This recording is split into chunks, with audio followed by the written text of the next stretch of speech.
In a world interwoven with science and magic, the young summoner Lin Yi inadvertently awakened a slumbering Didya, mysterious being of catastrophic power, yet devoid of memory through a fateful experiment. The deity's formidable strength incited the covetous gaze of various factions, drawing Lin Yi into a conspiracy that could determine the fate of the world. In a quest to unravel the deity's past and safeguard all that he cherishes, Lin Yi and the deity embarked on a perilous journey fraught with danger and uncertainty. However, as the truth began to surface, Lin Yi realized that the deity's awakening was no mere coincidence, but rather the inception of a revenge scheme that spanned millennia. When the deity's memories are fully restored, Lin Yi will confront a harrowing choice: to become the hero who saves the world, or to plunge into eternal darkness alongside the deity. Chapter 1: The Crimson Comet. What do you intend to do, Barlow? In the dimly lit underground ruins, Eddie clutched his wounded abdomen, glaring furiously at the elegantly attired blond man before him. What do I intend to do? Haven't you already witnessed it? Barlow replied coldly, licking the blood from the tip of his sword. Just then, a series of anguished cries echoed through the air. Young Master Barlow, the other mercenaries have been dealt with. From the shadows emerged three Mintu trailing behind one in the front. The latter, appearing to be in his 40s or 50s, strode with a steady gait and even breath, exuding an aura of formidable calm, clearly indicating he was not to be underestimated. Gratitude to Uncle Kurt for his diligence. Barlow respectfully addressed the man who appeared to be in his 40s or 50s. Although Kurt had been designated as his protector by his father, he was a formidable swordsman deserving of ample respect. Indeed, upon noticing Barlow's demeanor, Kurt nodded in satisfaction before shifting his gaze to Eddie. That glance struck like lightning, causing Eddie to feel as though he were under the terrifying scrutiny of a ferocious beast, his hair standing on end. Eddie hastily turned to Barlow, questioning, "Barlow, are you truly willing to go to such lengths for a mere sword? Do you not fear the consequences of our mutual destruction?" "What of mutual destruction? This ruin is dreadfully perilous. Of the numerous individuals who entered, only a handful remain. Yet, the treasure consists solely of this divine sword. With more people, there would be insufficient spoils to share." Barlow paused, a cold smile gracing his lips as he regarded Eddie. "Though you may be a senior swordsman, you fell victim to my ambush, and Uncle Kurt is a grand swordsman. What waves can you possibly stir in your injured state?" Upon concluding his statement, Barlow caressed the rectangular wooden box in his hand, clearly containing the divine sword that had prompted his treachery. Eddie. He suppressed the fury within, casting a glance around in the dim light. Apart from a few rudimentary stone pillars, there were only aimless phantoms wandering about. As he beheld these apparitions emanating a sinister mist, Eddie's gaze narrowed. That he had previously witnessed the bizarre terror these phantoms instilled, capable of sensing the presence of the living from a close distance, while ordinary physical attacks had negligible effects on them. However, should one fall into their grasp, the black fog would consume the individual, leading to rapid decay of the body, followed by the soul being devoured by these entities. One of Eddie's companions had met a tragic end before his eyes in such a manner. To be honest, Eddie would rather face death at the hands of Barrow than encounter these fiends. The sole exit from this ruin lay ahead. Eddie glanced at Kurt. Just behind Kurt, a sharp pain in his abdomen caused Eddie to stagger, acutely aware of his vitality waning. "Haha, it seems you're done for.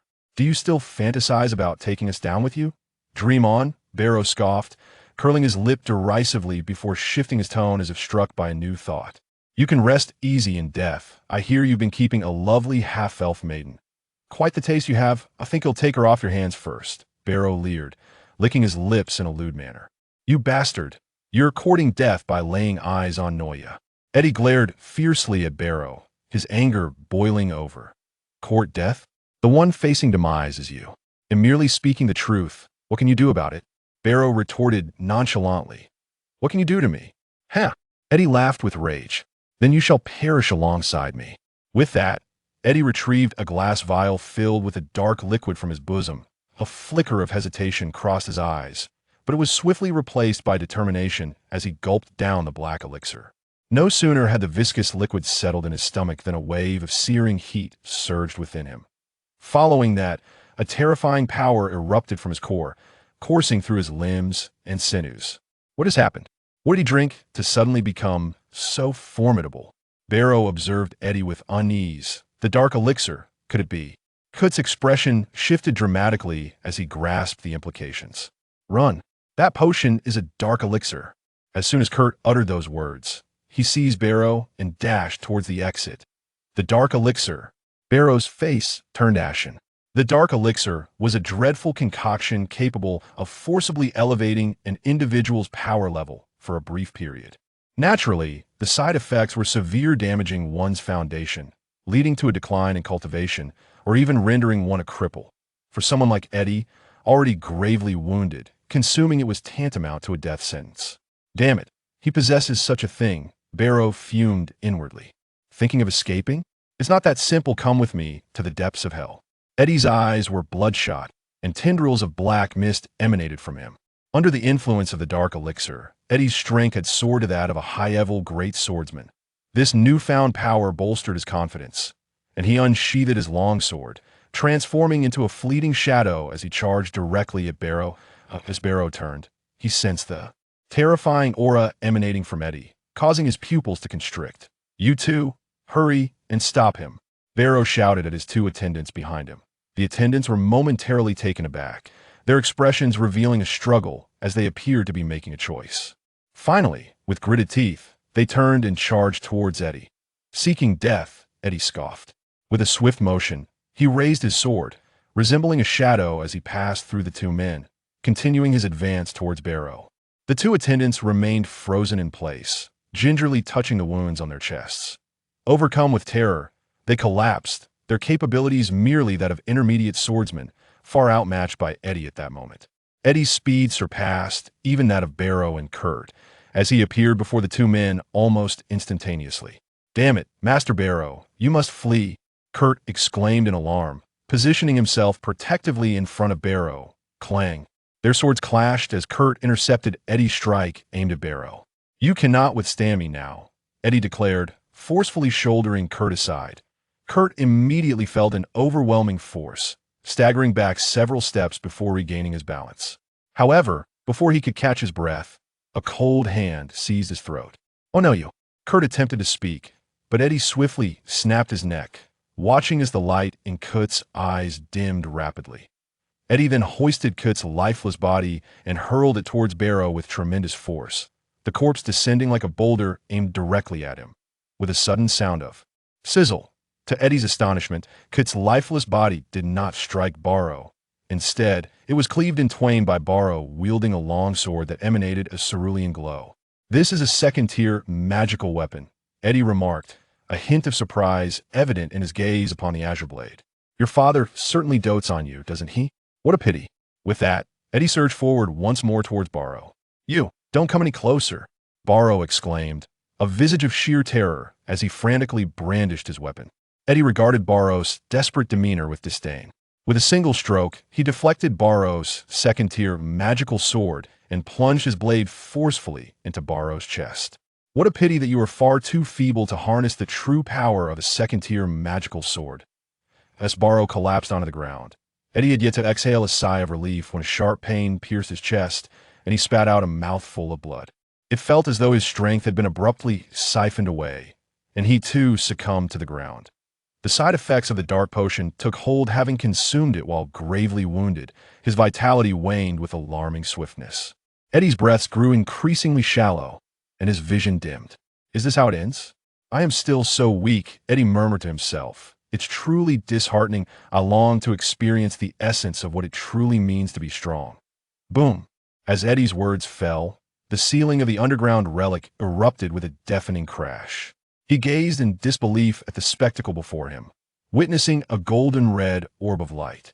At the heart of this luminescent sphere, a blood-red diamond crystal could be faintly discerned. Before Eddie could comprehend the situation, he was struck by the golden red light. Instantaneously, he was engulfed by this radiant glow, which emanated a sense of sanctity, grandeur, and imposing, inviolable authority. It was as if a divine being was casting its gaze upon all creation, rendering everything beneath it akin to mere insects. At that moment, the box behind Barlow seemed to sense something, shaking violently. Is this what it feels like to be powerful? "Thank you," Eddie chuckled softly, taking a moment to reflect on this world before closing his eyes. The brilliance intensified, rapidly healing the wounds on Eddie's body, while the side effects of the dark potion were washed away under the relentless waves of light. Once the adverse effects of the dark potion were eradicated, the radiance gradually dimmed, ultimately retreating into Eddie's being.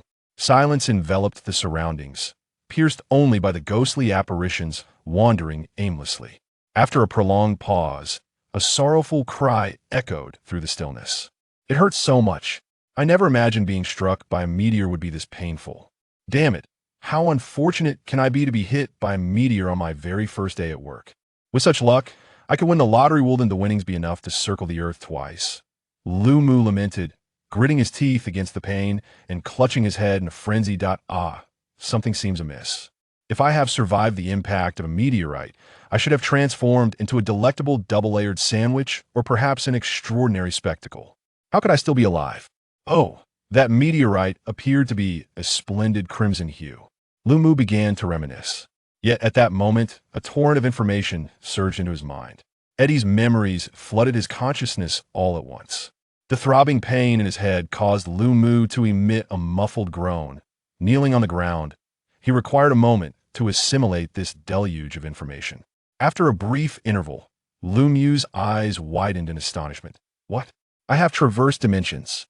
Chapter 2. The old monster of Shinj Town. Lu Mu rose to his feet, casting a curious glance around him, ultimately acquiescing to the reality of his situation. The dimly lit underground structure, coupled with the eerie apparitions reminiscent of a haunted presence, suggested that he was either ensnared in a narrative akin to a tomb-raiding tale or had traversed realms. With a sigh, Lu Mu swiftly embraced this newfound truth. If it was indeed a journey across worlds, he reflected, it was a curious twist of fate. Once envious of others' travels abroad, he now found himself the object of envy. Embarking on an extraordinary adventure, Lu Mu had no ties on Earth. He was an orphan, never having glimpsed his parents' faces. Though not particularly dim-witted, he lacked any entrepreneurial acumen, leading him to leave the orphanage upon reaching adulthood. He spent 2 aimless years navigating society, merely scraping by. He had toiled in various jobs, working in construction, serving at McDonald's, none of which lasted long. Recently, he had endured considerable effort to secure a modest position as a Walmart sales associate, only to be struck by a meteorite and transported to this otherworldly realm on his very first day of work. Fortunately, Lu Mu had few friends, and virtually none he could call true companions. As for romantic entanglements, he had not held a girl's hand since the 3rd grade.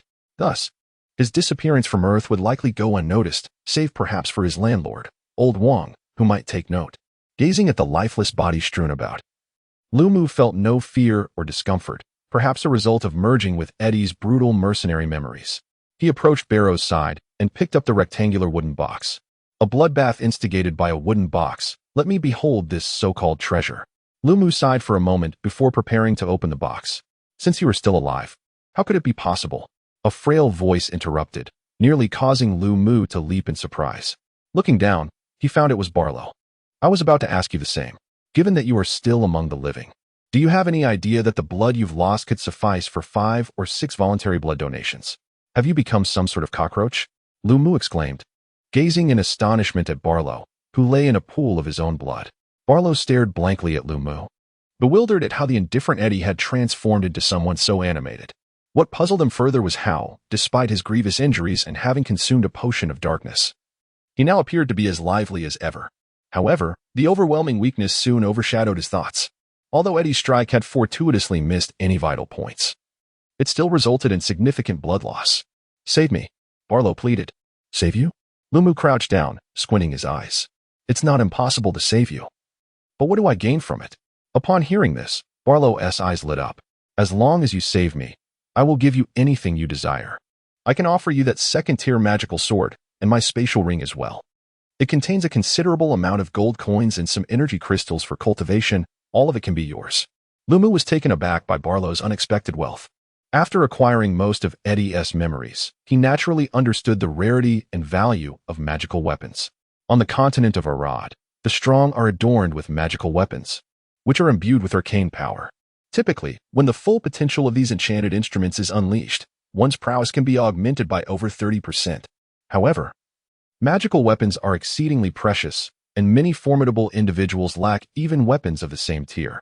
For instance, that Kota, as a great swordsman, ought to wield a second-tier magical weapon, yet he cannot afford one. Moreover, the space ring is a rarity that even ordinary great swordsmen do not possess, making the presence of such an item in the hands of this lad all the more remarkable. This revelation rendered Lu Mu increasingly wary of the forces backing Barrow. "Oh, Barrow, do enlighten me about your identity," Lu Mu inquired. At this, Barrow's eyes sparkled even brighter. "I am the son of the third captain of the Ghost Leopard Mercenary Corps, and my uncle is the leader of the Corps." "Have you heard of the Ghost Leopard Mercenary Corps? It is a prominent large mercenary group in Lorne City. My father, as the third captain, has attained the advanced level of great swordsman, while my uncle has reached the realm of swordsman. You see, I am my father's only son, and my uncle dotes on me immensely," Barrow recounted proudly, oblivious to the growing darkness on Lu Mu's face. "So what do you say? If you rescue me now and return my ring along with the second-tier magical weapon, I can overlook the past," Barrow said, suppressing the resentment in his eyes and feigning kindness. "Is that so? Very well, I shall rescue you at once," Lu Mu replied with a smile. Placing his hand upon the sword, Barrow mirrored the smile, but his expression quickly shifted. "Wait, what are you doing?" Puff. Under the terrified gaze of Barrow, Lu Mu drew the long sword, and instantly, blood erupted like a fountain, draining the color from Barrow's face. "Well, the sword is out now. You can take your time to heal. I shall take my leave." Lu Mu waved his hand and stood up with a smile. "You." Barrow glared at Lu Mu with venomous eyes, realizing that Lu Mu had never intended to save him. He was merely extracting the last bit of value from him. Indeed, from the very beginning, Lu Mu had no desire to rescue him, especially considering the formidable power backing this fellow. Since the offense had reached such a level, and given the dubious character of that individual, there was no point in attempting to salvage the situation. Lu Mu was far from foolish. Contentedly sheathing the long sword at his waist, he gathered his other belongings without giving Barrow's life or death another thought. Lu Mu turned toward the exit. Within this subterranean relic, numerous vengeful spirits reminiscent of Sadako lingered. Lu Mu, having gleaned their terrors from Eddie's memories, was fortunate that the path to exit had been cleared by the mercenaries who had entered before him. Thus, he managed to traverse the underground ruins without incident. As he emerged, a wave of heat enveloped him. The sunlight outside was radiant, with only a few wispy clouds drifting across the sky. In the distance, the forest stood lush and vibrant, with birds flitting about occasionally. Lu Mu glanced back at the entrance of the underground ruins. The entrance, situated beneath a low cliff, was partially concealed by several large stones, granting it an air of secrecy. Lu Mu took a deep breath and remarked, "Well, this is indeed another world. But before anything else, let me examine this treasure. It must be far superior to a second-tier magical sword." With a sense of anticipation, Lu Mu opened the wooden box, revealing a short sword before his eyes. Measuring no more than 80 centimeters in length and 7 to 8 centimeters in width, it possessed a deep purple-black hue, adorned with intricate patterns and designs that made Lu Mu feel dizzy upon first glance. This must be the treasure. One can only wonder what tier of magical weapon it is. Lu Mu raised the short sword towards the sun, scrutinizing it closely. If it were a holy artifact, he would have struck gold, Lu Mu foolishly mused. However, that was merely a fleeting thought, for holy artifacts are sixth-tier magical weapons, each an invaluable gem. At that moment, the short sword began to exhibit peculiar changes, capturing Lu Mu's attention. A dark mist suddenly enveloped the sword. Lu Mu narrowed his eyes, a sense of foreboding washing over him. As he attempted to set the short sword aside, a bizarre scene unfolded. The black mist erupted from the sword as if boiling, surging forth in a frenzied torrent. It coalesced into a massive, shadowy apparition, two blood-red eyes glaring fiercely at Lu Mu. Instantly, he felt a knot form in his heart. He wanted to discard the short sword, but found himself utterly immobilized, as if he were a mere puppet. The dark specter showed no hesitation, lunging directly at Lu Mu. "What is this?" Lu Mu thought, as if he were plunging into an icy abyss. The black mist seeped into his body like frigid ice, eroding his very being. His consciousness began to blur under the oppressive influence of the dark fog. At that moment, a raspy and unpleasant voice echoed, "Ha! After slumbering within the blood-drinking sword for countless years, I can finally reclaim a corporeal form. This sensation is truly exquisite. Who the hell are you, you old monster?" Lu Mu, having immersed himself in online novels for so long, was all too aware of this ancient creature's intentions. It sought to seize his body. I am of no consequence. What matters is that your body shall be mine, the grating voice retorted. You won't get away with this. Lu Mu attempted to struggle against the inevitable, but it was futile. Lu Mu was merely an ordinary man, and although Eddie was a seasoned swordsman, the dark potion had rendered his skills useless. Lu Mu sorrowfully acknowledged this grim reality. The swirling black mist began to seep into Lu Mu's mind, clouding his consciousness further. Damn it! To perish like this is utterly intolerable. The black mist thickened, gradually enveloping Lu Mu, forming a dark cocoon, as if the outcome had been sealed. Yet, at that moment, the cocoon trembled. A golden red light burst forth from within, followed by more radiant beams emanating from the dark shell. This is a divine essence. How can you possess such an artifact, you insolent wretch? The cocoon resonated with a tone of fury and trepidation, only to be met with an onslaught of golden red light. As the black mist cocoon was pierced, riddled with countless holes in an instant, the figure of Lu Mu has emerged, radiating a dazzling brilliance akin to the sun, as it did when he first traversed into this realm. The moment the ebony mist encountered the resplendent golden red light, it was instantaneously purified. Much like lingering snow under the fierce sun. What transpired? Does this divine power counter my existence? How could this be? An enraged roar erupted from within Lu Mu, only to be abruptly silenced, as if it had never occurred. As the black mist dissipated, the golden red radiance began to wane rapidly, retracting into Lu Mu's being. Lu Mu stared at his hands in a daze, struggling to comprehend the situation. What is happening? Shouldn't I have been usurped? Could it be that the old monster spoke of some divine power that saved me? And what about that old creature? Has it fled? Perished? The mere thought of divine power immediately conjured images of the earlier golden red light. Could that meteorite have not only hurled me into this other world, but also penetrated my mind? What a perplexing predicament. Lu Mu felt as though his mind had been thoroughly rattled by the impact.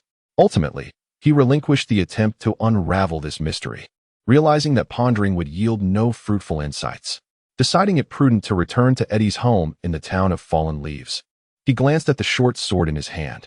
After a moment of contemplation, he chose to stow the blade within his spatial ring. The old monster spoke of a blood-drinking sword, suggesting it possessed formidable power. Discarding it would be a grave misstep. To activate the spatial ring, one requires either fighting spirit or magical power. Although Lu Mu is not even a novice swordsman at present, Eddie's body still retains a trace of fighting spirit, which is sufficient to manipulate the spatial ring. Resolute in his decision, Lu Mu oriented himself and began his journey back towards the small town. Chapter 3. The Mercenary Guild. The continent of Arad is a realm where martial prowess and magic coexist, intertwined with the threads of technology, albeit merely the superficial remnants borrowed from the adjacent celestial realm. Primarily, Arad thrives on the cultivation of martial arts and sorcery. The continent is predominantly divided into three nations: the Dross Empire in the east, the Belma Principality in the central region, and the ancient Vizit Empire to the west. Beyond humanity, there exist clandestine realms established by various other races. For instance, the elves inhabit the enchanted Gland Forest, while the dwarves and dark elves conceal themselves in the depths of the earth.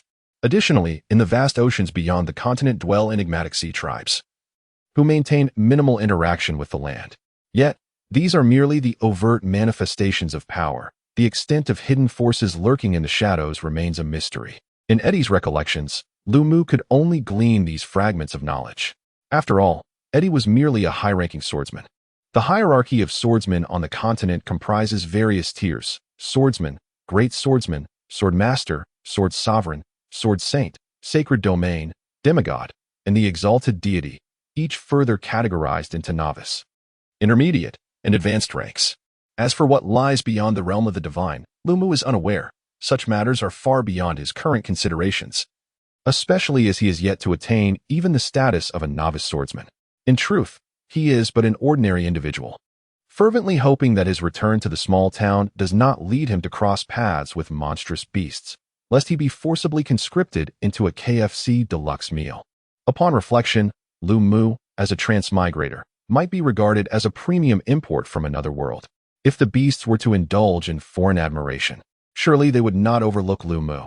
Fortunately, although this underground ruin is situated in a remote location, it is devoid of any magical beasts, allowing Lu Mu to return to Maple Leaf Town without incident. Maple Leaf Town, a quaint and unremarkable settlement in the eastern part of the Delros Empire. Lacks any notable mineral resources, does not lie along significant trade routes, nor has it ever been the birthplace of any great figures. It is a town of utter mediocrity. Nevertheless, its proximity to the western military stronghold of the Delros Empire lends Maple Leaf Town a semblance of prosperity. At this moment, Lumu stood in the bustling street, gazing vacantly at the lively scene around him, where crowds clad in peculiar attire moved about energetically, accompanied by the shouts of vendors hawking their wares. The cobblestone street, paved with slate of a bluish-gray hue, was flanked by modest buildings crafted from earth and stone, though they were coated with a layer of white plaster. Their ruggedness was still evident. Several of the larger establishments saw a steady flow of patrons entering and exiting, with signs in the universal Arad script designating them as weapon shops, inns, blacksmiths, and taverns. While Lumu had initially longed to return to the town, he now felt a twinge of despondency, for this vivid scene severed the last remnants of his connection to Earth. Shaking his head to dispel the lingering melancholy, he took a moment to collect his thoughts. After a brief period of reflection, Lumu merged into the throng, becoming part of this small town's fabric. Utilizing Eddie's memories, he skillfully navigated the winding streets, ultimately halting before a structure that was conspicuously larger than the others. His gaze settled upon the grand sign above the entrance, which bore the 4 prominent characters, Mercenary Guild. Taking a deep breath, Lumu pushed open the door and stepped inside. A wave of heat enveloped him, accompanied by the pungent scent of alcohol and the odor of sweat, causing Lumu to furrow his brow. Several burly men, upon hearing the sound, turned their heads to glance at Lumu before dismissing him entirely. They resumed their drinking, sharing crude anecdotes of interest, or rose to approach the task board in search of appealing assignments. Navigating past these rugged mercenaries, Lumu's gaze fell upon the woman at the counter. She appeared to be in her late 20s, with flowing golden locks, pointed ears, and striking blue eyes that complemented her exquisite features. Clad in a form-fitting red dress that accentuated her curves to perfection, she was undeniably a vision of beauty. Her name was Qing Shui, an elf and the overseer of the Mercenary Guild in the quaint town of Fallen Leaves. No one could fathom why an elven woman would choose to reside in such a remote village to manage a guild of mercenaries. While some may have speculated, those who dared to inquire had likely met their demise. Her arrival at the guild had sparked considerable commotion, as countless bloodthirsty mercenaries covertly harbored ulterior motives towards her. However, it was not long before these individuals reappeared, transformed, at the base of cliffs, upon crosses, or even within the lairs of beasts.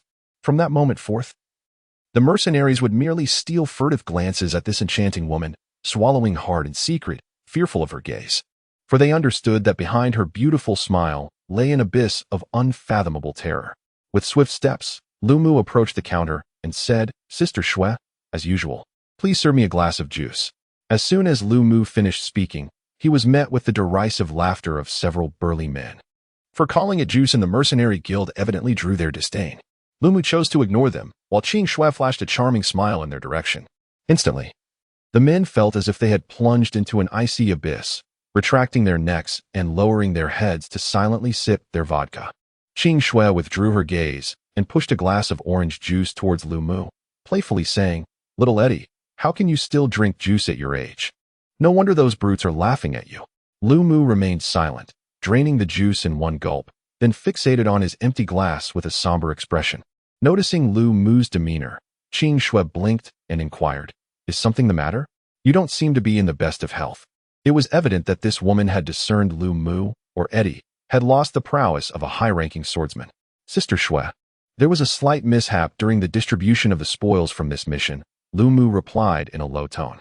Upon hearing this, Qing Shui filled his glass once more, then lowered her voice, feigning nonchalance as she remarked, "I must remind you, the Ghost Leopard Mercenary Corps is quite formidable. I am aware, which is why I seek your assistance, Sister Shui, to help me suppress this matter," Lumu said earnestly, meeting her gaze. "Very well. Since you are here on a task assigned by me, I can certainly help to keep it under wraps. However, you must understand that with the Ghost Leopard Mercenary Corps strength, it will not remain concealed for long," Qing Shui replied, her smile fading into a serious expression. "Thank you, Sister Shui," Lumu expressed his gratitude. Lumu cast a grateful glance at Qing Shui. In Eddie's memories, although Qing Shui instilled profound fear in those mercenaries, she had always treated Lumu with kindness. This could be attributed to the fundamental difference between Eddie and the mercenaries. unlike those jaded souls consumed by indulgence in vice and wealth. Eddie was merely a passionate youth brimming with hope for the future. Perhaps Qing Shui regarded Eddie as a child in need of care. A reasonable assumption considering that the lifespan of elves far exceeds that of humans by more than tenfold. Saying thank you alone won't suffice. Since my sister has been so kind to you, shouldn't you reciprocate with some tangible actions? Upon hearing Lu Mu's words, Qing Shui chuckled, gently stroking Lu Mu's head while leaning closer. As Qing Shui approached, a subtle yet alluring neckline emerged before Lu Mu, its depths seemingly capable of ensnaring him eternally. This singular gesture instantly captivated the attention of all the mercenaries present. Their gazes were a tumultuous blend of astonishment, hostility, anger, and schadenfreude from those in the know, all converging upon Lu Mu. Yet, Lu Mu paid no heed to these stares, or perhaps he simply lacked the time to acknowledge them. As he beheld the glimpse of whiteness beneath the red collar, his breath quickened, a surge of warmth coursing through his body, igniting a wild desire to grasp what lay before him. However, Lu Mu was acutely aware that should he act on this impulse, he might find himself hanging upon the church's cross in place of the venerable Jesus the very next day. Biting her tongue slightly, Lu Mu extricated herself from Qing Shui's grasp, retreating several steps before awkwardly offering a smile to her. Sister Shui, I have a few matters to attend to, so I must take my leave, Lu Mu stated, not pausing for Qing Shui's response as she pushed open the door of the mercenary guild and hurried away amidst Qing Shui's melodic laughter. Qing Shui watched Lu Mu depart, her smile gradually fading. Furrowing her brow, a look of confusion crossed her face. How peculiar. Why does Eddie's soul fluctuation feel somewhat different than before? Oh well, in any case, this lad remains much the same, still an innocent young fellow. Perhaps I am overthinking it. With a languid stretch, Qing Shui accentuated her alluring curves, eliciting a chorus of appreciative gasps. Chapter 4. The old monster gig. Is this Eddie's home? Eddie stood at the end of a desolate street, quietly gazing at the modest dwelling before him. Compared to the residential houses Lu Mu had seen earlier, this one was still constructed of whitewashed earth and stone, appearing rather rough and unrefined. However, upon closer inspection, Lu Mu discovered a small garden brimming with an array of unfamiliar plants. The wall was not a pristine white, but rather adorned with chaotic black lines. After careful scrutiny, Lu Mu concluded that these were drawings. For on the door, he spotted a stick figure, a creation only a complete novice in art, like himself, could produce. As Lu Mu reached for the door, it unexpectedly swung open. A silver-haired girl, seemingly around 14 or 15, clad in a green top and a white skirt, suddenly dashed out, transforming into a fleeting shadow that caught Lu Mu off guard. She embraced his neck, hanging onto him, and then pressed her cherubic, soft face against him with a fervor that seemed to exude innocence. Brother, you're finally back. Nuya missed you so much, she exclaimed, rubbing against him for a moment before lifting her head with a satisfied grin. Observing the affectionate girl before him, Lu Mu hesitated but gently placed his hand atop Nuya's head, stroking her hair. Though he had never met Nuya, memories of Eddie surged within his mind, painting warm and tender images.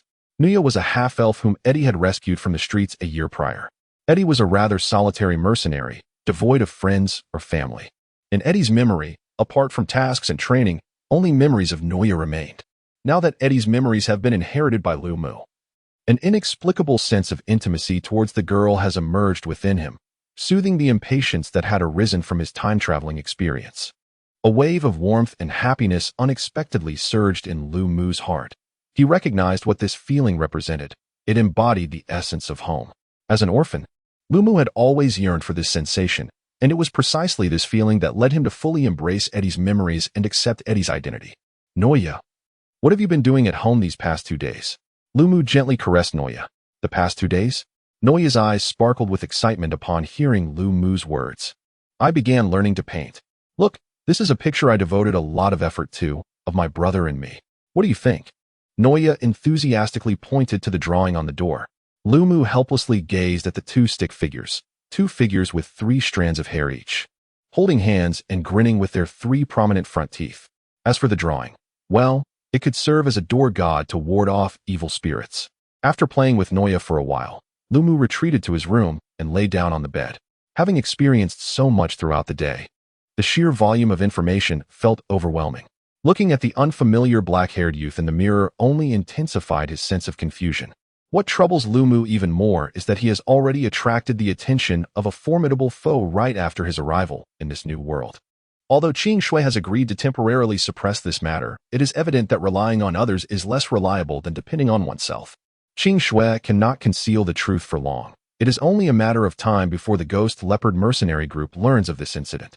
While Qing Shui has treated Lumu reasonably well, he does not believe she would oppose the Ghost Leopard mercenary group for his sake. Most importantly, Lumu is currently not even a novice swordsman. A mere foot soldier from the Ghost Leopard mercenaries could easily eliminate him. The strength of the mercenary group's leader has even reached the rank of a swordsman. For Lumu to ensure his own safety, he must at least attain the level of a great swordsman. However, according to Eddie's memories, it took him 3 years to advance to an advanced swordsman. Without any shortcuts, it is utterly impossible to enhance one's abilities in such a short period. Damn it, what should I do? Lumu clenched his fists in frustration. Young man, do you think yourself too weak and wish for my assistance? A raspy voice suddenly echoed in Lumu's mind. Lumu was startled and hastily stood up, vigilantly scanning his surroundings. This voice belongs to the ancient being that attempted to seize my body. Where are you? And what do you want? Ha, little one. There is no need to be so tense. I harbor no ill intentions. The voice resounded once more. No ill intentions? You previously sought to usurp my body and now hide in the shadows, claiming to mean no harm. Do you think I would believe such words? Lumu retorted with a cold smile, surveying the area. It seems you harbor considerable hostility towards me. If you wish to see me, simply close your eyes. As the voice ceased abruptly, Lumu posed several questions, yet the other party remained unresponsive. After a moment of silence, Lumu finally closed his eyes, and in that instant, he was engulfed by a sensation of vertigo. Alarmed, he instantly reopened his eyes, only to be rendered speechless by the sight before him. He found himself in a realm shrouded in ethereal mist, devoid of any living creature. Above him, there were neither sun nor moon, nor even clouds. He hesitated to ascertain whether he stood upon solid ground. Gazing into the distance, the fog ebbed and flowed, at times allowing his vision to extend infinitely, while at others, visibility dwindled to mere inches. Just as Lumu was coming to grips with how he arrived in this peculiar place, the voice of the old monster echoed once more. Have you finished admiring your consciousness? Come here quickly. Heeding the command, Lumu hurried towards the source of the voice, traversing through a thick veil of mist. Suddenly, a courtyard adorned with vibrant flowers and lush grass appeared before him, at the center of which stood a small pavilion. Within this pavilion sat a man clad in black, indulging in solitary libations. Upon noticing Lumu's entrance, the man raised his head. Lumu was momentarily taken aback. He had long envisioned this possessing entity as a sinister overlord, one who lingered in a darkened hall awaiting valiant souls to defeat and strip of their gear. Or perhaps an old sorcerer, concocting poisons in a dim chamber, occasionally emitting sinister chuckles. At best, he imagined a figure akin to Gandalf or a humble monk, embodying understated wisdom. Before me stands a youth of 27 or 28, with an unhealthy pallor to his complexion. Please, take a seat, the old creature said, offering a cup of tea to Lumu. Lumu sat before the old creature, refraining from sipping the tea, his expression dark as he fixed his gaze upon the old man. Who are you? He demanded. Do not be so hostile. I am not your enemy.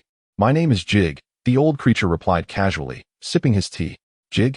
Lumu furrowed his brow, unable to find any reference to this name in Eddie's memories. The name might be a fabrication, though Lumu suspected it was more likely that the old creature's status was far beyond what Eddie could comprehend.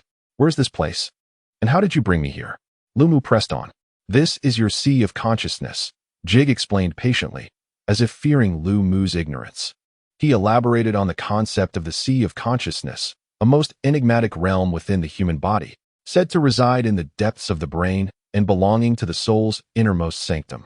Ordinary individuals cannot access the sea of consciousness. Only those who have cultivated to the saint domain may sense its existence, and all cultivation beyond that is intrinsically linked to it, even being the key to attaining divinity. Of course, all this is still beyond your grasp. You need only know that this remains your domain. I have forcibly drawn your consciousness here. Your physical form is merely a manifestation of your awareness. Consciousness? Sea of consciousness? Lumu glanced at himself and then surveyed his surroundings before retracting his gaze. I do not care where this is. I simply wish to know what you intend to do. Have we finally reached the crux of the matter? What I intend to do is of little consequence. What truly matters is whether you desire power. I overheard your conversation with that girl in the mercenary guild, Judge stated incisively. Lumu fell silent, then lifted his gaze. Why should I trust that you will assist me? I suppose I was correct in my assumptions. Very well. Allow me to elucidate my reasons for aiding you. In simple terms, it is because I have failed in my attempt at possession. Failed in possession. Is it due to the divine essence you mentioned? Lumu scoffed. The mere thought of nearly being usurped left him unable to regard him favorably. No, it was indeed a failure, yet I find myself relieved by this failure. Relieved by failure? What does that mean? Lumu inquired, a hint of confusion in his voice. Judge paused for a moment, then continued, This matter is rather intricate. To put it succinctly, I encountered an unexpected incident during my cultivation that caused a backlash of power, leading to a loss of consciousness. In order to safeguard myself, I sealed my essence within the blood spirit blood sword. Today, I was abruptly awakened by an overwhelming force. At that moment, I had already succumbed to the backlash and lost my senses, thus instinctively attempting to possess. Unfortunately, this divine essence seemingly has a significant restraining effect on me, resulting in my failure and subsequent suppression by the divine essence. However, it is precisely because of this suppression that my consciousness has been restored. Lumu listened quietly to Judge's account, reflecting for a moment before asking, How does this relate to your willingness to assist me? The relationship is profound. This divine essence has already recognized you as its master. Acquiring it would require considerable effort on my part, and my powers have been sealed by this divine essence. Although I possess the means to break this seal, doing so could lead to my powers spiraling out of control, resulting in a loss of sanity, something I absolutely cannot permit. Thus, I have chosen a more prudent approach. Judge explained, Your method is to assist me in becoming stronger, Lumu responded, a sense of clarity washing over him. Indeed, the divine essence, while fundamental to the gods, is also a form of inheritance. The power of this essence is still insufficient for me, failing to entirely mitigate my looming dangers. However, should you ascend to divinity and inherit this power, it should effectively resolve my issues. This is the clarification I seek. Our interests are not at odds. I aim to regain my strength, while you aspire to grow stronger. What do you say? Are you willing to join forces with me?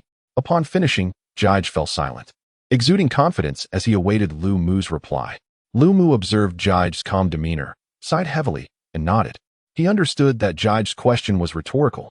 At this moment, Lumu was in desperate need of power. How could he possibly refuse? Even if Judge claimed there was no conflict of interest, Lumu, fully aware of the potential trap, would still leap into it for the sake of obtaining strength.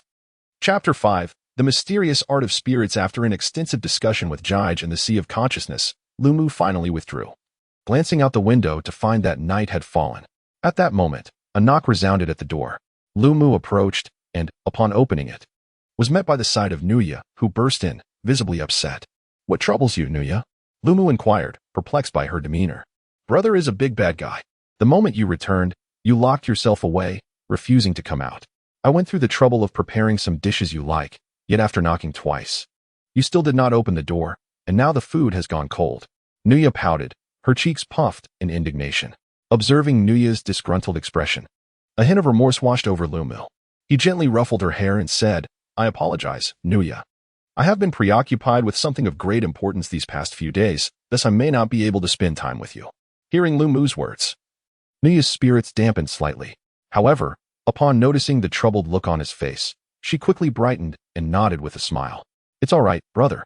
You attend to your matters. Nuya will take good care of herself and will not be a burden. Now, shall we go eat? With determination, she patted her small chest and tugged Lumu out of the room. Watching her earnestness filled Lumu's heart with warmth. He recognized that this little girl genuinely cared for him. Allowing Nuya to lead, they arrived at the dining table, where they enjoyed dinner in a cheerful atmosphere. After the meal, Lumu assisted Nuya in clearing the dishes before hastily retreating to his room. There, he sat cross-legged on the bed and began his cultivation. During his discussion with Judge, Lumu discovered some rather surprising information. The martial arts techniques of the Arad continent are quite unique, categorized solely into 3 tiers: low-level, mid-level, and high-level techniques. The distinction among these techniques lies solely in the volume of fighting spirit one can cultivate. As for the speed of cultivation, that is contingent upon personal aptitude. There are no other differences among the techniques. Moreover, these martial arts are readily available, with many shops offering them at reasonable prices. Even Eddie, despite his status, managed to acquire a high-level technique at a modest cost. In essence, the Arad continent places little value on martial arts techniques. Their true emphasis lies on another form of cultivation known as secret arts. Take, for instance, a swordsman. Martial arts can merely assist him in cultivating fighting spirit, whereas secret arts enable the enhancement of both his body and fighting spirit with unique attributes. For example, cultivating agility through secret arts can render one exceptionally nimble, while fortifying defensive prowess may transform an individual into an indomitable shield. There are also secret arts that amplify recovery and inflict venomous effects, among others. The enhancement provided by secret arts in combat is substantial. A low-level swordsman who has mastered secret arts could potentially defeat a high-level swordsman who has not. Consequently, secret arts are exceedingly precious on the Arad continent. Only academies and prominent aristocratic families possess such invaluable techniques, and access to them is under stringent surveillance, reserved solely for esteemed direct descendants. To prevent the exposure of these secret arts, restrictions are often imposed upon individuals who hold them. Should such secrets be revealed, dire consequences await. Thus, through the concerted efforts of these powerful factions, only fragmented versions of secret arts have found their way onto the continent, now controlled by various mid-sized and smaller factions. The arcane technique is invaluable, and with the assistance of Jige, Lu Mu has finally acquired this precious secret art, which is, in fact, Jige's own unparalleled creation, arguably among the best on the continent. Of course, this claim comes directly from Jige himself, and its credibility remains uncertain. As night turned to day, the first rays of sunlight graced Lu Mu, who opened his eyes to find that he had barely reached the energy level of a novice swordsman. A sense of satisfaction washed over him. For achieving such a rank in a single night was not merely a testament to his innate talent, but also a consequence of Eddie's prior prowess as a high-level swordsman. Despite the dark potion that had diminished his capabilities, the golden red light that enveloped Lu Mu during his transmigration had restored the foundation compromised by the potion. Furthermore, for those with even a modicum of talent, breaking through to the novice level is not excessively arduous. The combination of these factors enabled Lu Mu to ascend to the rank of a novice swordsman in just one night of cultivation. Stretching his slightly numb body, Lu Mu extended his hand, from which a wisp of black mist emerged. Observing this dark vapor, Lu Mu furrowed his brow, and the joy on his face began to wane. He quickly called out to Jige in his mind, a method they had previously discussed for communication. Whenever Lu Mu wished to converse with Jige, he simply needed to summon him mentally. Sure enough, after a brief moment, Jige's voice resonated. "Kid, why are you calling me so early?" Lu Mu relayed his thoughts, expressing his disappointment. "Is this truly the top-tier secret art you mentioned? It appears to be no different from ordinary energy, save for its black coloration." Lu Mu's voice was tinged with anger. The reality diverged significantly from what Jige had described. After an entire night of cultivation, merely transforming his fighting spirit from white to black seemed insufficient, especially for a top-tier secret technique. Even a flawed technique, with a night's practice, should have endowed the fighting spirit with formidable offensive capabilities, such as the ability to inflict burning or corrosive damage. This line of thought only fueled Lu Mu's frustration further. It is essential to acknowledge that the cultivation of secret techniques requires time, as it demands a period for the fighting spirit cultivated through techniques to undergo transformation. What Lu Mu lacked most at this moment was time, especially with the possibility of the Ghost Leopard Mercenary Corps arriving at any moment. Why the rush? Take your time with the cultivation. Once you stabilize your foundation as a junior swordsman, I will explain everything to you, Jige said leisurely. Take my time. What a jest. Time is precisely what I lack. You must clarify things for me today. You promised that while cultivating this secret technique is perilous and formidable, its power and advancement speed are remarkably swift. Lu Mu pressed. You little rascal, what are you shouting about? I will tell you. My secret technique is known as the Ghost God technique, and the fighting spirit it produces is called the Ghost Power. The reason your Ghost Power is so feeble is that you have yet to attain the status of a Ghost God, given your current strength. Do you really believe you can refine your soul into a Ghost God? Even the weakest first-tier magical beast could easily defeat you, Jige retorted angrily. Refining a Ghost God. How does one accomplish that? Lu Mu inquired, a look of confusion on his face. Honestly, young people today lack patience. Since you have asked, I might as well divulge everything, Jige sighed in resignation. My arcane spectral art possesses the capability to transmute all souls. and upon the metamorphosis of a soul into a spectral deity, the summoner gains access to a portion of the soul's former abilities. For instance, should the soul transmuted have possessed the elemental affinity of aerokinesis during its mortal existence, the summoner would then wield aerokinetic power upon invocation of the spectral deity. Furthermore, one might even acquire the individual's unique martial techniques. Do you know by what appellation I was formerly known? Zhag, the sovereign of myriad spirits. In my prime, I amalgamated the majority of my spectral deities into 8 entities: Gaia, the terrestrial bulwark; Saya, the frost incarnate; Nork, the gale avatar; Carlo, the infernal shade; Angelique, the luminary sentinel; Kazash, the umbral specter; Jack, the detonation harbinger; and Casey, the phantasmal mirage. Zhag reminisced with a nostalgic tone. Upon hearing Zhag's pronouncement, Lu Mu inhaled sharply. To transmute the souls of others into one's own spectral deities, and, in doing so, indirectly usurp their abilities is an act that transcends mere dominance, bordering on the unconscionable and aberrant. It is no wonder that Zhag held such confidence in this arcane art, ranking it among the foremost within the entirety of the Arad continent. The initial 6 spectral deities mentioned by Zhag ostensibly represent the 6 elemental domains of earth, water, wind, fire, light, and darkness. What arcane art could possibly allow one to simultaneously command 6 elements? As for Jack, the detonation harbinger, and Casey, the phantasmal mirage, Lu Mu remained uncertain as to the nature of their powers. Wait a moment, Lu Mu exclaimed abruptly. Where have I heard the name Jack, the detonation harbinger, before? Over a millennium ago, a prodigious savant emerged from the Dark Elf clan, who ingeniously conceived a formidable arcane art. He possessed the ability to transform unowned forces into bombs under his control. With this arcane technique, he experienced a meteoric rise, ascending to godhood in a mere century. However, he soon vanished mysteriously, prompting the Dark Elf race to search for him for centuries. Could it be? Lu Mu mused with trepidation. Your conjecture is accurate. I was the one who extinguished him, Gig affirmed. That fellow fancied himself invincible after attaining godhood in a century, and his hubris knew no bounds.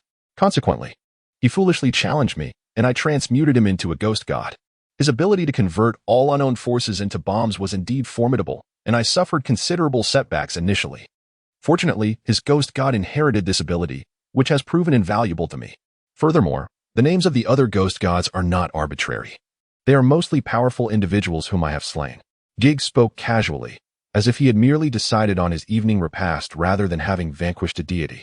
Gig's nonchalance caused cold sweat to trickle down Lu Mu's spine. He now comprehended the extent of Gig's monstrosity. Good heavens! This fellow is an unparalleled archfiend who should be struck by lightning 10 times a day to appease the heavens. Now that you comprehend my ghost god technique, boy, I would not have imparted this arcane art to you were it not for the fact that we are currently in the same boat. Do not feign reluctance after receiving such a boon. Diligently cultivate it for me, Gig admonished. Upon hearing this, Lu Mu nodded repeatedly, daring not to harbor any further doubts. Subsequently, save for exchanging words with Noah during meals, Lu Mu devoted all his time to cultivation. To expedite the process, he generously utilized energy crystals, diminutive transparent cubes measuring approximately 2 centimeters in length, width, and height, composed of condensed, pure energy. These crystals, derived from the essence of magic cores, enchanted stones, and even salvaged magical armaments, were exceedingly precious. Their applications were extensive, ranging from the crafting of magical weapons to serving as a power source for alchemical apparatuses and enchantments.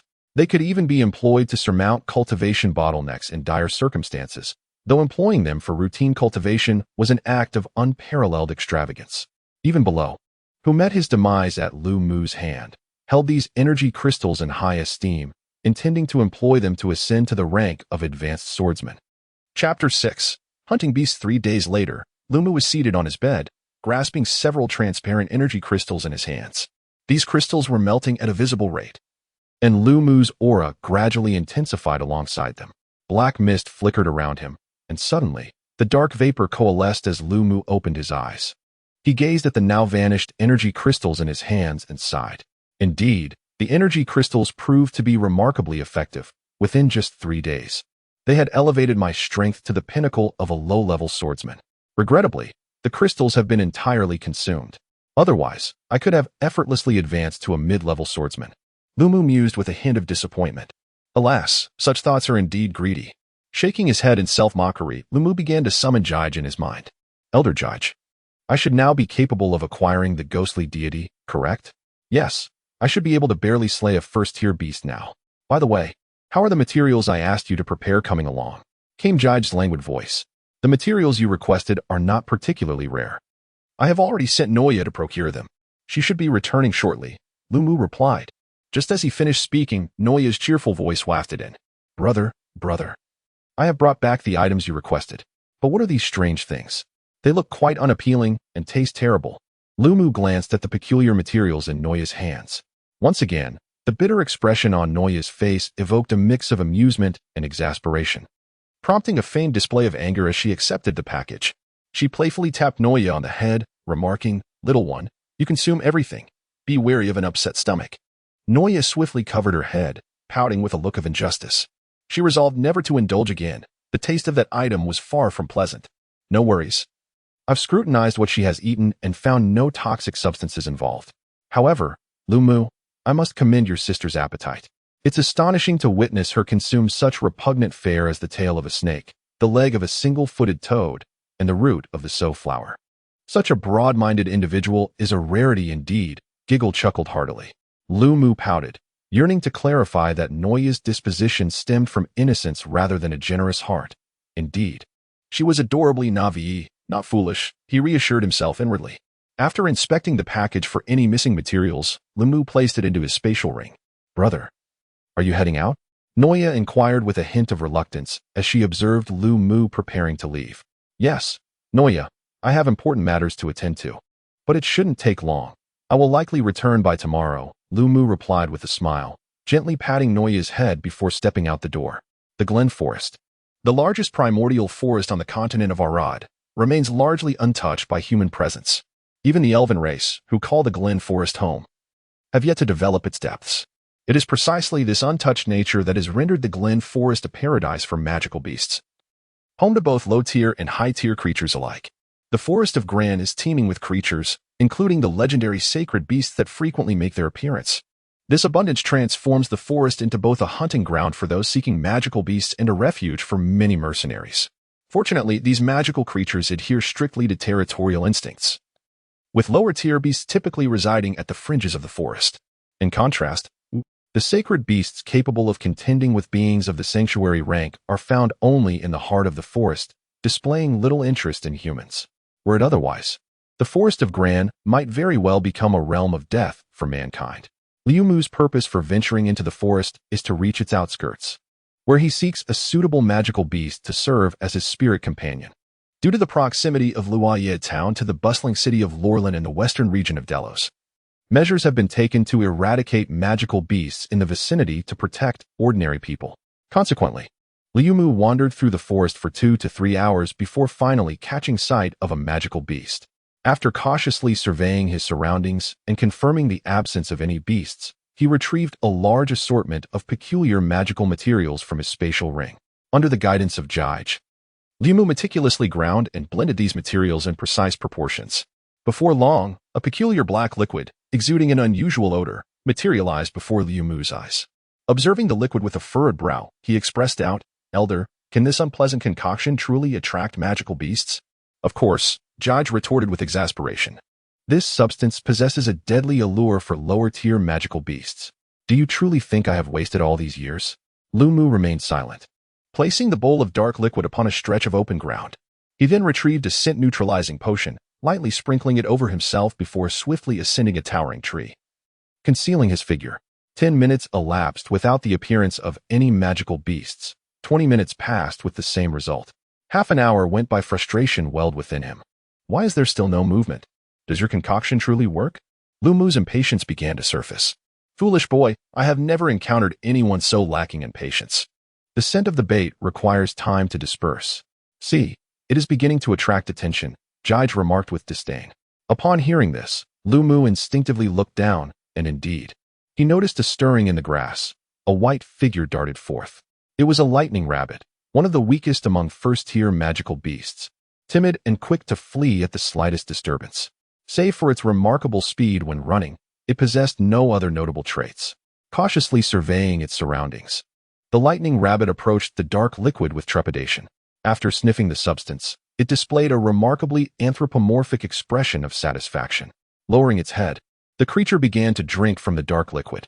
Witnessing this, Lu Mu felt a pang of dread. He had anticipated this lure to attract formidable magical beasts, not to be consumed by this diminutive rabbit. Otherwise, he would be left with no choice but to refine the creature into a spirit. However, Jai's calm voice broke through Lu Mu's thoughts, dispelling his apprehension. Rest assured, do you truly doubt my elixir? Just watch closely. Indeed, the rabbit merely took a sip of the black liquid, and its eyes instantly transformed into those reminiscent of incense coils, collapsing to the ground with a thud. The roots of the sorrow flower possess potent anesthetic properties, rendering such low-tier magical beasts incapable of consuming this concoction. Jig remarked with a hint of pride. As anticipated, over the ensuing hours, a succession of magical beasts approached. However, after sampling the black liquid, while they did not collapse as dramatically as the lightning rabbit, they swayed unsteadily, appearing somewhat disoriented. Perhaps this is sufficient. The sky is about to darken, Lu Mu hesitantly suggested, glancing at the staggering dozen or so magical beasts, and then at the sky. Not nearly enough. Do you believe my specially concocted potion possesses only this modest potency? Besides, these beasts are not what I require. The real spectacle is just beginning. Nightfall is the paradise for magical beasts, Jig responded with palpable anticipation. The setting sun cast its final rays, ultimately vanishing beyond the horizon. The bright moon ascended, gently illuminating the treetops. Under the cover of night, the previously swaying magical beasts suddenly regained their senses. Their eyes glowed crimson as they began to roar at one another. In no time, they were engaged in a fierce struggle, with weaker creatures, like the lightning rabbit, being brutally torn apart by their more formidable counterparts. As the scent of blood pervaded the air, the combination of the snake's tail and the celestial orchid incited unparalleled ferocity in the magical beasts, especially under the cloak of night, when their primal instincts were fully unleashed. The blood of these ferocious beasts exerts a greater allure on others of their kind, thereby attracting even more monstrous creatures, Giggle remarked with keen interest. As the beasts engaged in their brutal skirmish, a resounding howl pierced the air. A cerulean blur erupted from the thicket, swiftly sweeping across the ground, where dark liquid had once pooled. By the time Lu Mu processed the scene, the ebony liquid had vanished, revealing the figure behind the azure apparition. It was a colossal wolf, enshrouded by elemental winds, standing 2 meters tall and exceeding 5 meters in length. With disdain, it clamped its jaws around a bowl containing the dark liquid, then shattered the porcelain vessel in a single bite, consuming the liquid within. Such astonishing speed. This creature must have attained the rank of a second-tier beast. Lu Mu exclaimed in astonishment. The Gale Wolf of the second tier. Indeed, I have ensnared a remarkable beast. This settles it. No matter how formidable it may be, it shall be mine. Giggle observed the Gale Wolf with evident intrigue. You're joking. This creature is beyond my control, Lu Mu retorted in exasperation. Fully aware that the prowess of a second-tier beast equates to that of a grand swordsman, capable of annihilating him effortlessly. Fool, do not forget that I am still here. Pay attention. I assure you, the real spectacle is only just beginning, Giggle scoffed. A thunderous roar from the Gale Wolf interrupted Lu Mu's thoughts, diverting his attention from his inquiries. On the ground, the beasts continued their savage confrontation, perhaps spurred on by the Gale Wolf's consumption of the entire dark potion. Alternatively, other beasts sensed that the Gale Wolf posed the greatest danger, prompting nearly all the creatures to concentrate their attacks on it. As a second-tier beast, the Gale Wolf was not inherently afraid of these first-tier creatures. However, having recently ingested an excessive amount of a black liquid, it found itself slightly disoriented. Although it did not lose consciousness, its combat prowess was significantly diminished for the time being. Nevertheless, even reduced in strength due to the anesthetic effects of the sorrowflower's root system, a second-tier beast remained far beyond the capabilities of a first-tier creature. After 10 minutes, the Gale Wolf single-handedly vanquished all the other beasts. Yet, this triumph came at a grievous cost, leaving it battered and bloodied, with blood gushing forth like a fountain. The Gale Wolf began to sway violently, seemingly on the verge of exhaustion. The legs of the one-legged toad, when combined with the black water leech and various other ingredients, would create a toxin that accelerates blood circulation. Furthermore, this toxin would disrupt blood coagulation.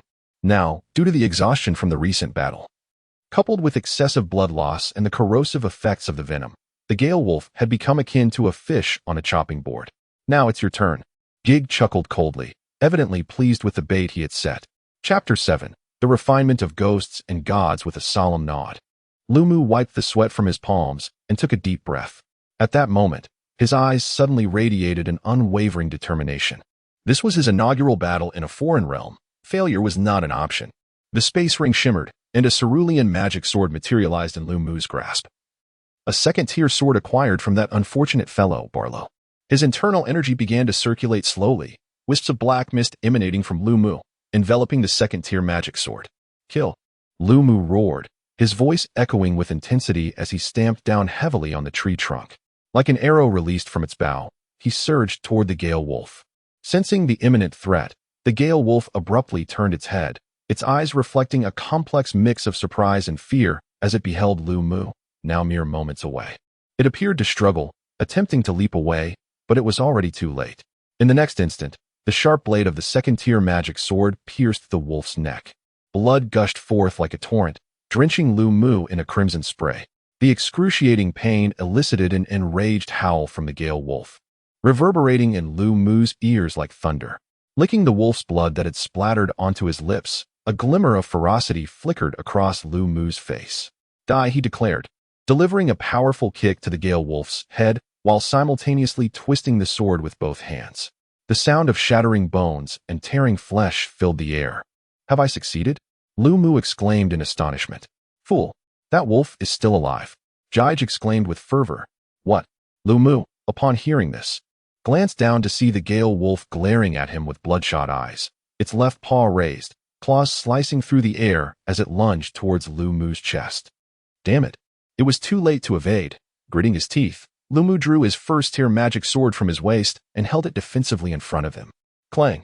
The sharp sound of metal meeting metal resonated as the magic sword trembled violently before shattering into two pieces. If the magic sword was so fragile, Lumu was even more vulnerable.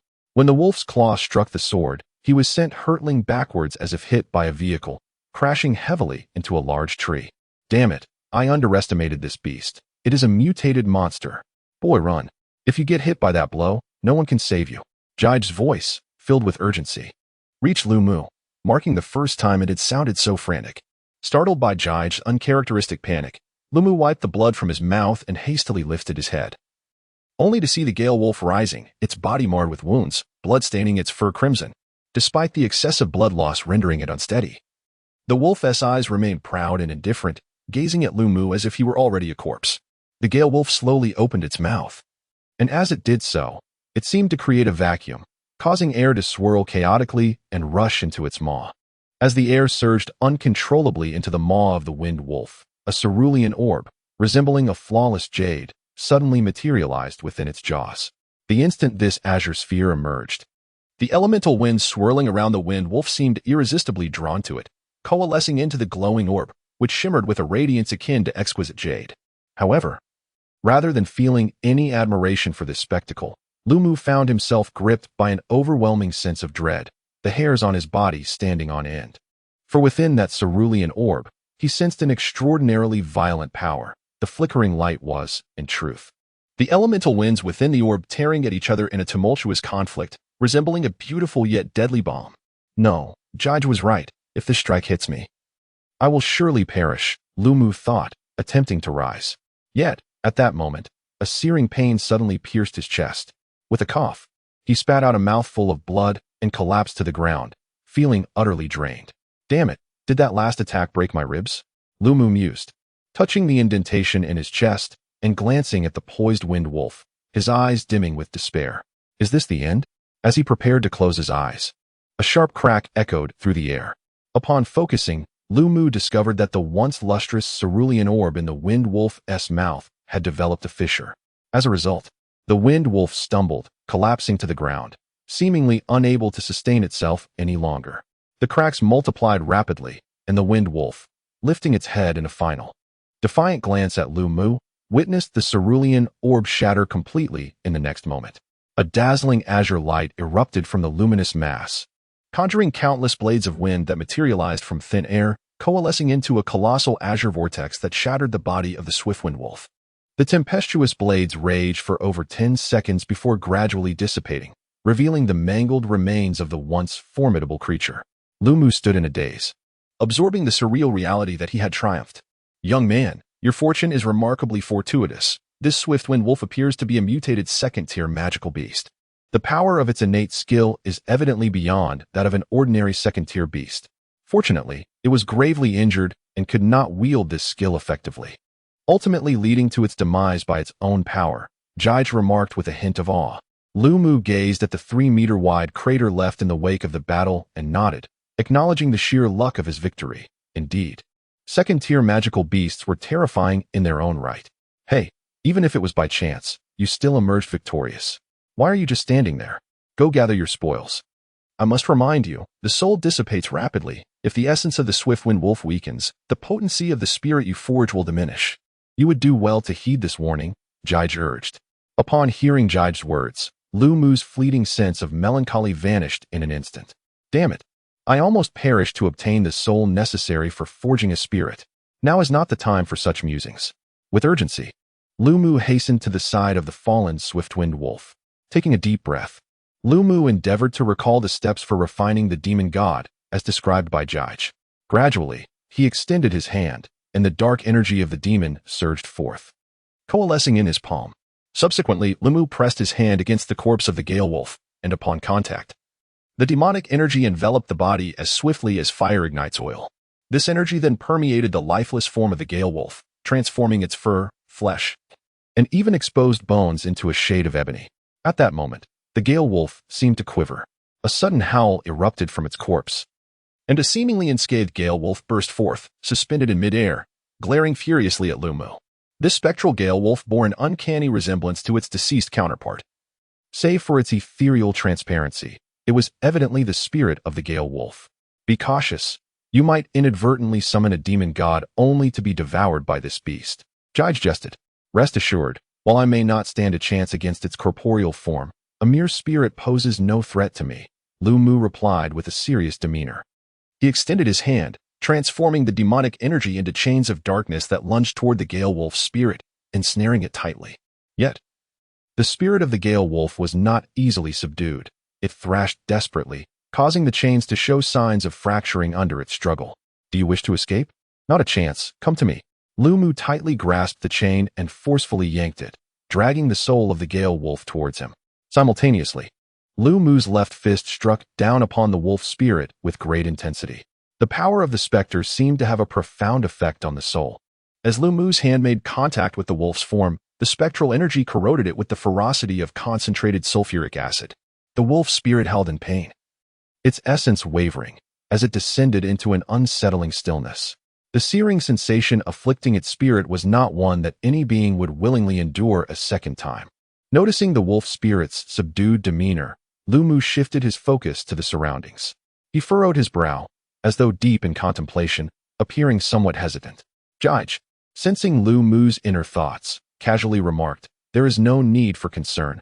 Magical beasts possess a strong territorial instinct. It seems that the most formidable creature in this vicinity is indeed this Gale Wolf. Thus, no other second-tier magical beasts will venture here. And with the scent of the Gale Wolf lingering, even first-tier magical beasts would think twice before approaching.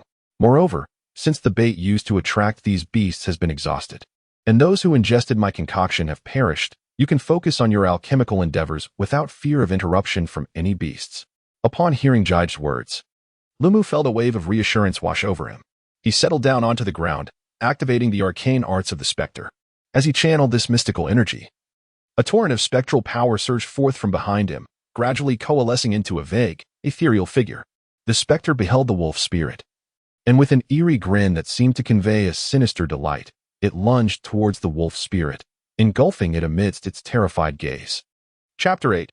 The advancing chick as night faded away, the first rays of morning sunlight filtered through the leaves, illuminating Lumu's form, causing his eyes to flutter open. Behind him, the ethereal shadow that lingered began to dissipate as he stretched his somewhat stiff limbs. Rising to his feet, Lumu took a moment to sense the fighting spirit coursing within him, a smile of delight blossoming upon his face. The power derived from forging the Gale Wolf into a phantom had enabled him to ascend to the rank of intermediate swordsman. See, I wasn't deceiving you. While summoning phantoms carries its own perils, the speed of enhancement is undeniably rapid, Jig remarked, somewhat exasperated. Now, summon the Gale Knock you have forged. At Jig's words, anticipation flickered across Lu Mu's visage. During his prime, Jig had managed to create 8 distinct types of phantoms. The first 6 corresponded to the elemental forces of earth, water, wind, fire, light, and darkness, while the last 2 represented unique abilities. The Gale Wolf, being a creature of the wind element, was thus Lu Mu's Gale Knock. Summon the Gale Knock. Lu Mu thrust his magical sword into the ground, and instantly, a surge of dark phantom energy surged forth from the blade. A peculiar purple-black magical circle materialized upon the earth. Simultaneously, a massive, translucent azure wolf manifested before Lu Mu. Gazing at the colossal creature, Lu Mu nearly feared that the soul of the wolf had not been successfully refined. However, upon closer inspection, he noticed that the wolf's eyes were devoid of rage and indifference. Instead, they reflected a profound darkness, bereft of any emotional fluctuation. Lu Mu placed his hand upon the wolf's spirit, which seemed to respond, swiftly burrowing into his body. In that instant, Lu Mu's form trembled, and he sensed a surge of formidable wind elemental power erupting from within him. He felt as though his body had become remarkably light, as if with the slightest motion he might soar into the air. Is this the sensation possessed by those who wield wind attribute fighting energy? As he pondered, Lu Mu vanished in a heartbeat, only to reappear atop a tree, leaving behind a series of azure afterimages etched upon the trunks of several surrounding trees. When Lu Mu's figure materialized once more, he returned to his original position, a broad smile adorning his face, clearly reveling in his newfound speed. Upon a cursory assessment of his velocity, he concluded it was at least twice that of an ordinary intermediate swordsman. In Lu Mu's perspective, even the most skilled assassins could not surpass his swiftness. Despite this sudden enhancement in speed, Lu Mu exhibited no signs of discomfort. The explanation was quite simple. After forging the demon god, one not only acquires the capabilities of the deity but also a fragment of its memories. These recollections seldom pertain to specific events. Rather, they encompass instinctual memories inherent to life itself.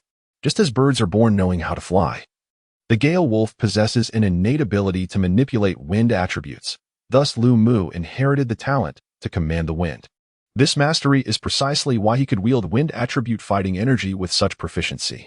TCH, it is merely the prowess of the Gale Wolf that I have obtained. As long as you continuously infuse your soul into the Gale Wind Knocks, you shall incessantly acquire its abilities, even some skills it possessed in life. Wait, skills? Young man, you haven't possibly obtained the Gale Wolf as signature move, have you? This Gale Wolf is likely a mutated beast, its innate skills having barely ascended to the level of advanced techniques. Suddenly, Jig realized this. While smiling, Lu Mu foolishly nodded.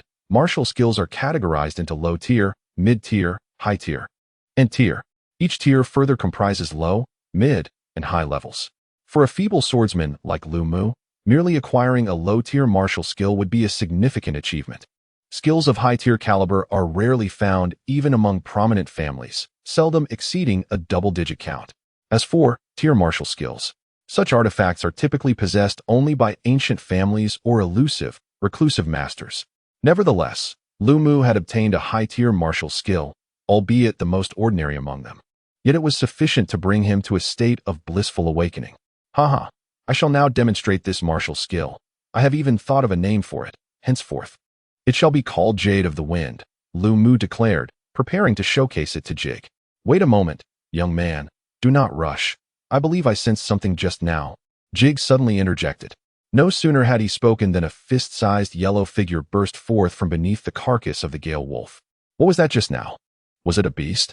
Lu Mu gripped his magic sword, vigilantly scanning the surroundings. Never mind, a night has already passed. The Gale Wolf is, after all, deceased, and the scent of blood has dispersed. It is not surprising that the magical beasts have been summoned. The objective has been achieved, and there is no need to linger here any longer. It is best to gather the magic cores and depart. Lu Mu approached the corpse of the Gale Wolf. The most significant distinction between magical beasts and ordinary feral creatures lies in the presence of magic cores within the former. The magic core serves as the source of a magical beast's power, enabling it to wield various elemental forces. Consequently, The utility of magic cores is extensive. They can be refined into energy crystals, utilized for setting up barriers, and employed by mages to facilitate the casting of spells. Thus, the magic core can be deemed the most valuable asset of a magical beast. A second-tier magic core from a Gale Wolf could fetch hundreds of gold coins, a sum sufficient to sustain an ordinary citizen for 5 years without concern. Naturally, Lumu would not forego such an invaluable treasure. However, where is my second-tier magic core? Typically, the magic core resides within the head of the magical beast, yet upon Lumu's incision into the Gale Wolf's skull, he found it completely empty. The magic core is indeed the most substantial difference between magical and feral beasts. If it were true that a second-tier Gale Wolf could be considered an ordinary creature, Lumu would find it utterly unbelievable, even if it meant his demise. Dismissing this absurd notion, he concluded that the culprit could only be that mysterious yellow entity. With this thought, an ominous premonition washed over Lumu. He abandoned the Gale Wolf's corpse and moved on to inspect the remains of other magical beasts. Moments later, a heart-wrenching wail pierced the air. "Damn you, thief! I shall end your life for stealing my magic core." Lumu clutched the lone magic core in his hand, feeling a profound agony that resonated through his heart, liver, stomach, and throughout his entire being. With over a dozen first-tier magic cores and a solitary second-tier core remaining, it was infuriating that the sole remaining core was from the feeble lightning rabbit, a creature known for its insignificance. Magic cores are exceedingly precious, and the dangers lurking within the forest of Gran were abundant. Thus, even the highly skilled swordsman Eddie, the former incarnation of Lumu, had only managed to slay magical beasts occasionally while fulfilling other tasks. As for the second-tier magic core, Eddie had never laid eyes upon one. And now that it was lost, Lumu could hardly contain his fury. As Lumu vowed to exact a brutal revenge upon the thief upon their encounter, a yellow figure, no larger than a fist, suddenly darted past him. Lumu was momentarily stunned, and by the time he regained his composure, he found his hands empty. The core had vanished. The perpetrator had already fled into the thicket. Cursed thief, so audacious. Just because the tiger does not roar. Do you presume me to be a mere halakidi? Lumu was thoroughly enraged. Slamming his hand onto the ground, he invoked the spirit of the wind, the gale of Nork. In an instant, a spectral wolf shadow merged with Lumu, manifesting a phantom wolf behind him. Like a giant wolf in human form, he plunged into the underbrush. Boom! The thicket erupted in a violent explosion, and at that moment, a yellow figure burst forth, landing on a nearby branch. Damn it! Where do you think you're going? The azure wind element surged fervently from Lumu, and the figure of the Gale Wolf appeared alongside him. Lumu's hand was enveloped by the elemental wind, transforming it into a colossal wolf claw. Boom! The ancient tree, standing for a century, was nearly torn asunder by the wolf claw, leaving deep gashes in its wake. The yellow creature appeared to be frightened, transforming into a flickering yellow shadow as it leaped between the trees. Lumu, naturally unwilling to let this thief escape easily, charged through the forest, empowered by the spirit of the Gale Wolf. However, to Lumu's astonishment, he gradually found himself unable to keep pace with the elusive yellow thief. It was unfathomable. He had acquired the abilities and legacy of the Gale Wolf. Although constrained by his own strength and physical structure, Lumu believed he should be unrivaled among first-tier magical beasts. If that yellow thief was indeed a second-tier beast, then it would be prudent for him to retreat. Watching the yellow creature distance itself, Jige sighed. Lumu, be cautious. This beast is extraordinary. Given your current strength, you likely cannot catch up. I think it has stopped. Lumu interrupted, astonished. What? It has stopped? Was it merely toying with you? Indeed, a creature possessing such speed must be exceptional. Lumu braced himself to flee. Well, I don't think it's that dire. It seems to have fallen. Lumu halted, having just witnessed the yellow creature suddenly come to an abrupt stop and tumble from the tree. The creature's appearance became clear. It was covered in soft, fluffy yellow fur, with a beige beak and claws. Its appearance resembled that of a chick. Indeed, was it not a freshly hatched chick? Lumu thought, somewhat exasperated, as the yellow chick rolled back and forth on the ground, seemingly in distress while clutching the magic core. What was it doing? Jige stared blankly at the chick as it tumbled about. Lumu mused that it appeared to be choking on the magic core. Jige remained silent.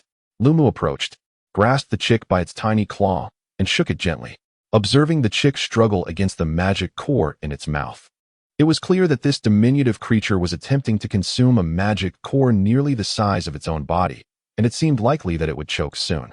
Lu Mu remarked that this chick-like magical beast was quite extraordinary, as he could not even sense any magical energy emanating from it. Yet it possessed remarkable speed and had consumed such a substantial quantity of magic cores despite its small stature. Thus, he believed Lu Mu could forge a blood contract with it and take it as a pet. Jige spoke earnestly. Upon hearing Jige's words, Lu Mu ceased his shaking. And at that moment, the yellow chick finally managed to swallow the magic core. Indeed, it had swallowed a magic core the size of an egg without exhibiting any signs of bloating or distortion. The chick let out a satisfied chirp after consuming the core. However, it soon realized it was being held by Lu Mu and, like a true chick, it began to struggle vigorously, chirping incessantly. "Senior, are you certain I am to forge a blood contract with this creature?" Lu Mu gazed bemusedly at the wriggling chick in his grasp. Observing the current state of the chick, after a brief moment, Jige finally responded with an uncertain yet affirmative tone. "Well, this statement is not contradictory."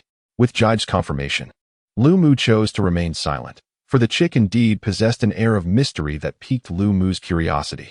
The blood pact is a mutual agreement utilized in the land of Arad to bind magical beasts as companions.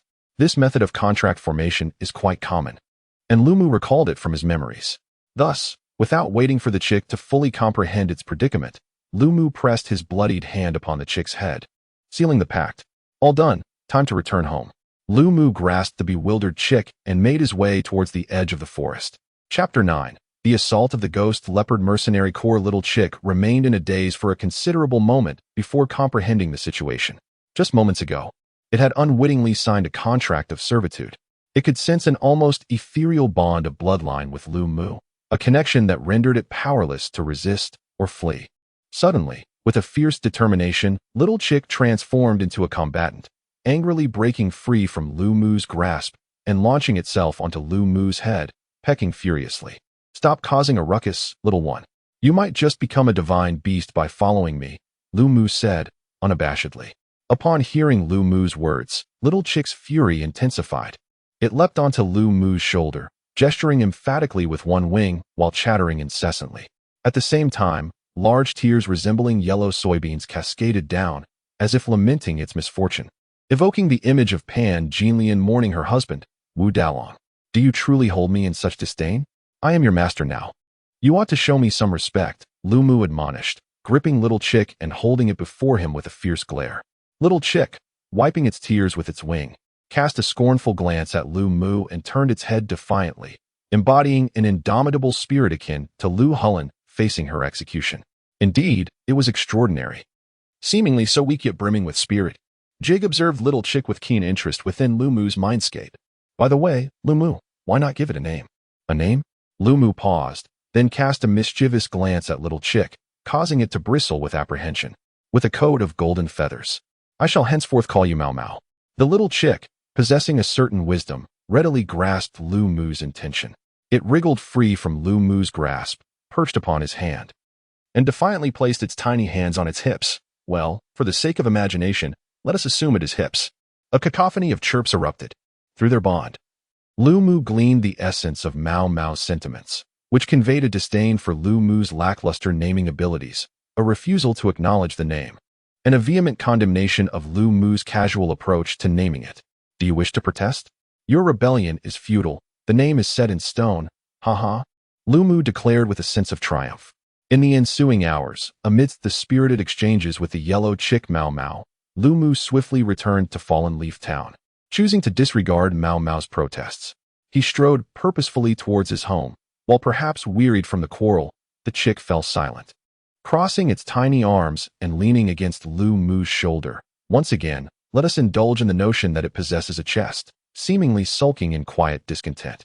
"Noya, dear girl, I am back," Lu Mu announced as he pushed open the gate and stepped into the courtyard. Oddly enough, in Lu Mu's recollection, the girl would typically rush out upon hearing his return. Yet, there was an unsettling stillness. Could it be that Eddie's memory is flawed? Lu Mu pondered with a hint of confusion. "Careful, young Lu, there are footprints in the garden. Someone has entered the courtyard," Jigger cautioned. "Who could it be? Is it the Ghost Leopard Mercenary Group?" Lu Mu inquired, gazing at the sizable footprints imprinted in the earthen ground of the courtyard. The second-tier magic sword was slowly drawn by Lu Mu, who cautiously approached the door of the room. Suddenly, with a thunderous crash, the door shattered as a blade of wind surged forth, aiming for Lu Mu's neck. Reacting swiftly, Lu Mu propelled himself backward. Whoosh! Several more wind blades shot out from within the room. Break for me. Clenching the second-tier magic sword tightly, Lu Mu unleashed a torrent of fighting spirit into the blade. Instantly, the sword was activated, enveloped in a swirling azure aura. Lu Mu swung the sword toward the incoming wind blades, which were devoured by the azure currents. Who is it? Come out from the shadows. Lu Mu retreated a few steps, calling toward the interior. As if in response, a middle-aged man clad in a black mage robe emerged slowly, applauding. Ah, little brother Eddie, your skills are impressive. No wonder you were chosen by our self-important leader to explore the ruins together. You are from the Ghost Leopard mercenary group. Lu Mu's expression darkened as he recognized the Black Panther emblem on the man's robe. Where is Noya? Where is she? Are you referring to this half-elf? Came a rough voice as a burly man stepped out from the shadows, his upper body bare and covered in scars, with a long gash running from his eye to his mouth, exuding an aura of menace. In his grasp was the bound figure of Noya. The brute hoisted her up, pressing a dagger to her face, and grinned wickedly at Lu Mu. After considerable effort, I managed to track you down. Initially, I was merely suspicious, but it seems that the young commander is indeed the one you have killed. The middle-aged man shook his head as he regarded Lu Mu. What are you saying? I cannot comprehend. Upon hearing the middle-aged man's words, a knot formed in Lu Mu's heart, yet he suppressed his shock and stubbornly denied it. Stop feigning ignorance. The middle-aged man scoffed. Do you not realize that the second-tier wind attribute magic sword you are holding is called Qingying? It was specially crafted for the young commander during his coming-of-age ceremony by the third commander. Now that it is in your possession, how do you intend to explain this? Staring at the magic sword in his hand, Lu Mu fell into a moment of silence. Come with us, the middle-aged man continued. What if I refuse? Lu Mu retorted with a cold laugh. Then you shall not have her life. I've heard that you hold a great fondness for this half-elf. The burly man stepped forward, shaking the unconscious Noya in his hand. You, despicable, Lu Mu seethed, gazing at Noya's dimmed eyes, the flames of fury igniting within him. Being despicable is necessary. We are well aware of your prowess, having attained the rank of an advanced swordsman and on the brink of becoming a great swordsman. Therefore, to safeguard against any eventualities, we have no choice but to act this way. The burly man lightly grazed Noya's face with his knife, leaving a trail of blood. Be compliant, or I cannot guarantee that the next cut will not be across her throat. You scoundrel, I will tear you to pieces. Dark energy surged from Lu Mu, and an overwhelming aura of murder enveloped him. Sensing the murderous intent emanating from Lu Mu, the middle-aged man and the burly figure exhibited not a trace of fear. Instead, they exchanged a glance, their faces reflecting a hint of perplexity. Could it be that the intelligence was flawed? Was it not stated that Eddie had already approached the prowess of a great swordsman? Yet, at this moment, he appeared to be merely an intermediate swordsman, seemingly one who had only recently begun his journey. The middle-aged man pondered aloud. At this moment, he even began to doubt whether Lu Mu had indeed slain Balro. It must be noted that Balro was accompanied by his formidable guardian, Kote, who had already attained the rank of great swordsman. How could Eddie, at such a level, possibly have defeated both Balro and Kote? What the middle-aged man remained unaware of was that Eddie did possess strength nearing that of a great swordsman, but due to the effects of the dark potion, he had perished. Meanwhile, Lu Mu had painstakingly cultivated himself to reach the status of an intermediate swordsman. As the middle-aged man contemplated, the burly figure scrutinized Lu Mu intently. Suddenly, he seized Noah and hurled her directly towards Lu Mu. Taken aback by this sudden action, Lu Mu swiftly caught Noah as she fell from the air. He untied the ropes binding her and removed the rag stuffed in her mouth, anxiously inspecting her for any signs of harm, yet found nothing amiss, which left him somewhat incredulous. Noah, are you all right? Do you feel any discomfort? Lu Mu inquired, still harboring concerns for her well-being. As Noah gazed at Lu Mu, tears began to stream down her cheeks. I'm fine. I'm sorry, brother. I've caused you trouble. It's nothing, see? I'm here, and everything is all right. Do not be disheartened, Noya. This matter has arisen due to your brother, and rest assured, he will resolve it. Observing Noya's distress, Lu Mu felt a pang of sympathy and could only offer her gentle words of comfort. Hey sure, what is the meaning of this? Why did you let that girl go? The middle-aged man cast an irritated glance at the burly figure. Why release her? Is that not a foolish question? The burly man snorted disdainfully. If that lad truly possesses the prowess of a near-great swordsman, Then capturing that girl to coerce him would indeed make sense. However, it appears this is merely a case of exaggeration. This boy is but an intermediate swordsman. You and I are a one-star high-ranking mage and a berserker filled with bloodlust. If we proceed in this manner, should word of this leak, it would tarnish your reputation in the mercenary world, and I cannot afford to lose face either. After finishing his words, the burly man turned his gaze toward Lu Mu, sneering, "That pretentious young man over there. Were you not intent on shredding him to pieces? Moody, do not interfere. Youngster, let me impart to you the truth that strength is not to be boasted about. Really now, be gentle. Do not kill him, as we still need him for questioning." The middle-aged man remarked, shaking his head, displaying no intention of intervening, evidently confident in the burly man's abilities. "Noya, you should hide for now. I will come to find you shortly." Lu Mu affectionately patted Noya's head, urging her to leave the courtyard temporarily, oblivious to the fact that the little chick, Mao Mao, had also followed Noya in her escape. "Huh, let that little girl flee. It is of no consequence. This half-elf is quite appealing. Once captured, I shall have a delightful conversation with her." The burly man licked his lips lasciviously, uttering words of contempt. "Humph, a dying man still has so much to say. Allow me to escort you on your journey." Lu Mu cast a cold smile at the man. "Arrogant brat, just wait until I sever your hands and feet. Let's see how bravely you speak then." The burly man unsheathed the massive sword from his back. Crimson energy surged from him rapidly, accompanied by an overwhelming, acrid scent of blood that wafted through the air, causing Lu Mu to frown deeply. What kind of energy is this? It's utterly repugnant. The man's crimson aura was characteristic of the berserker bloodline, a unique power that could only be unleashed by those with the special physique of a berserker. Thus, the blood scent was an inherent trait of such energy. However, the intensity of the stench directly correlated with the purity of the blood energy. Given its pungent aroma, it seemed he possessed the most inferior form of blood energy, yet one should not underestimate this fellow. Any energy imbued with attributes is formidable. "Be cautious," Jig reminded patiently. "Now, little brat, come forth and meet your demise." As the scent of blood intensified around him, the man's eyes gradually transformed into a crimson hue. A berserker, as the name implies, grows stronger the more frenzied they become. When the last trace of white in his eyes was consumed by blood, the burly man charged directly at Lu Mu. Chapter 10. The power of Gale Knock. The demon god summoned Gale Knock. Lu Mu did not dare to be presumptuous. The azure aura of his fighting spirit instantly supplanted the dark energy. The wind attribute of the demon's power was infused into the second-tier magical sword, Qingying, which immediately emitted a resonant tremor. A slender blade of wind element manifested along its blade, appearing so faint that it seemed on the verge of vanishing.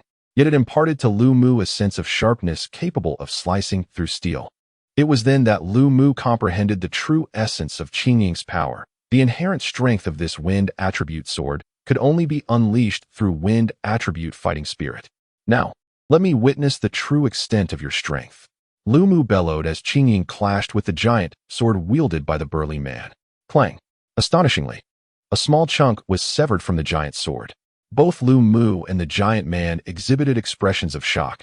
The giant was astounded that Lu Mu, possessing the prowess of a mid-level swordsman, could elevate Qingying to the level of a second-tier magical sword, while Lu Mu marveled at the sword's formidable might. With a fierce shout, Lu Mu relentlessly wielded Qingying, temporarily subduing the giant man with the power of the second-tier magical sword. In the ensuing clashes, the giant's sword endured 7 or 8 deep gashes. Yet, the giant's predicament did not end there. Lu Mu had inherited the wind element manipulation from the Gale Wolf, and a layer of wind element surrounded him. Each time Lu Mu collided with the giant man, the wind elemental blade struck him. Although these wind blades were feeble and lacked lethal force, after several encounters, the giant was left bloodied and battered. Although Lu Mu appeared to have the upper hand, an instinctive sense of foreboding gripped him.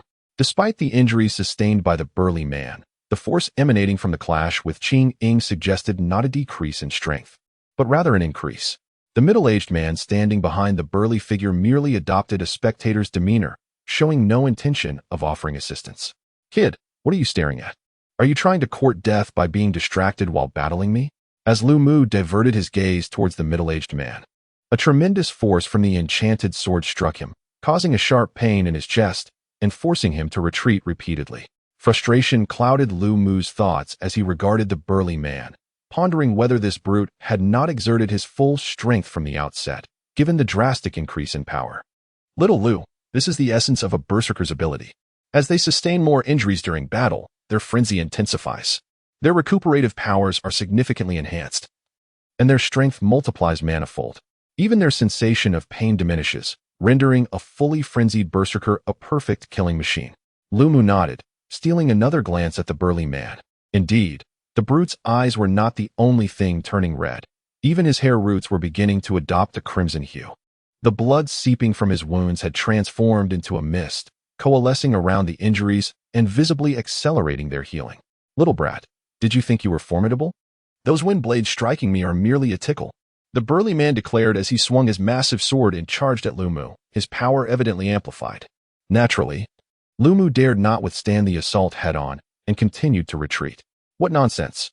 Just a moment ago, you were fighting with great enthusiasm. Now, you cower like a coward. Under the enhancement of Lu Mu's wind element, the burly man wielding the massive sword could not even touch Lu Mu's hair, which infuriated him to the point of incessant curses. Do you wish to fight me? I shall oblige you. With a flicker, Lu Mu appeared behind the giant, and the power of the specter surged fiercely into Qingying. Instantly, Qingying emitted a dazzling azure light as Lu Mu gripped it and struck down towards the giant's head with tremendous force. Clang! At the critical moment, the giant leaned the massive sword against his back. Qingying collided with the giant's weapon, producing sparks akin to iron striking stone. Is that all you've got? Prepare to be severed. Lu Mu exerted a powerful thrust, utilizing the thin layer of wind blades. Qingying surged forward like a spear, embedding itself deep into the massive sword. Unfortunately, the sword was exceedingly large, nearly a foot wide. Halfway through, Qingying became lodged and stuck. At that moment, the giant turned his head, grinning menacingly at Lu Mu, who felt a pang of alarm in his heart. This was bad. Suddenly, the giant exerted force with both hands, twisting the massive sword, causing Qingying to slip from Lu Mu's grasp. In that instant, the giant spun around and delivered a powerful kick to Lu Mu's abdomen, sending him flying like a kite severed from its string. The giant glanced at the massive sword and Qingying in his hands, and suddenly he hurled the massive sword aside, charging at Lu Mu with empty hands. The middle-aged man, witnessing this scene, revealed a faint smile. The outcome was already determined. As a berserker, Haishi's physique was vastly superior to that of an ordinary intermediate swordsman. Even without a weapon, Haishi could defeat advanced swordsmen. It is precisely for this reason that melee combat is a profound predilection of Blackstone, who appears to relish the spectacle of tearing his adversaries asunder. Perhaps this is a peculiar berserker proclivity. However, on this occasion, due to his presence, Moody would naturally not allow Lu Mu to perish in such a manner, as he still needed to extract from Lu Mu's lips the circumstances of Baylor's demise. Yet, as Moody entertained these thoughts, a scene of such astonishment unfolded before him that it left him bereft of any capacity to react. Come, lad, allow me to rend you asunder. The burly man bellowed with mirth, clenching his fists as he lunged towards Lu Mu. Lu Mu, initially taken aback by the scene, suddenly broke into a chilling smile, one that sent shivers down the spine of the hulking man. With a swift retreat, Lu Mu deftly evaded the man's fist. Engage me in melee combat, will you? You are courting death. Casting a gaze upon the man as if he were already deceased, Lu Mu exerted a sudden force beneath his feet, transforming into a blur of azure. Simultaneously, the spectral power within Lu Mu's grasp began to surge ceaselessly. These spectral energies swelled continuously, and in but an instant, an immense wolf's claw materialized before Lu Mu. Brandishing the claw aloft, Lu Mu leaped with great force, then brought it down with tremendous force upon the burly man. Witnessing the wolf's claw, fully a meter in size, imprint itself upon his vision, Blackstone's complexion paled somewhat. His velocity was no match for Lu Mu's, leaving him no recourse but to raise his hands above his head in defense. The wolf's claw struck Blackstone's arms with brutal force, instantly sinking into flesh and tearing away the skin and muscle from his arms, revealing the mangled bone beneath. Having such a substantial piece of flesh torn away, even with the diminished pain sensitivity of a berserker in a state of frenzy, Blackstone was nevertheless compelled to emit a plaintive cry of anguish. At that moment, a chilling sensation of pressure enveloped Haishi's neck. Just as he registered the danger, he discovered that Lu Mu had seized him by the throat. Terror washed over Haishi's face as he parted his lips, intending to call for help from the middle-aged man. only to be interrupted by the ominous sound of bones fracturing. Lu Mu had already snapped his neck, leaving Haishi with an expression of bewilderment as he gazed at Lu Mu. He could not fathom how this seemingly innocuous young man had transformed into a fearsome beast. Lu Mu pursed his lips and discarded the giant's lifeless body. After concocting the Gale Wind knock, Lu Mu had acquired a portion of the Gale Wolf's abilities, which had indeed turned him into a human beast. Although constrained by his human physique, Lu Mu could not withstand magical weaponry as the Gale Wolf might. Yet any foolhardy enough to rely on a berserker's strength, like Haishi, was courting death. No matter how formidable a berserker may be, there had been no tales of one prevailing in a physical confrontation against magical beasts. Suddenly, several blades of wind sliced through the air, but Lu Mu was well prepared. The wind blades merely struck his afterimage. Damn it, Moody thought, gritting his teeth. He had not anticipated that a mere moment of shock would result in Haishi's demise at Lu Mu's hands. In truth, the interval between the giant's charge toward Lu Mu and Lu Mu's fatal strike was but an instant. How could Moody, convinced of his victory, have foreseen such an outcome? Your companion is dead. You are next. Do you understand? In fact, compared to you, your companion posed a greater threat to me, Lu Mu declared. Advancing towards the colossal sword and unsheathing Qingying, Moody remained silent, instead brandishing his wand and conjuring several wind blades that hurtled towards Willow Dusk once more. Given my velocity, which surpasses that of even the most skilled assassins, it is improbable that you, as a wind mage, could successfully strike me. Willow Dusk evaded the wind blades, swiftly closing the distance between them and Moody. Observing Willow Dusk's evasion of the wind blades, Moody's countenance darkened considerably. Nevertheless, he relentlessly continued to instantaneously cast the most rudimentary of wind blades, impeding Willow Dusk's ability to approach. I asserted its futility. Is it to be inferred that you, as a distinguished one-star mage, are only versed in the Windblade spell? Or, perchance, are you apprehensive? Although momentarily hindered from approaching due to the wind blades, Willow Dusk remained unperturbed. Mages possess a finite reservoir of magical energy. Once depleted, they are rendered as defenseless as lambs awaiting slaughter. As Willow Dusk entertained these thoughts, Moody abruptly ceased conjuring wind blades. Instead, an incandescent cyan luminescence emanated from his wand. As a result, Moody slowly levitated into the air. Did you presume that I harbored trepidation towards you? I employed wind blades to protract our encounter in order to accumulate magical energy. Initially, I underestimated you. To avoid suffering a humiliating demise akin to that of Blackstone, I shall eliminate you. Moody bellowed with laughter from his aerial vantage point. Humph, eliminate me? Based on this levitation spell alone? Willow Dusk retorted disdainfully.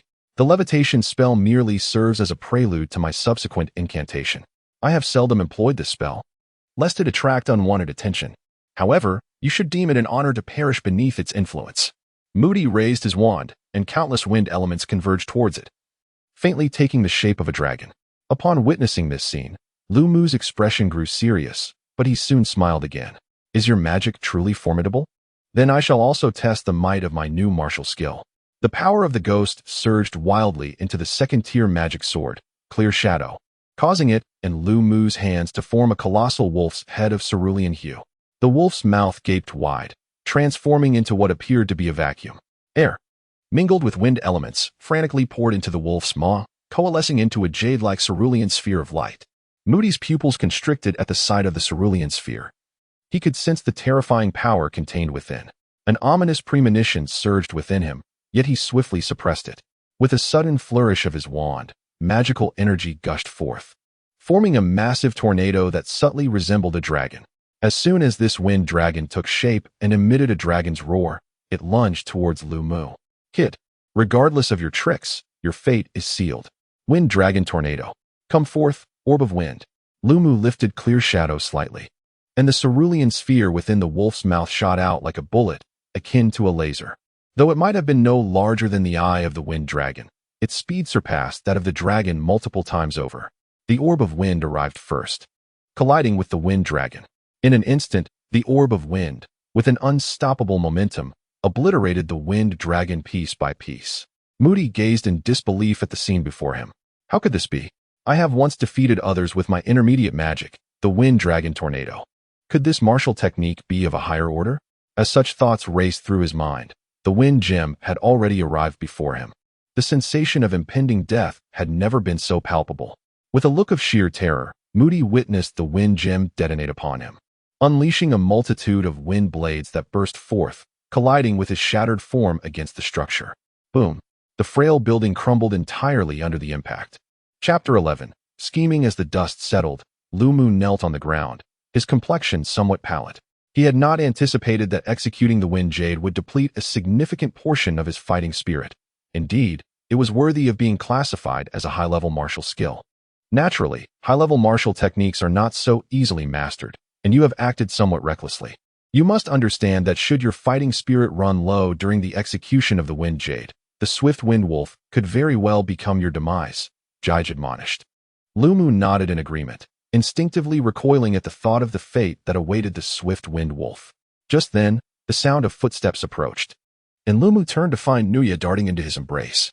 The little chick that had initially vanished without a trace had, at some point, lazily perched itself upon Lumu's shoulder. "You foolish girl, why did you come back?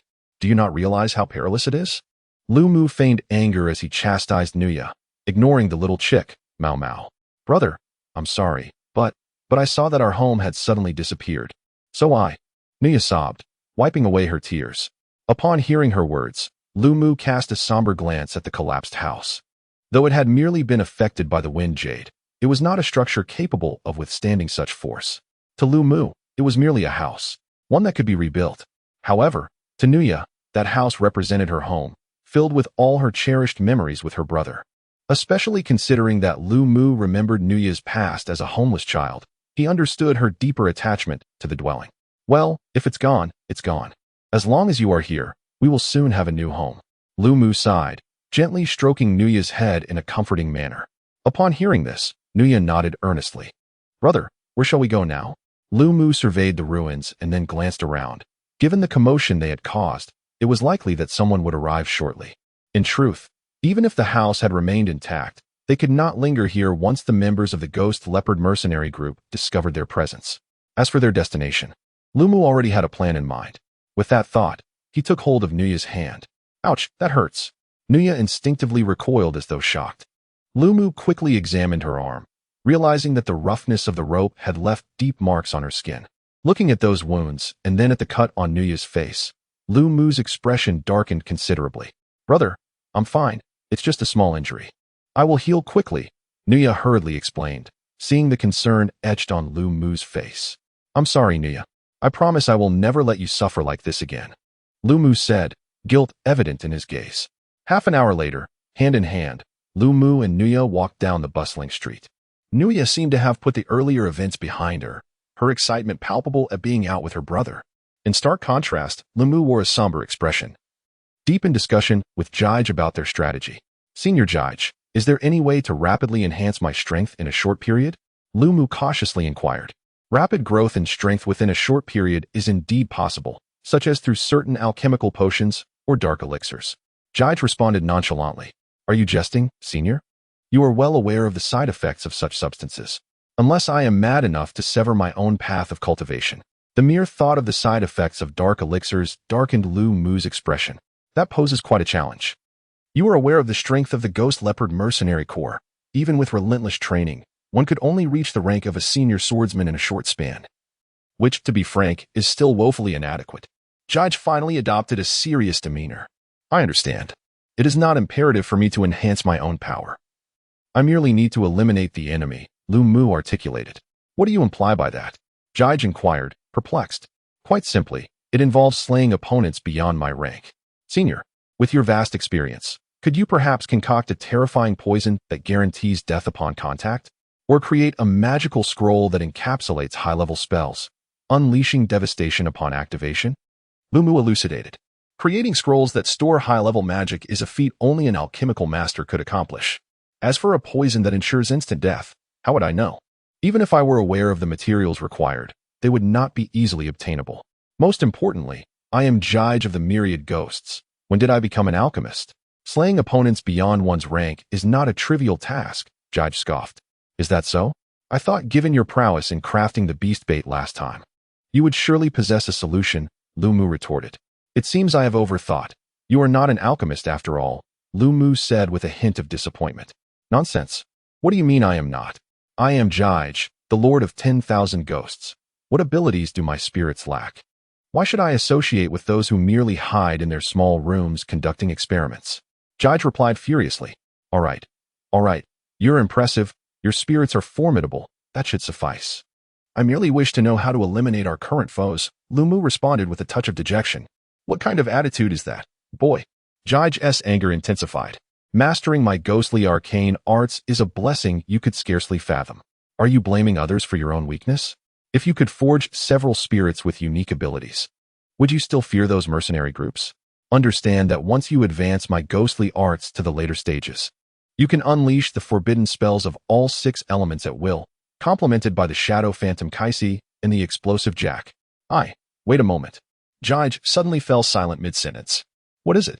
Lumu, who had been nodding along, casually inquired. I just remembered. There is indeed a method to achieve what you described. A way to slay foes beyond your level, Jige pondered. What method? Lumu perked up at the prospect. It's the Explosive Jack. Did I not mention that Jack's ability is to transform all pure energy he touches into terrifying explosives? As long as you possess sufficient energy, exterminating 10 or 8 swordsmen would pose no challenge, Jige said with a hint of pride. Pure energy? Are you referring to the energy crystals I use for my training? How destructive are they? Lumu hastily inquired, fully aware that the price of energy crystals is exorbitant. The type he previously utilized for cultivation, approximately 2 centimeters in size, is worth a gold coin. If the explosive power is insufficient, it would merely be a useless trinket. As for the explosive force, it is difficult to ascertain. It largely depends on its application. If employed solely as a bomb, it would require around 100 such energy crystals to eliminate a novice great swordsman. This is quite a hefty cost. 100 crystals equate to over 100 gold coins, causing Lumu's lips to twitch with dismay. In the realm of Arad, the currency conversion is as follows. 1 gold coin equals 10 silver coins, and 1 silver coin equals 100 copper coins. Even a second-tier magical weapon is valued at only a few hundred gold coins. This is, quite frankly, a blatant expenditure of wealth to extinguish a life. During this period, Lumu has slain Balro, the vice-captain of the Phantom Leopard Mercenary Corps, and Kota, the novice great swordsman, along with the 2 individuals from earlier. He possesses merely 500 or 600 gold coins in total. Lumu is unaware of the number of great swordsmen within the Phantom Leopard Mercenary Corps, but he understands that the father of Balro, the 3rd captain of the Corps, who is an advanced great swordsman, is beyond the reach of his financial means. Fool, I merely suggested using it as a bomb. Do you truly plan to toss it recklessly? A reminder was given. Explosive Jack, before I transformed him into a demon, was an adept dark elf, most proficient with the bow. Jige feigned an air of mystery, seemingly hinting at something. It suddenly dawned on me. Lumu interrupted Jige's discourse. You've said so much. Most importantly, my destination is to seek the soul of the Explosive Jack. For the Dark Elf Jack possesses this terrifying and arcane mastery. Only after you have refined him into a specter can such power be attained. However, there exists but one Dark Elf Jack, and you have slain him. Without his soul, how could I forge the Explosive Jack? Lumu thought in frustration. Rest assured, I had anticipated this dilemma long ago. You are aware that my transformation was a consequence of my cultivation errors, leading to the near annihilation of all the specters I had created. Nonetheless, the ability of Explosive Jack is exceedingly rare. It would be a pity to let it vanish. Thus, before my body was ravaged by the backlash of the ghostly power, I managed to extract a fragment of his soul and sealed it within the ruins where you eventually found me. This was intended for the future, when I could restore my strength and utilize it. And now, it seems this boon has fallen into your hands, you scoundrel. Truly, the whims of fate are unpredictable. Jige uttered through gritted teeth. In the ruins, you refer to those wandering phantoms? Lumu suddenly comprehended. He recalled that those apparitions must be specters, albeit ones lacking significant power. Jige, renowned as the king of ghosts, certainly would not be limited to merely 8 major specters, although they remain the primary focus. Indeed, one of those phantoms is the Explosive Jack. Enough has been said. The next steps are yours to determine. I shall take my leave and rest now. Do not disturb me unless necessary. With that, Jige fell silent, disregarding any further words from Lumu. This left Lumu exclaiming in disbelief at the unreliability of this fellow. Within Lumu's sea of consciousness, Gig, ensconced in a quaint pavilion, indulged in solitary libations. Abruptly, he turned his gaze to his side, a tender glimmer igniting in his eyes as he spoke. "Ah, you've awakened." A nebulous, golden silhouette materialized before Gig, its features indiscernible. Yet its form vaguely suggested a feminine figure. "You could have directly instructed him," she stated. "Why only impart half the counsel?" Gig toyed with his wine goblet, releasing a sigh. "I have already imparted sufficient guidance. Certain trials he must navigate independently. This is a crucible. Should he prove incapable of even this, must I pave his entire future path? Apotheosis is no simple feat if he is but a worthless pawn. It is best to discard him early."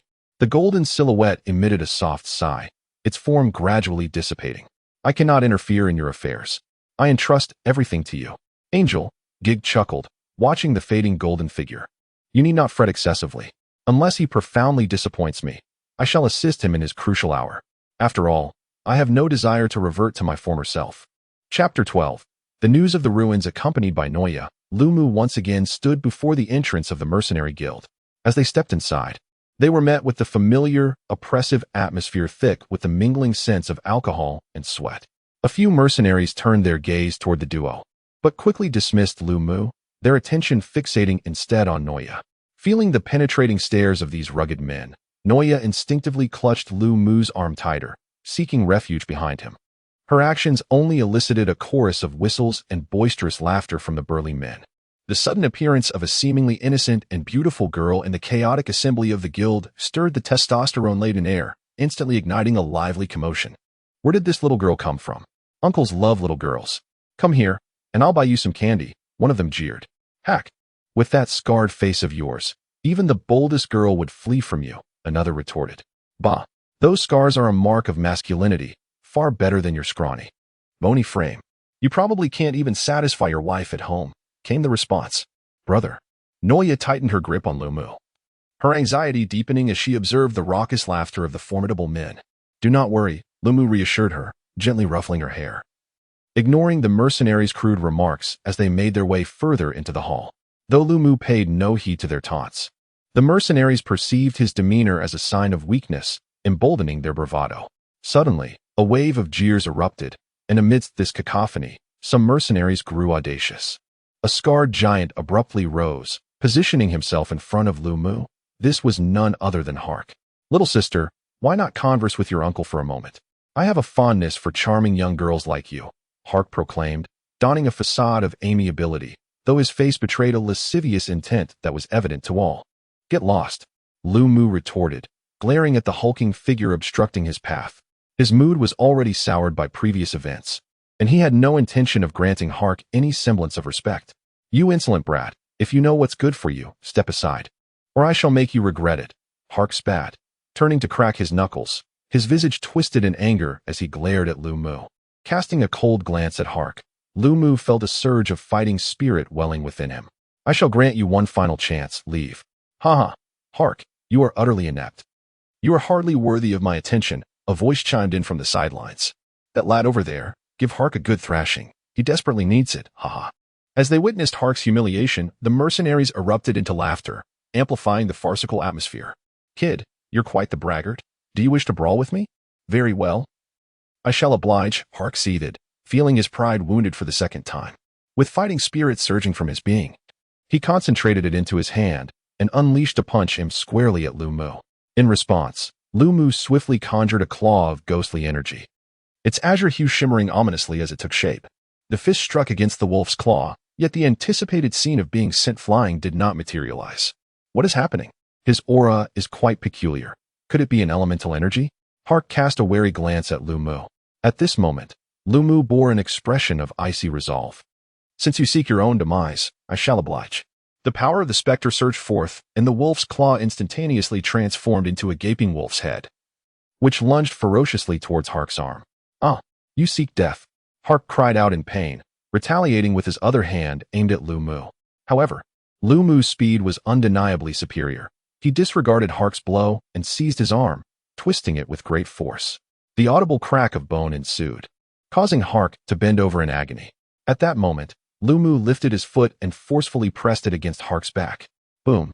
The sound of splintering wood resonated throughout the hall, while Hark lay sprawled on the ground like a lifeless fish, unaware of his fate. Paying no heed to Hark's plight, Lu Mu cast a cold glance at the raucous mercenaries. Behind him, a massive wolf's head shimmered ominously. The mercenaries instantly felt as though they were being scrutinized by a ferocious beast. They instinctively recoiled, settling down to quietly sip their drinks. The atmosphere grew tranquil, save for a few bystanders or those who fancied themselves fearless, who continued to discuss the unfolding spectacle with interest. Elemental energy. Hark had truly encountered an insurmountable obstacle this time. Humph. He deserved it. Merely a new mercenary from afar, yet he had previously been so arrogant. This young man possesses remarkable prowess. He too must be a newcomer from distant lands, likely drawn here by the recently uncovered ruins. Ruins? You speak of the recent discovery of the relic in the Fengshan Mountains, which is said to be fraught with peril, having claimed the lives of numerous valiant swordsmen.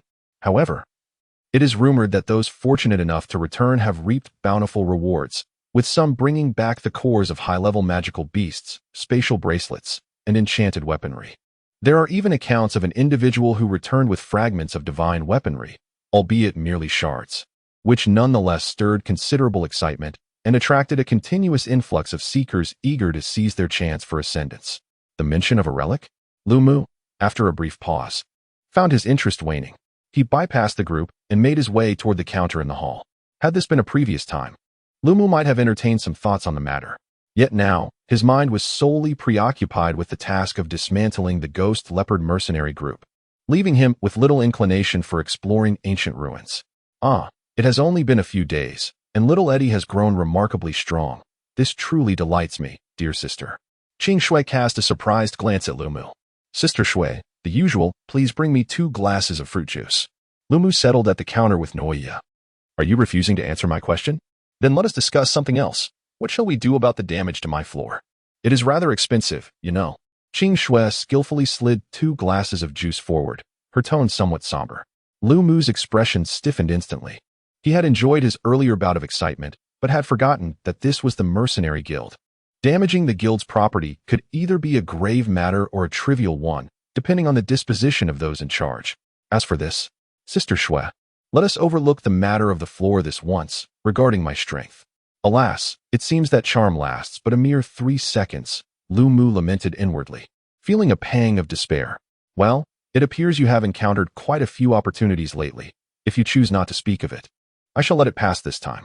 During this period, a considerable number of mercenaries had recently arrived from distant lands, and indeed, these unruly fellows warranted some correction. Qing Shui remarked, her gaze turning icy. Upon witnessing Qing Shui's demeanor, Lu Mu felt a shiver run down his spine. It seemed yet another foolhardy mercenary had set his sights on this formidable woman. Surely, she would not embark on a rampage again. Enough of this. You surely did not bring a little sister here merely to discuss such matters. Qing Shui pivoted the conversation, directing her attention to the quiet girl, Noia, who had been dutifully sipping her juice since their arrival. Upon hearing Qing Shui finally address the crux of the matter, Lu Mu's expression shifted. Surely, Sister Shui had deduced my purpose for coming here. The 2 members of the Phantom Leopard mercenary group have invaded your home. You are here seeking your sister's assistance. Are you not? Qing Shui stated casually. This revelation startled Lu Mu. He was taken aback by how swiftly Qing Shui had acquired this information, rendering her an even more enigmatic figure in his eyes.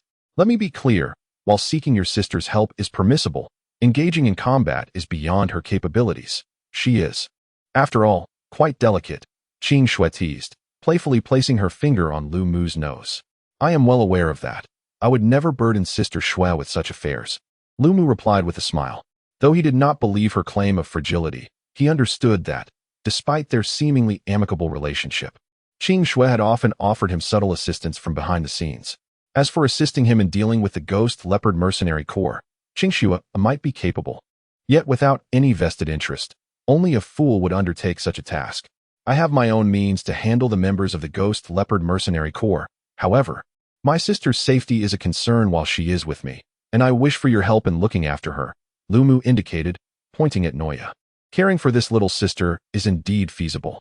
Upon hearing Qing Shui's words, Lu Mu felt a sense of relief. With Qing Shui's protection, Lu Mu was confident that the Ghost Leopard mercenary corps would not dare to offend the mercenary guild over a mere girl. Indeed, is that so? Qing Shui scrutinized Noia's face, examining her recently developed physique. and suddenly made a rather nonsensical remark. What do you mean? Indeed. Is there a problem? Lu Mu snapped back to attention, suddenly feeling a knot in his heart. Could it be that Qingxue regretted her decision upon realizing Noya's half-elf lineage? Lu Mu had heard that the elven race, which places great emphasis on bloodlines, typically harbors disdain for half-elves. There is no issue at all. My sister merely discovered little Eddie's preference quite unexpectedly. Qingxue leaned in mysteriously towards Lu Mu, her expression conveying a sense of certainty. It seems little Eddie indeed has a fondness for such recently blossomed young girls. No wonder he has been indifferent towards me, Qingxue lamented, casting a look of grievance at Lu Mu, her demeanor akin to that of a wronged woman in a secluded chamber. Uffed. Lu Mu sprayed juice everywhere. Meanwhile, Noya's face turned as red as a ripe apple. She stole a glance at Qingxue's impressive figure, then at her own modest form, before promptly burying her head beneath the counter, adopting an ostrich-like stance. The unfortunate little chick. Mao Mao, having previously perched upon Noya's shoulder, found itself tragically tumbling headfirst into a cup brimming with strong spirits, and to make matters worse, it became ensnared. This scene elicited a cascade of laughter from Qingxue, causing even the jade rabbit upon her chest to bounce in delight. Sister Xue, this is no way to play. Can we still engage in a proper conversation? Lu Mu glared at Qingxue with indignation. Very well, if you prefer silence, I shall oblige. However, you might be interested in some recent intelligence regarding the Ghost Leopard Mercenary Corps. Allow me, dear sister, to share it with you for free. Normally, I would charge others for such information, Qingxue said, suppressing her laughter as she suddenly adopted a serious tone. Chapter 13, Intelligence Snow. Quickly tell me about the information regarding the Ghost Leopard Mercenary Corps. Upon hearing this, Lu Mu obediently sat down, simultaneously extracting a nearly drowned chick from his wine cup. The Ghost Leopard Mercenary Corps comprises 3 leaders. The commander, Austin, reached the realm of Swordmaster 3 years ago, while the vice commanders, Angus and Abel, have both attained the rank of Senior Great Swordmaster. The Corps boasts over 10 Great Swordmasters and 5 2-star magicians, among which 3 have achieved Intermediate Great Swordmaster status, and 2 magicians have reached Intermediate 2-star level. Their overall strength is formidable in Lawrence City. Only the Timber Mercenary Corps and the Silver Wolf Mercenary Corps can rival them. Upon receiving this intelligence from Qingxue, Lu Mu's expression darkened further. Although he had anticipated this, the strength of his adversary still exceeded his expectations. Don't rush to despair. My sister hasn't finished speaking yet. Qingxue teased with a mischievous smile.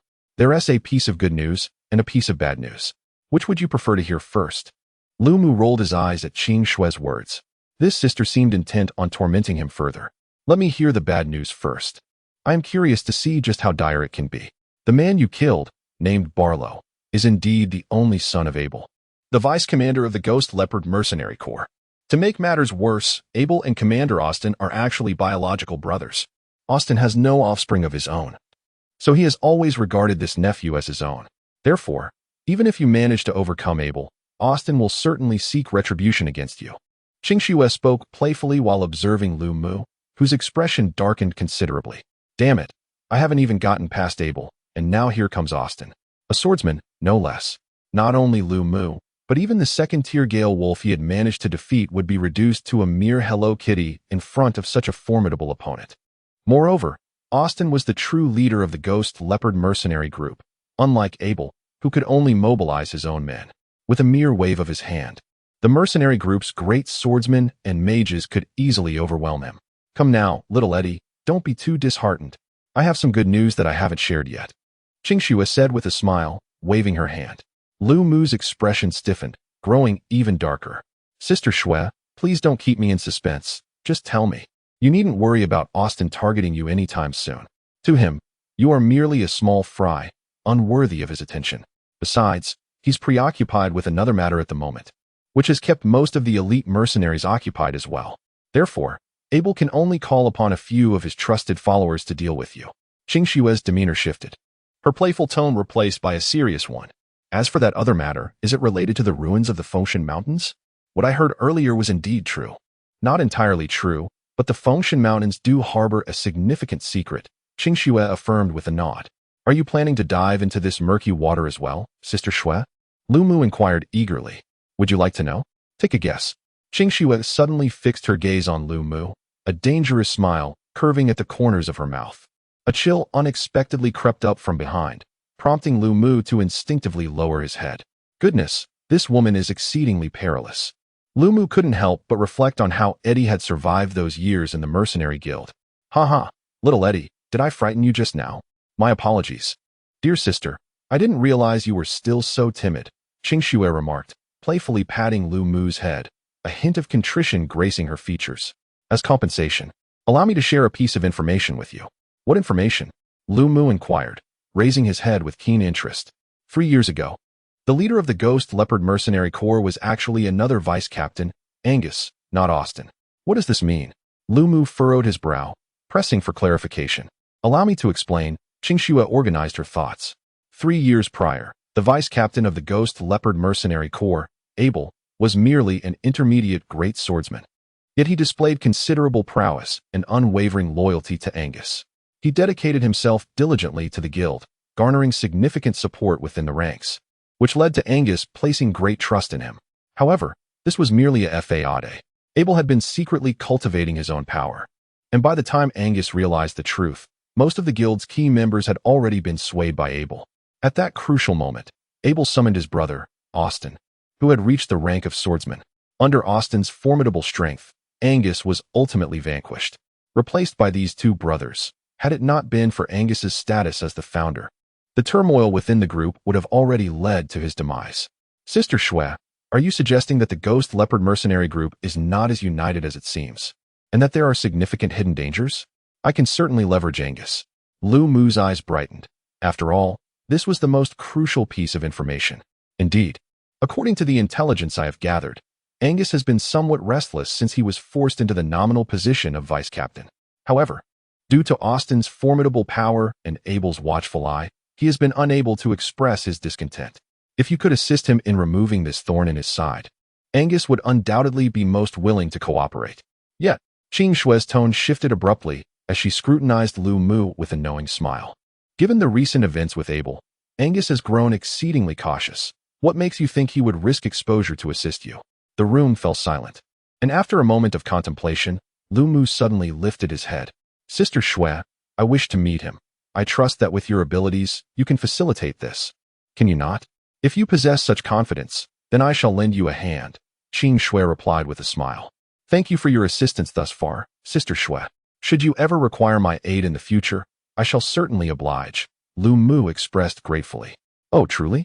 Qingxue regarded Lu Mu with surprise, then mischievously smiled. Winking at him. Do not perish. Who knows, upon your return, I may indeed require your assistance. I have faith in you. Observing Xue's demeanor, Lu Mu was suddenly drenched in cold sweat. The condition being that you do not inadvertently bring about your own demise. Lu Mu silently added this thought. Very well. Sister Xue, I shall take my leave. I entrust this girl, Nuya, to your care. As he spoke, Lu Mu rose to his feet. At that moment, the previously quiet Nuya suddenly lunged forward, embracing Lu Mu tightly. Brother, are you about to undertake something perilous? Nuya asked, her voice trembling with fear of once again becoming utterly alone. She buried her face in Lu Mu's embrace, weeping. Do not worry, my dear. Lu Mu tenderly stroked Nuya's head. Brother promises, I will certainly return. I will never abandon you. Then when you come back, will we be able to build a home once more? Nuya looked up, her eyes filled with hope as she gazed at Lu Mu. Home. The word lingered in Lu Mu's mind, causing his eyes to well with tears, nearly spilling over. Having always been solitary, he finally had a home. A loved one awaiting his return. Indeed, when the time comes, brother will construct a larger house, allowing Nuya to have 2 rooms, one for living and one to remain empty. Lu Mu's eyes filled with determination. He vowed to protect this hard-won warmth. I shall no longer be a lonely soul. Yes, Nuya will have 2 rooms. And brother shall have 2 as well, one for living and one to remain empty. We shall also reserve a room for Mao Mao, Nuya exclaimed with excitement. The little yellow chick, feigning death beside the wine glass, lifted its head upon hearing its name called. It leisurely uttered a sound before once again resting its head down. With an expression of exasperation directed at this peculiar creature, Lu Mu grasped one of its legs as one would a lifeless chick. Thus, he departed, leaving behind Noah's reluctant gaze. Chapter 14. Negotiation. After departing from the mercenary guild, Lu Mu casually chose a tavern to lodge in. Sitting on the bed, He stretched languidly. It would take some time for Qing Shui to contact Angus, and during this interval, Lu Mu had no intention of remaining idle. The dark essence of the undead surged from his body, and a translucent figure screamed as it erupted from him, fleeing toward the window. Trying to escape? It won't be that simple, Lu Mu coldly admonished. Instantly, the essence of the undead boiled forth, manifesting several black serpents that ensnared the translucent figure tightly, dragging it before Lu Mu. It was evident that this spectral entity was a soul, and upon closer inspection, one could recognize it as Moody, the wind mage with whom Lu Mu had previously clashed. However, the once arrogant Moody now displayed an expression of sheer terror. "Aren't you a swordsman? How can you wield the powers of a necromancer?" Moody exclaimed in panic, and it was not without reason. Necromancers were notorious throughout the continent, known for their eccentricities and reclusiveness, dealing exclusively with the deceased. The corpses and souls of the dead served as their weapons. No one desires to have their body or soul exploited post-mortem, condemned to a fate of eternal unrest. This very reason contributed to a time in ancient history when necromancers were reviled, akin to public enemies, relentlessly hunted by the church and all factions across the continent for centuries, nearly leading to the extinction of their lineage. Fortunately, during the subsequent invasion of the demon realm in the Holy War against the Arad continent, the fierce battles, which claimed countless formidable warriors, heralded a renaissance for necromancers. Their significant role in this conflict led to a shift in public perception towards them, allowing necromancers to adopt a more subdued demeanor post-war, thereby ensuring their survival. Nevertheless, the populace still regarded them with a mix of respect and trepidation. Now, as Moody contemplated his impending grim fate, fear gripped him. "Please, spare me." He trembled in his plea. Observing the quaking soul before him, Lu Mu displayed a fleeting pang of compassion. Yet, the memory of Noya's capture and the choking presence of the ghost leopard mercenary corps quickly overshadowed this sentiment. He was in dire need of strength. "I'm sorry, but now that you've fallen into my hands, you must accept your misfortune," Lu Mu declared, turning his gaze away from Moody as the spectral energy swiftly enveloped him, transforming into a shade of blue. A colossal azure wolf flickered into existence, relentlessly gnawing at Moody's soul. As a one-star high-level mage, Moody's essence could seamlessly merge with the Gale Knock, augmenting its power. Lu Mu was also quite intrigued by the intermediate spell, Wind Tornado, that he had cast. As for the soul of the Berserker, given that the Berserker's strength was derived from the physical form, Lu Mu relinquished the notion of refining it into a specter. After refining the essence of this Moody, Lu Mu acquired 2 spells from its memories. Fortunately, one of them was the mid-tier spell, Wind Tornado. As for the other, Lu Mu found it amusing that it was merely the most elementary wind magic, Windblade. Upon obtaining these 2 spells, Lu Mu began to ponder his own identity. Was he a magician, a swordsman, or perhaps a magic swordsman? Swordsman, magician, magic swordsman, and even battle mage are essentially the same. There's no need to overthink it, Jige interjected suddenly. "What does that mean? Please elaborate," Lu Mu asked with keen interest. "Regardless of the profession, their powers stem from the energy of the cosmos. The distinctions among professions merely reflect different applications of this celestial energy.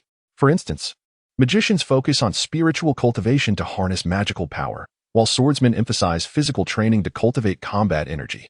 If a swordsman also begins to cultivate their spiritual side, their combat energy may undergo a transformation, causing their martial techniques to resemble those of a magician, thus earning the title of magic swordsman.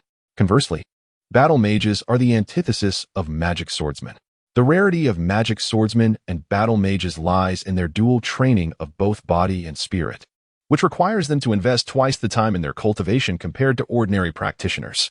Those lacking talent will naturally abandon this path, yet should they persevere, they will undoubtedly surpass the capabilities of typical swordsmen and magicians.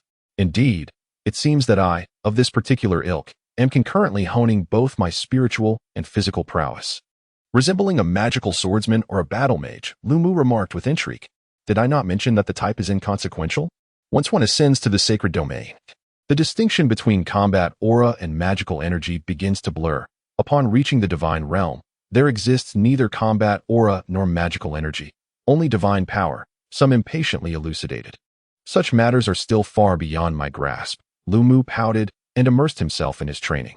On this day, Lu Mu devoted a tranquil day within his chamber to his practice. Following the integration of the gale wind's essence into Moody's soul, Lu Mu's strength grew yet again.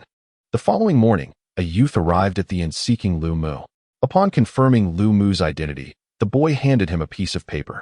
It was evident that this was news from Qing Shui, who had successfully contacted Angus, the vice-captain of the Ghost Leopard Mercenary Corps.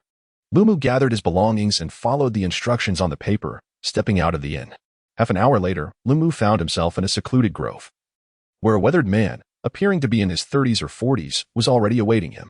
"You sought me. What is your purpose?" The man's eyes sparkled with intensity as he scrutinized Lu Mu from head to toe. "Captain Angus, you must already be aware of my intentions for seeking you. Why feign ignorance? I am here to assist you," Lu Mu replied with a smile. "Assist me? With your capabilities? Had I known you were merely an intermediate swordsman, even with that woman's introduction, I would have disregarded you altogether." Angus let out a cold snort. "Captain Angus, it is not necessarily true that a higher realm equates to greater strength. Killing relies on true power." Anticipating Angus's demeanor, Lu Mu's expression remained unchanged. "Oh, so you possess considerable confidence in your abilities? Shall I test your strength?" As Angus spoke, he drew a magical sword from his waist, a torrent of fighting spirit surging forth as if poised to strike. Under the oppressive wave of Angus's formidable aura, Lu Mu felt his breath quicken. Is this the realm of a high-ranking great swordsman? Truly impressive.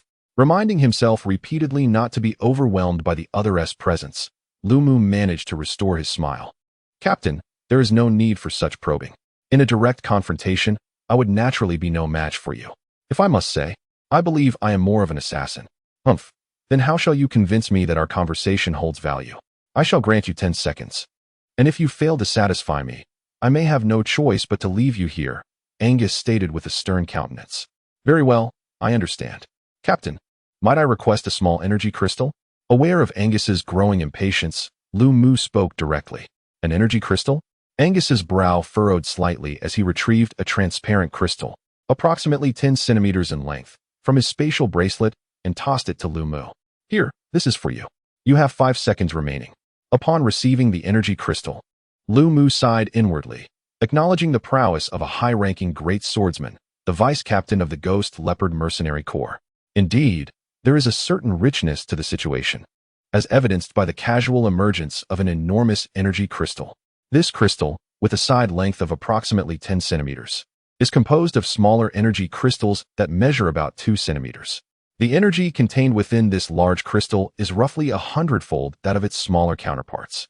In terms of value, the price of the compressed energy crystal is 5 times that of the smaller one, sufficient to procure 500 gold coins. Given your evident urgency, allow me to demonstrate. As Lu Mu spoke, a crimson figure abruptly materialized behind him. With the appearance of this figure, Lu Mu's ghostly power transformed into a vibrant red. Red energy surged incessantly into the large energy crystal, causing it to flicker with a crimson glow. Upon witnessing the red figure behind Lu Mu, Angus ceased his movements. For in his perception, this presence appeared to be that of a supreme deity, emanating an aura that compelled Angus to tremble involuntarily. "Captain Angus, do pay attention." Lu Mu's resounding call snapped Angus back to reality. He observed that the crimson glow emanating from the energy crystal in Lu Mu's grasp had become restrained. With all his might, Lu Mu hurled the energy crystal with great force. A thunderous roar echoed, shaking the very ground beneath them. Before Angus could comprehend the unfolding events, a colossal wave of wind surged forth, nearly sweeping him off his feet. Fortunately, at that critical moment, his protective aura instinctively shielded him from the force of the wind, preventing any misfortune from befalling him. As the dust settled, a gaping hole measuring a staggering 10 meters in diameter emerged before the two individuals, with the trees nearby having been reduced to mere splinters. "Captain Angus, I am curious to know if you can withstand such an explosion." A figure abruptly materialized through the haze, standing before Angus, observing his bewildered expression with a sense of amused intrigue. Chapter 15. Cooperation. This is what you achieved with that colossal energy crystal. Angus swallowed hard, his astonishment lingering. To obstruct such an explosion would be sheer folly. Had he been at the epicenter, he would have been reduced to mere ashes. Indeed, my fighting spirit is rather extraordinary. It has the capacity to transform all pure energy into formidable bombs, and the magnitude of the explosion does not solely depend on my fighting spirit. but rather on the quantity of energy involved. So, Captain, do I now possess the qualification to engage in dialogue with you? Lu Mu observed Angus's shocked expression, a smirk playing at the corners of his mouth. It was a fine opportunity. Previously, Angus had dominated the conversation due to his strength. Now, Lu Mu intended to seize this moment to counteract Angus, thereby gaining the upper hand in their ensuing discussion and striving for maximum advantage. What are the limitations of your abilities? Angus pondered for a moment before cautiously inquiring. Almost none. The explosive force derives from the energy and does not significantly deplete my fighting spirit. Furthermore, I control the detonation time of the bombs I create. As long as it remains within my perception, I can remotely trigger the explosion, Lu Mu replied with a smile. Thus, the sole weakness of this ability lies in the ability to locate more pure energy. Angus was visibly moved. This power was indeed remarkable. I am aware of your situation with Abel.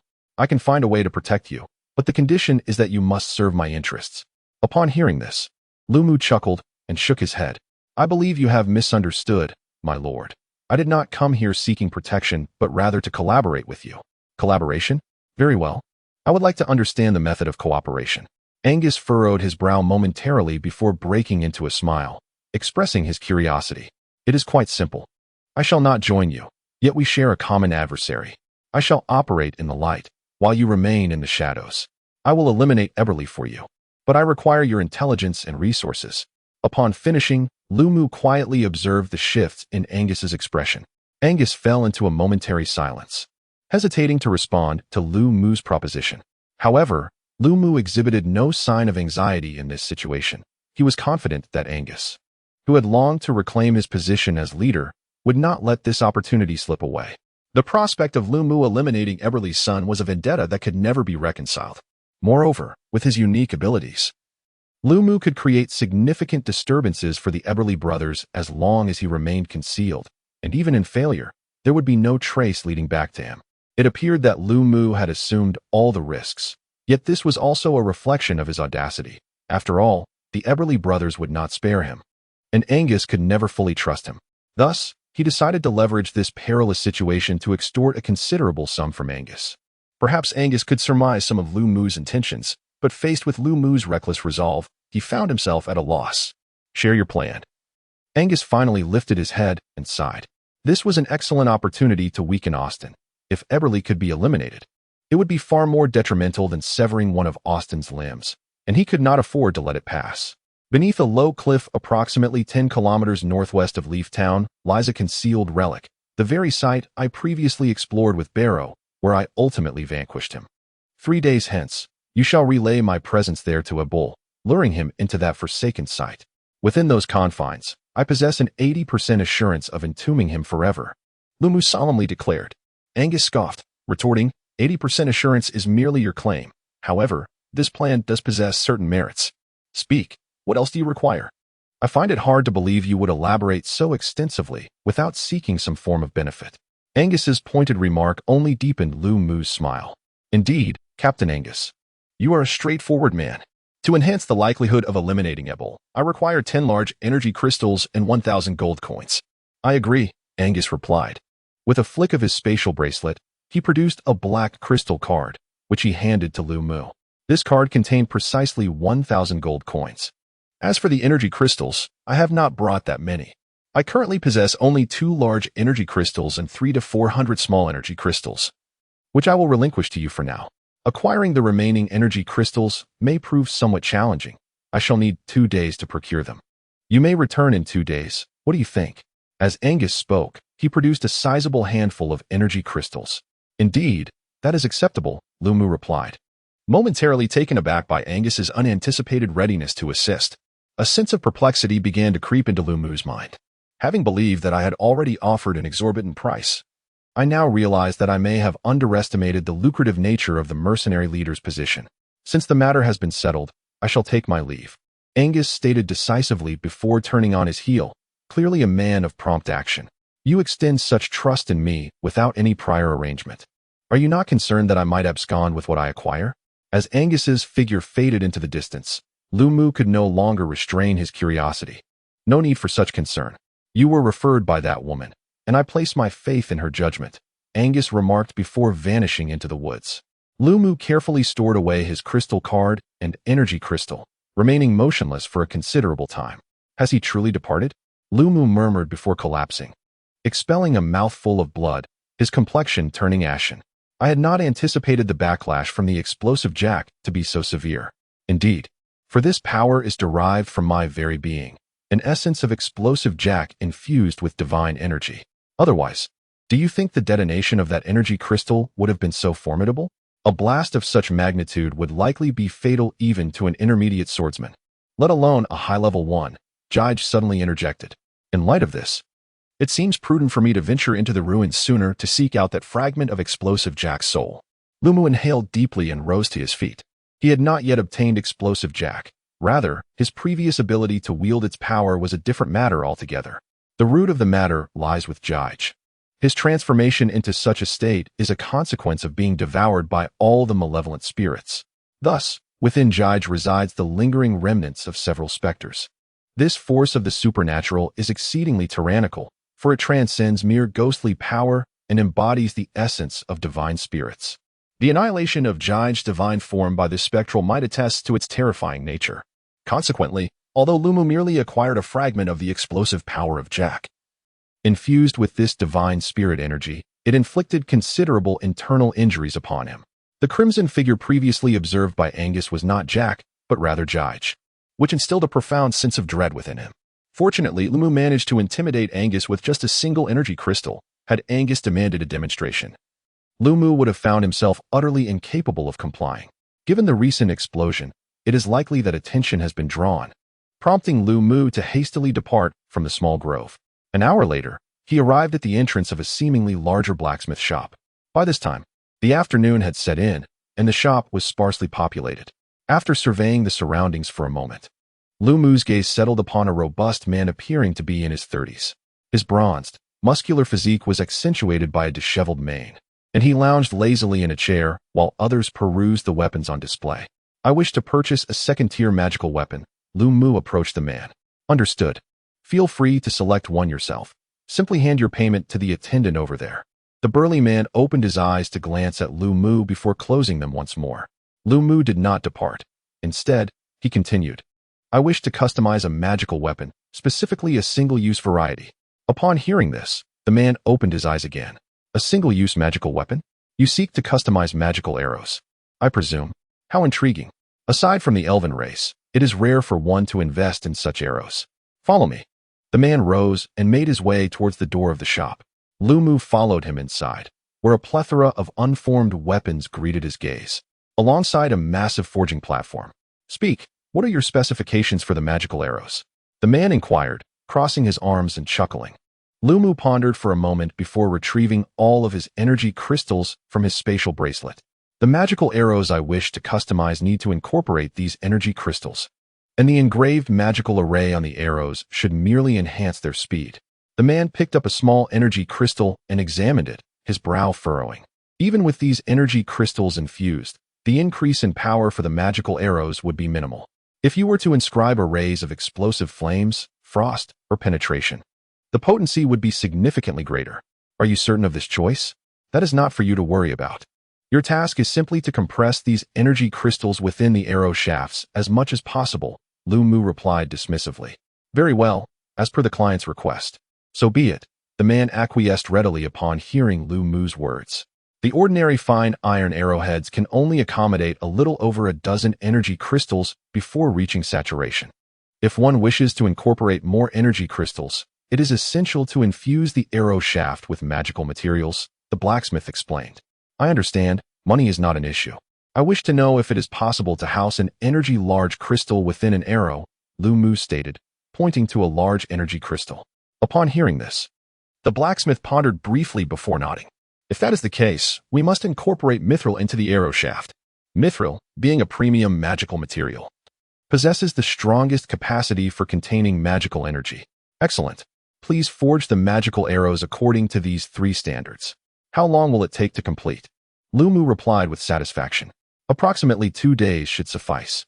Additionally, your arrow specifications are rather peculiar, so I believe you should have a custom bow crafted to complement them for optimal performance, the blacksmith advised. What is the estimated time for the bow? And how much gold will it cost in total? The bow will also require 2 days. The combined total for both the bow and arrows will be 1,000 gold coins, the blacksmith stated succinctly. I shall leave the energy crystal here, and this 200 gold coins will serve as my deposit. I will return in 2 days to inspect the goods, Lumu said, tossing a large bag of gold coins to the blacksmith as he exited the forge. Not a bad mind, considering the thought put into it, came the languid voice of Jige.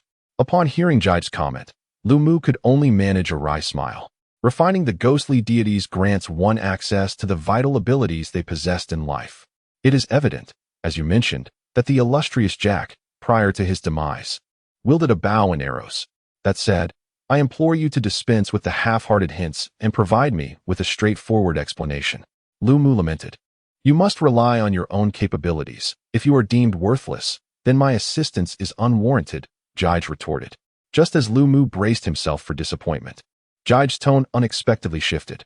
However, the adversary you face is indeed formidable. Procure some materials, and I shall instruct you on how to utilize the remnants of the ghostly deity within the ruins to establish a formation. Do not celebrate prematurely. My only motivation for this is the recognition that your strength is insufficient to vanquish the foe. Beyond this point, I shall offer you no further assistance. Your survival or demise rests solely in your hands, Jige concluded with a cold scoff. Chapter 16. Jack of the Explosion under the guidance of Jige. Lumu roamed several shops, acquiring a substantial amount of materials for his formations. With these provisions in hand, Lumu hastily departed from Loaye town, arriving at the base of a low cliff. This was the concealed entrance to the ruins. Without a moment's hesitation, Lumu ventured into the depths of the ruins. Before long, familiar ghostly apparitions emerged before him. Unlike the trepidation he felt during their last encounter, Lumu remained unperturbed this time. These fragmented specters, having separated from Jige due to his grievous injuries, were lethal to ordinary beings. They possessed the ability to completely erode the bodies of any life forms they encountered, subsequently assimilating their souls. However, for Lumu, who had mastered the esoteric arts of the ghostly realm, these entities posed no threat. As the power of the spirits surged forth from him, the specters, drawn by the scent of living beings, immediately fell into a hushed stillness, gliding past him as if he were invisible. With the specters no longer obstructing his path, Lumu quickly made his way into the grand hall of the ruins. The sparse luminescence of the luminescent stones failed to illuminate the vast chamber, rendering it shrouded in darkness. Coupled with the eerie presence of wandering spirits, Lumu couldn't help but marvel at the ambience. Should a domestic horror film choose this location for filming, it would undoubtedly outshine even the likes of The Ring or rival the acclaimed horror films from Japan and Thailand, perhaps even securing a few coveted Oscars. Lumu surveyed the grand hall, noting the absence of the bodies of Barracote and his companions. It seemed that their lingering vitality had attracted the specters, leading to their assimilation. This was fortuitous, as it spared Lumu the arduous task of disposing of the foul remains. After wandering through the hall, he discovered a concealed chamber, where the fragment of the soul belonging to the explosive Jack was hidden. As a spirit of great significance to Jigger, it was imperative that it not be left to roam freely like other discarded specters. Just as Lumu placed his hand upon the stone door, a thunderous explosion occurred. The door and the wall crumbled and collided with him. He felt as though he had been struck by a freight train, and a rush of metallic sweetness surged in his throat. In an instant, Qing materialized in his grasp, and he infused it with a torrent of fighting spirit, causing it to emit a brilliant azure glow. "Break for me," Lumu bellowed, cleaving the stone door in two. At that moment, a crimson specter emerged from behind the shattered door. Lumu noticed its pupils constrict, and as he instinctively attempted to retreat, the red specter seized his head. A force, starkly different from the Gale's knock, surged into his being, seemingly intent on assimilating him. However, this foreign power was swiftly refined by the ghostly energy within Lumu, rendering the attempt futile. Upon witnessing Lumu's unscathed state, the Crimson Spectre hesitated. According to its limited recollections, any living entity should have succumbed to its power. "I apologize for disappointing you," Lumu remarked. The assault of the Crimson Spectre proved futile, and Lumu, with a cold smirk, summoned the Gale of Knock. Under the influence of this force, Qing experienced a significant surge in power. Seizing the fleeting moment when the Crimson Spectre was momentarily distracted, Lumu delivered a fierce slash with Qing upon the Spectre's form. The specter emitted a piercing wail of agony, for these apparitions were, at their core, souls. The spirit-infused battle energy was, without a doubt, their nemesis. However, contrary to Lu Mu's expectations of an immediate collapse, the Crimson Spectre, driven mad by the searing pain to its essence, tightened its grip on Lu Mu's hand. With a sudden surge of strength, the specter hurled Lu Mu away, leaving him pale and shaken. As Lu Mu was thrown, he quickly regained his footing, albeit clumsily, bracing himself against the ground. At that moment, the Crimson Spectre reappeared before him, its fist clenched tightly, aimed directly at Lu Mu's face. Sensing the pressure of the wind generated by the impending blow, Lu Mu had no doubt that if struck, the consequences would be dire. The wind attribute battle energy bestowed upon him by the Gale of Nock finally revealed its potential. In an instant, Lu Mu transformed into a series of azure afterimages, narrowly evading the devastating punch. The ground shattered beneath the impact as if it were mere tofu, and Lu Mu's complexion turned ashen, retreating several dozen meters in rapid succession. This specter was truly formidable, despite being merely a spiritual entity. It possessed an astonishing degree of physical might. In Lu Mu's perception, the power of this Crimson Spectre is almost on par with Angus.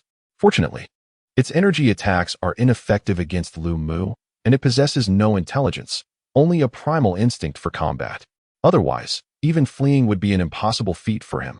Within Lu Mu's sea of consciousness, Jige observed this scene with satisfaction. Remarkably, despite being sealed for over a millennium, the specter retains considerable strength and still holds value for being forged into a ghostly deity. It seems that there is little to fear about losing its precious abilities after Jack's explosive transformation. As Jige murmured to himself, Lu Mu, while being relentlessly pursued by the Crimson Spectre through the Grand Hall, found himself cursing Jige 1,000 times in his mind. Damn it, how long will this chase continue? With a surge of wind attribute energy, Lu Mu raised Qing Ying high above his head, summoning a small azure tornado that entwined around the sword's blade, taking on a vague dragon shape. With a vigorous swing of his sword, the wind dragon detached from the blade, rapidly expanding to a length of 5 or 6 meters. The wind dragon roared as it fiercely clamped down on the Crimson Spectre, crashing it against the wall. At this sight, relief washed over Lu Mu's face. However, at that moment, the Crimson Spectre suddenly burst forth from the shattered wall and lunged at Lu Mu once more. With no time to evade, he hastily formed several wind blades in front of him. When the Crimson Spectre collided with the wind blades, an unexpected occurrence unfolded. The seemingly formidable spectre, upon encountering the low-level wind blades, was unexpectedly sent flying, clearly feeling the impact. Lu Mu gazed at the scene before him, suddenly enlightened. The Crimson Spectre was merely an incorporeal soul, and coupled with the restraining force of the ghostly power, it became evident that, despite the formidable offensive capabilities of the Red Apparition, its defensive prowess against Lu Mu's attacks was effectively non-existent. With this realization, Lu Mu boldly charged towards the Crimson Spectre. Behind Lu Mu, tendrils of dark, ghostly energy extended like thick ink, ensnaring the Red Spectre firmly. Yet, the formidable Crimson entity would not allow Lu Mu to succeed so easily. It began to struggle fiercely. With astonishing strength, the Red Spectre severed several of the black tendrils in an instant. Just as it was about to break free from the remaining tendrils, a flurry of wind blades suddenly struck the Crimson Apparition. Upon contact, the blades produced a hissing sound akin to sulfuric acid meeting iron, causing the Red Spectre to recoil in pain, momentarily halting its movements. In that fleeting moment, additional tendrils emerged from behind Lu Mu, wrapping themselves around the Crimson Spectre once more. As the red entity regained its composure and attempted to tear free, Lu Mu unleashed another volley of wind blades to disrupt its efforts. The wind blades were but the most basic of spells. Lu Mu, having inherited a fragment of the tempestuous wolf's abilities, wielded the wind magic with a finesse that surpassed even that of a typical wind mage. The rapid deployment of wind blades was a trivial task, and under Lu Mu's relentless onslaught, the Crimson Spectre gradually lost its temper. Its resistance weakened. Its ethereal form became increasingly translucent, until at last, it struggled to maintain its very shape. At this moment, Lu Mu finally felt at ease and waved his hand, causing the Crimson Spectre to be engulfed by his ghostly power.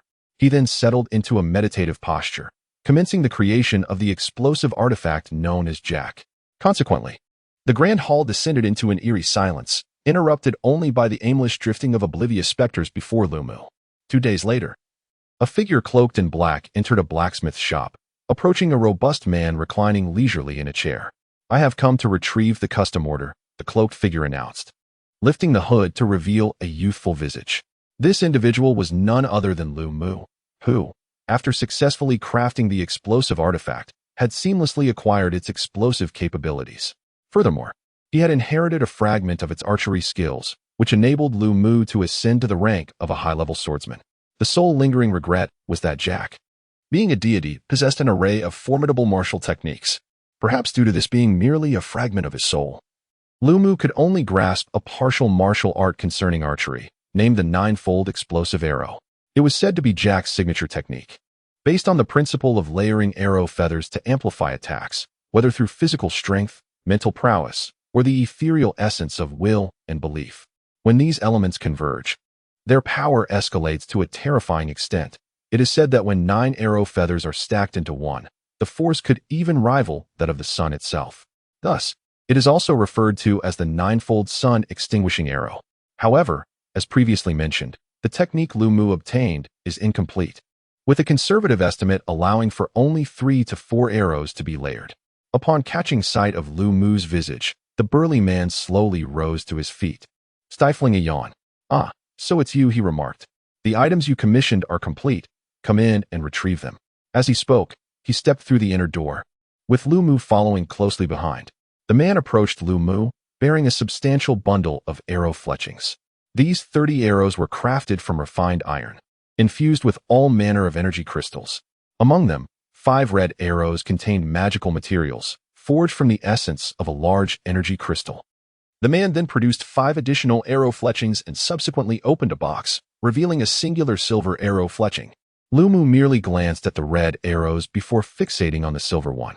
The magical aura emanating from it clearly indicated that it was no ordinary arrow. This arrow was composed of exquisite alchemical material, mithril, which, due to its immense magical capacity, allowed it to harness the energy of a large energy crystal. The burly man sighed in admiration before closing the box. "All the arrows have been crafted according to your specifications, inscribed with a magical array to enhance speed, and optimized to accommodate maximum energy." Furthermore, he promptly retrieved a sleek, ebony longbow from the wall and handed it to Lu Mu. This specially designed bow was classified as a second-tier weapon, renowned for its ability to amplify the velocity of the arrows it propelled. "I trust the combined speed of the bow and arrows will exceed your expectations." "Excellent. I am quite satisfied," Lu Mu replied, stowing both the bow and arrows within his spatial ring. After settling the payment in gold coins, he completed the transaction. Donning a black cloak, he departed from the blacksmith's forge. Chapter 17. The onset of slaughter. Casting a cautious glance around, Lu Mu stepped out of Fallen Leaf Town. Along the way, he refrained from lifting his black cloak again. The 2 individuals dispatched to investigate him had perished 3 days prior.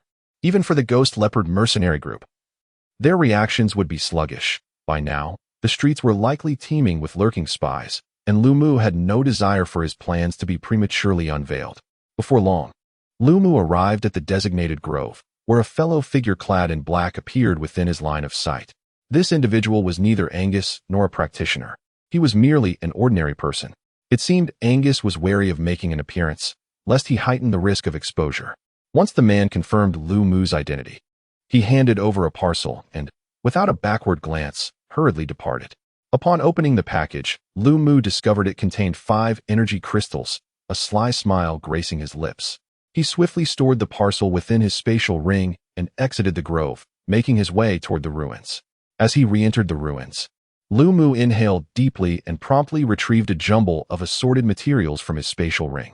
"Elder Jige, please instruct me on how to arrange this formation," Lu Mu remarked, surveying the items strewn across the ground.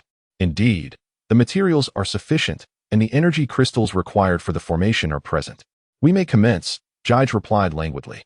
"First, mix the blood of the black blood leech, the purple cloud eagle, and the venomous python, incorporating the horn of the magical spike frog, the gallbladder of the thorned serpent, and the powdered essence of black crystal. Under the guidance of Jige, Lu Mu meticulously blended a plethora of bizarre ingredients into a cauldron of dark crimson liquid. Following Jige's instructions, Lu Mu utilized a specially crafted alchemical pen to etch intricate symbols upon the ground, symbols that made him feel faint at first glance. This process demanded utmost precision, as any misstep in inscribing the runes could lead to varying degrees of calamity. The formation might merely weaken or, in the worst-case scenario, detonate with disastrous consequences. Fortunately, with Jige overseeing the endeavor, any errors Lu Mu made were swiftly identified and corrected. However, after 3 exhausting hours, upon completion of the formation, Lu Mu felt a weariness that left his back aching and his vision swimming.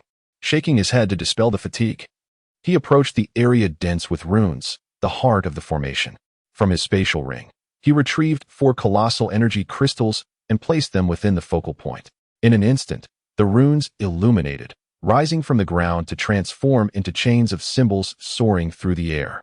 The once dimly lit hall was engulfed in darkness, enveloped by a shroud of black mist.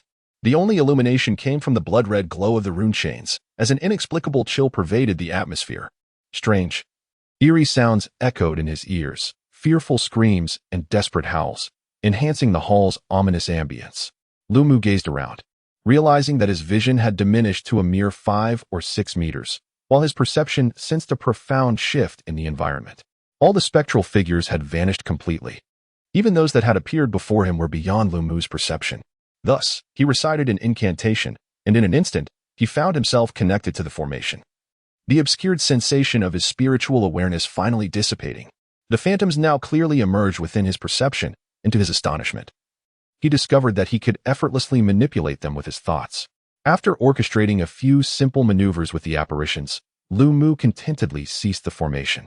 Once the array dissolved, the grand hall returned to its original state. Lu Mu seated himself, immersed in contemplation, devising strategies for the impending battle. A day later, a chilling scream jolted Lu Mu from his thoughts, soon followed by a chorus of startled voices. Yard, damned be this strange entity. Ah, my hand. How could this be? Yard has transformed into one of these bizarre creatures. I understand now. Do not touch these beings, for a mere contact will result in being enveloped by the black mist they exude, turning one into such a monstrosity. Cursed be it. My sword cannot harm them at all. What manner of beast is this? Do not approach. Just as everyone succumbed to a state of panic, a steady and commanding voice rang out. Do not panic. These entities will pose no threat as long as we do not engage them. They seem to attack only when drawn by the scent of the living. Keep your distance from these creatures, and I have already tested it. Do not indiscriminately wield your weapons. This entity can only be harmed by combat prowess and magic. At present, Bog and Buck, the 2 sorcerers, are forging a path with their spells, while Corey and Dick, as formidable swordsmen, provide protection for them. Everyone, follow closely behind me. As this voice fell silent, an immediate hush enveloped the tunnel, interrupted only by sporadic explosions that echoed in Lu Mu's ears. He chuckled softly. Ah, have they finally arrived? I have awaited this moment for far too long. With a cold smirk, Lu Mu activated the array in his hands. Darkness surged forth silently, shrouding Lu Mu's figure from sight. Meanwhile, in another section of the tunnel, a group of over a dozen individuals, shielded by the 2 2-star sorcerers, cautiously advanced deeper into the abyss. Deputy Commander, do you truly believe that the young captain's killer is hidden here? In such a perilous place, even if he managed to enter, the likelihood of being slain by these terrifying entities is exceedingly high. Could it be that Angus is merely deceiving us? One sorcerer, seizing a moment of respite from the assault, retreated to a middle-aged man who bore a striking resemblance to the deceased Barlow, possessing features that hinted at a connection. He cautiously inquired, "Rest assured, Bog, although Angus harbors discontent towards my brother and me, he would not dare to express it openly. Thus he has no reason to mislead me regarding such a trivial matter. It is said that my wayward son met his demise while clandestinely exploring a relic. If that is indeed the case, this location could very well be the site of their fateful expedition. I surmise that he was driven to desperation, compelling him to seek refuge within this relic," Ebel replied, his expression betraying a palpable indifference. However, his eyes had begun to shimmer, revealing the turbulence within his heart. In places such as these relics, a hint of danger often signifies an opportunity. For instance, his elder brother was currently orchestrating an expedition into the Fengshan mountain range to explore a newly emerged relic. Although perilous, those who managed to escape alive reaped substantial rewards. This location, while unlikely to possess the same terror as that relic, appeared to hold its own complexities, perhaps concealing some treasures within. The prospect of acquiring a piece of high-grade magical equipment, or perhaps some arcane techniques and martial skills. Even a rare elixir that could assist in breaking through his current limitations to transcend into the realm of a swordsman ignited a fervor within Umbu's heart. As he pondered, the initial motive for seeking vengeance for his son faded from his mind. In Eber's view, it was nearly impossible for a high-ranking swordsman to survive alone in such a place, with the wizard leading the way. Aside from a few unfortunate souls who perished in the initial panic, no further casualties had occurred. The group began to relax, some already daydreaming about the treasures they might uncover within the relic, aspiring to soar to greatness as formidable swordsmen or even masters of the blade. Soon, they emerged from the tunnel into a grand hall. Due to the formation, the entire chamber was shrouded in a dense black mist, and aside from a few individuals nearby, the others had vanished from sight. Eber cautiously surveyed the surroundings, when suddenly his expression shifted dramatically. It is indeed remarkable. This cursed land is not ordinary. Since a formation has been laid here, we must exercise caution. No sooner had Ebbol's words fallen than a series of agonizing screams echoed through the air. What has happened? Anber hastily rushed toward the source of the sound, only to be met with the sight of several lifeless bodies before Ebbol. Moments ago, a barrage of magical arrows had inexplicably rained down, catching these individuals unawares, resulting in their grim fate. A pallid-faced individual nearby, upon seeing Ebbol's arrival, hurriedly offered an explanation. Is that so? Everyone, gather closely and remain vigilant against the sudden onslaught of magical arrows, Amber called out loudly. Just then, another round of anguished cries pierced the atmosphere. The monsters have re-emerged, surrounding us from all directions, lurking in the shadows, rendering them difficult to detect. A flurry of panicked voices ensued. Curse it, Boj, Buck. You two take positions on either side of the group. Corey and Dick, guard from the rear. Should these monsters appear, eliminate them all. I shall handle those in front. Also, remain cautious of the sudden emergence of magical arrows. As the vice captain, Amber quickly restored order to a previously anxious team, enabling them to methodically clear away the specters. Perched upon a fractured column within the grand hall, Lumu furrowed his brow as he observed the scene. As the master of the formation, the so-called black mist could not obscure his vision. What is the meaning of this? Ebbol has brought such a large contingent, including 2 great swordsmen and 2 second-tier mages. Not to mention that fellow Boj, who is already a second-tier intermediate mage. Moreover, with the addition of over a dozen elite swordsmen and sorcerers, this is indeed quite an extravagant undertaking. Angus must be aware that an increase in numbers would diminish the likelihood of vanquishing Eber. With his authority, he could undoubtedly intervene, preventing Eber from mobilizing such a considerable force for a matter unrelated to the interests of the mercenary group.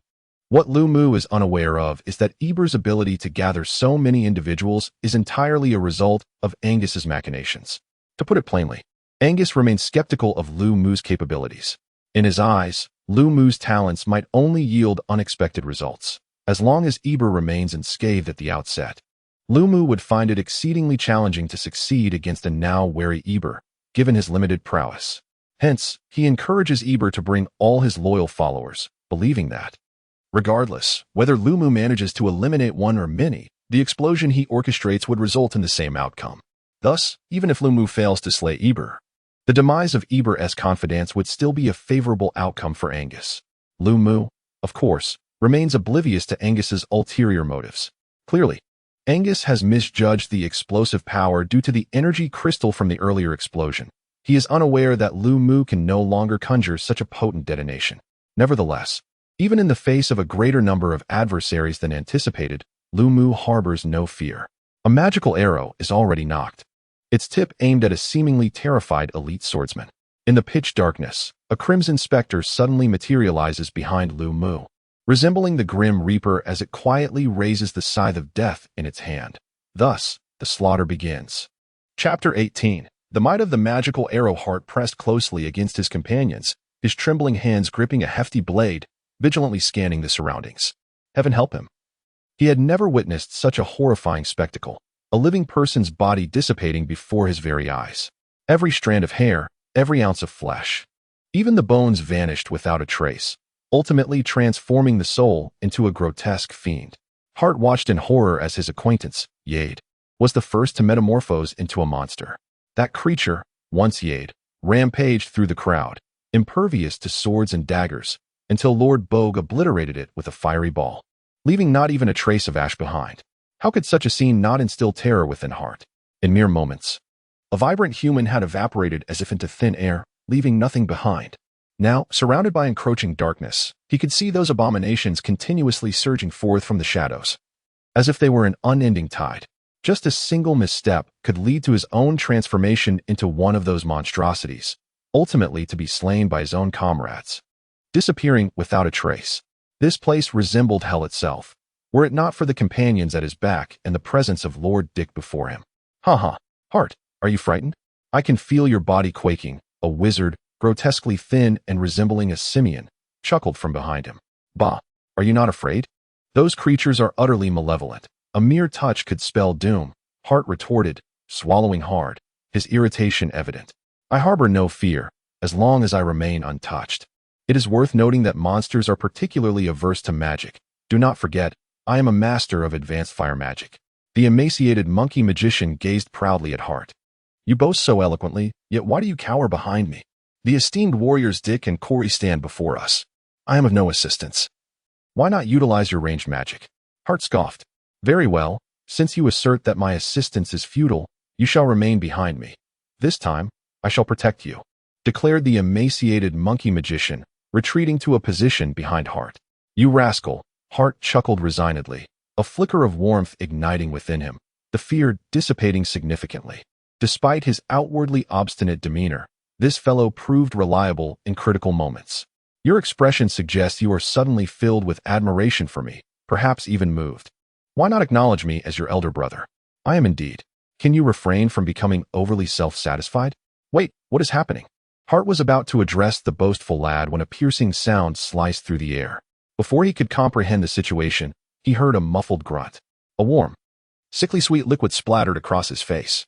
Hart looked up to discover that his erstwhile conversational partner's head had been pierced by an arrow, the substance that marred his face being a gruesome mixture of brain matter and blood.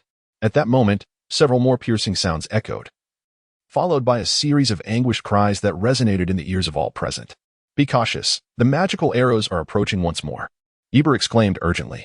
The remaining sorcerers hurriedly cast magical shields upon themselves, while the two second-tier mages managed to spare time to shield a few of the swordsmen as well.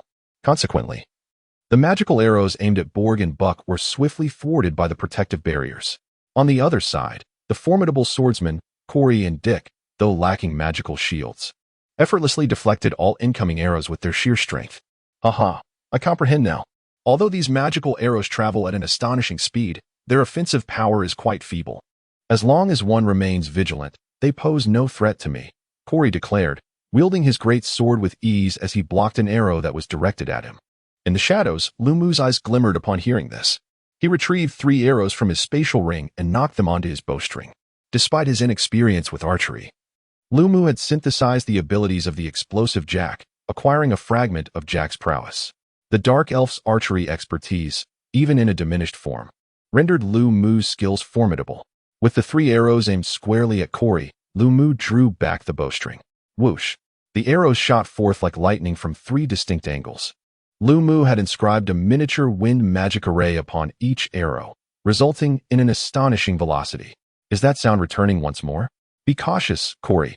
All 3 arrows are aimed at you, Dick exclaimed anxiously. Rest assured, I have stated that these magical arrows possess little power beyond their swiftness. As long as I remain vigilant, such magical projectiles pose no threat, Corey replied with a sardonic smile, stepping forward with confidence. A radiant aura of white energy emanated from him as he swung his great sword forcefully towards the arrows. An invisible shockwave collided with the magical projectiles, causing 2 of them to veer off course. However, the 3rd arrow resolutely pierced through the shockwave, hurtling towards Corey's head. Dick's expression shifted in alarm. Yet Corey exhibited no trace of fear. His gaze remained fixed on the arrow. Just as the magical arrow seemed poised to penetrate his skull, Corey swiftly extended his hand and grasped the arrow with determined force. With the arrow in hand, Corey turned to Dick and smiled, declaring its insignificance against a swordsman of his caliber. This display immediately invigorated the mercenaries, prompting some to cheer in exuberance. Indeed, what fear did such treacherous arrows inspire? Such monsters hardly seemed formidable, as they posed no real threat to a great swordsman or a two-star mage. As long as these formidable figures stood in defense, it was merely a matter of time before the ruins were thoroughly explored. Listening to the mercenaries' jubilant cheers, Lu Mu's lips curled into a sardonic smile as he retrieved a red magical arrow from his spatial ring. At that moment, the red specter materialized behind Lu Mu, slowly drawing back its bowstring, while Lu Mu uttered a single word, "Explode." As Lu Mu uttered the explosive word, the black magical arrow in Corey's hand suddenly flickered with a crimson light. Boom! The magical arrow detonated, shattering Corey's arm along with a portion of his body. Blood mist and fragmented flesh scattered, and Corey collapsed to the ground, his fate uncertain. Although the explosive power of the black magical sword was not particularly strong, wielding it carelessly in such a manner was undoubtedly a grave folly. Nevertheless, who could have anticipated that such a magical arrow would detonate? Dick's eyes widened in fury and confusion as he witnessed this scene. Corey's inexplicable assault filled him with both anger and fear, for he had no comprehension of what had transpired. He had merely shifted his gaze slightly, and Corey had met such a tragic fate. The sudden loss of his companion evoked a poignant sense of sorrow within him. At that moment, the sound of something slicing through the air reached his ears once more, and a beam of red light appeared in Dick's line of sight. He was immediately startled, realizing that the arrow was aimed directly at him. Corey's uncertain fate heightened Dick's vigilance to an extreme, leaving no room for complacency. Clang! The red magical arrow was deflected by Dick, who felt the force behind it. A wave of relief washed over him. It seemed, as Corey had claimed, that aside from its swift velocity, the arrow's power was indeed lacking. Yet, as this thought crossed his mind, the red magical arrow suddenly emitted an eerie surge of magical energy. A flash of insight struck Dick. What had caused Corey's attack? Moreover, why was this magical arrow so pitiably weak, save for its speed? A chilling sensation swiftly coursed from Dick's heels to the nape of his neck. Realizing the peril he was in, he frantically summoned the fighting spirit within him, but it was already too late. Boom! A sound more violent than before erupted, hurling Dick through the air. Suspended in midair, he felt as though his ribs had shattered, leaving him utterly drained of strength. Blood gushed from his mouth as if it were of no consequence, yet a faint smile crept across his face. The explosive force of the crimson magic arrow was not as formidable as anticipated. Although he had failed to harness all his fighting spirit to mitigate the blast, its power was still insufficient to claim his life. Whoosh! Another sound pierced the air, and Dick's smile froze in place as a black magic arrow pierced his chest. With a look of defiance, he collapsed amidst the crowd. This magic arrow can explode. Someone in the throng cried out in terror. What shall we do now that both Lords Dick and Corey have perished? Another voice shouted in despair. What are you panicking for? I'm not dead yet. Dick retorted. Mages, target those magic arrows. Do not let them approach. Swordsmen, engage from a distance. Ebel bellowed, his face a mask of fury. No sooner had Ebel's words left his lips than Bog and Buck, the two second-tier mages, lost their composure, unleashing their magic in a frenzy. Ebel himself joined the fray, striving to intercept the magical arrows. After all, Lu Mu was but one person, under the relentless assault of two second-tier mages and a high-ranking swordsman. The magic arrows found themselves unable to approach the mercenaries for the time being. Observing the ghost leopard mercenary corps on their guard, Lu Mu's countenance remained unchanged. He swiftly repositioned himself, launching arrows intermittently while subtly maneuvering the ghost shadow. As the barrage of magical arrows began to dwindle, a collective sigh of relief swept through the mercenaries. However, Abel furrowed his brow, sensing an oversight. As he pondered, his gaze fell upon the ground. A magical arrow was embedded a mere meter from his feet, instantly draining the color from Abel's face. It dawned on him that the ground had been previously littered with similar arrows. Could these arrows also be primed to detonate? Disperse. Everyone scatter. Abel bellowed with unprecedented urgency. The mercenaries, taken aback by Abel's command, hesitated, unsure of its rationale.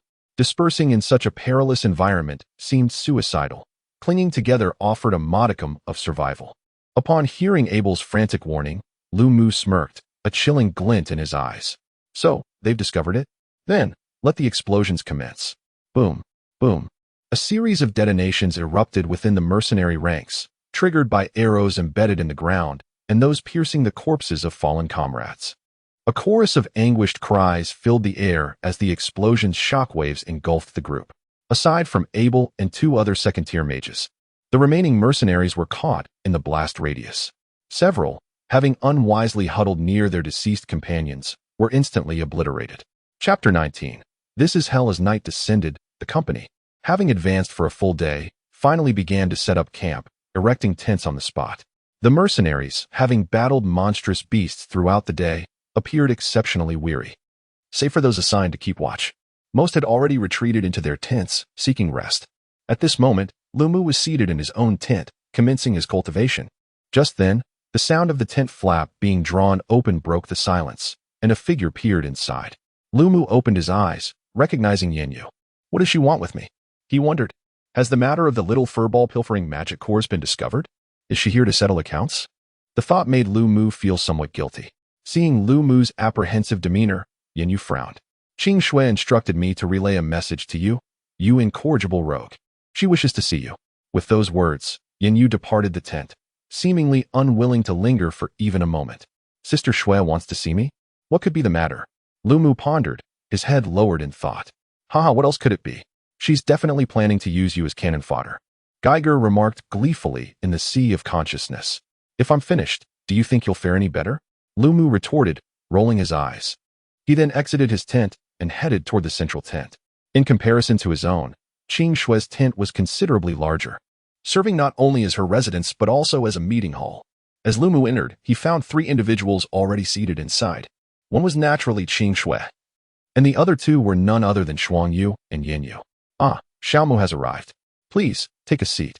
Qing Shui glanced at Lumu and immediately broke into a smile. Observing this, Lumu did not feign modesty and promptly took a seat. Sister Shui, have you summoned us for a specific matter? Is it regarding the beast attack earlier today? Lumu inquired straightforwardly. This is indeed one aspect of my reason for calling you, but it is not the most significant one, Qing Shui replied, shaking her head as she regarded Lumu. Both Shuangyue and Yinyue belong to the Elven race and are thus privy to certain insider information. Allow me to elucidate the current situation for you, Xiaomo. Upon hearing this, Lumu furrowed his brow, realizing that Qing Shui had important matters to discuss with him. With this thought in mind, he maintained a neutral expression, quietly awaiting her words. Xiaomo, I trust you have surmised the identities of the black-robed figures who followed me. Indeed, they are all elves, each possessing powers that far exceed your expectations. Then why have we not witnessed their abilities in action until now? Although Sister Shui, you regard the mercenaries as mere cannon fodder. It seems imprudent to allow them to be exhausted so quickly, Lu Mu expressed his confusion. This is an unavoidable predicament, Qing Shui responded, her face reflecting a sense of helplessness. Let me reveal something to you. The allure of this relic is beyond your imagination. Had we elves not employed some clandestine methods, the moment the relic is activated, forces from across the continent would be drawn to it. Such potency. What exactly is this relic? Lu Mu's expression finally shifted. He had believed he had adequately assessed the significance of this relic, yet he found himself underestimating the impact it truly wielded.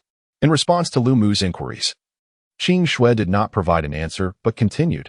Although our elven race has concealed this matter, there are still some who have caught wind of it, lurking in the shadows and scheming to partake in the spoils. The fervent interest of the local tyrants in Lauren City to explore the relic is likely a result of some cunning individuals' machinations. Now that we, the elves, have commenced our actions, these individuals will naturally not let such an opportunity slip by. So, are you suggesting that someone is secretly causing trouble? Which is why we have been encountering troublesome magical beasts these past few days.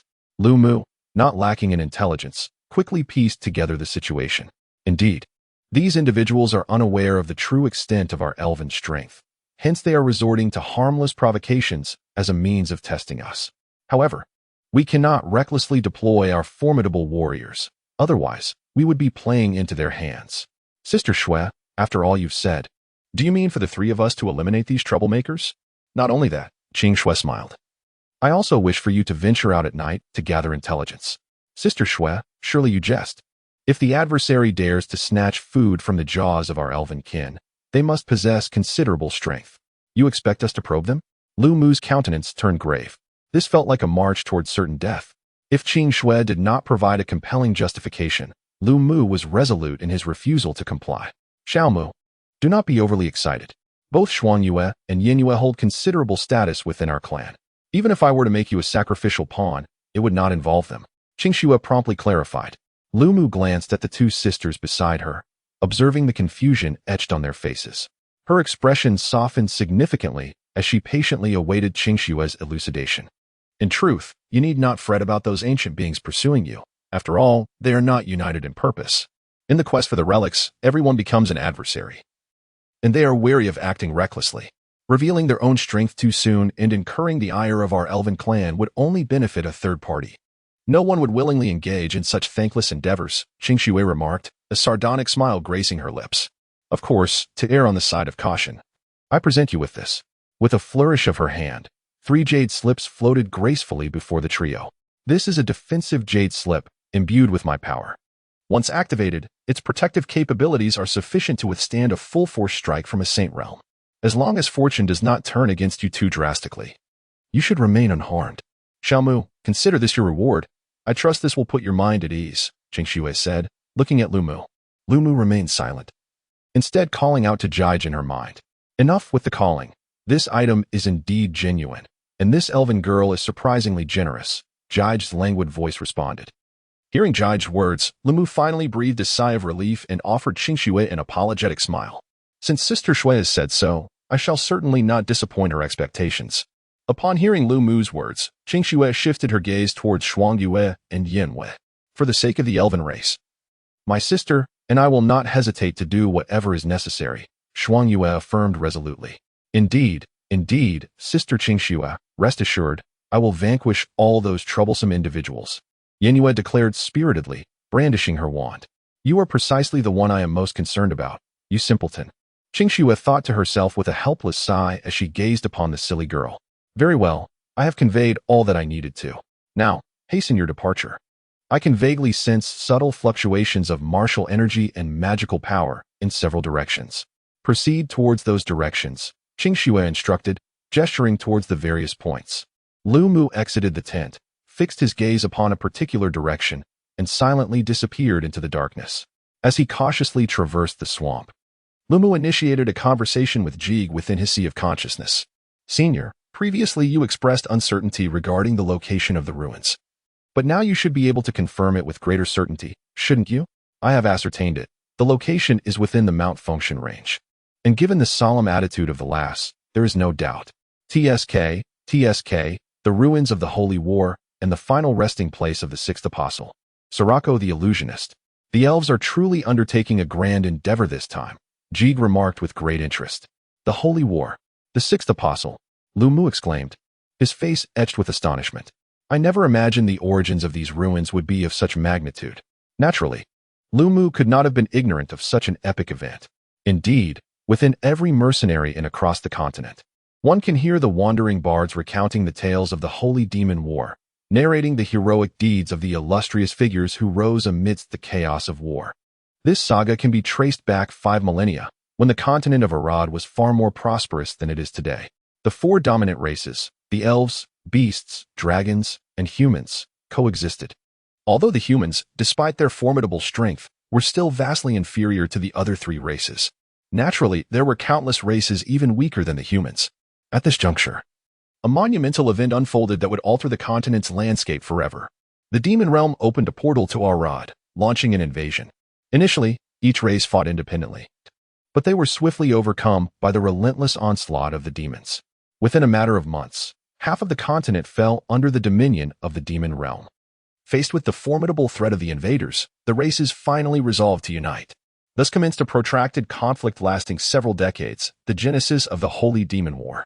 After many years of relentless struggle, the races succeeded in sealing the portal, driving the demons back to their realm.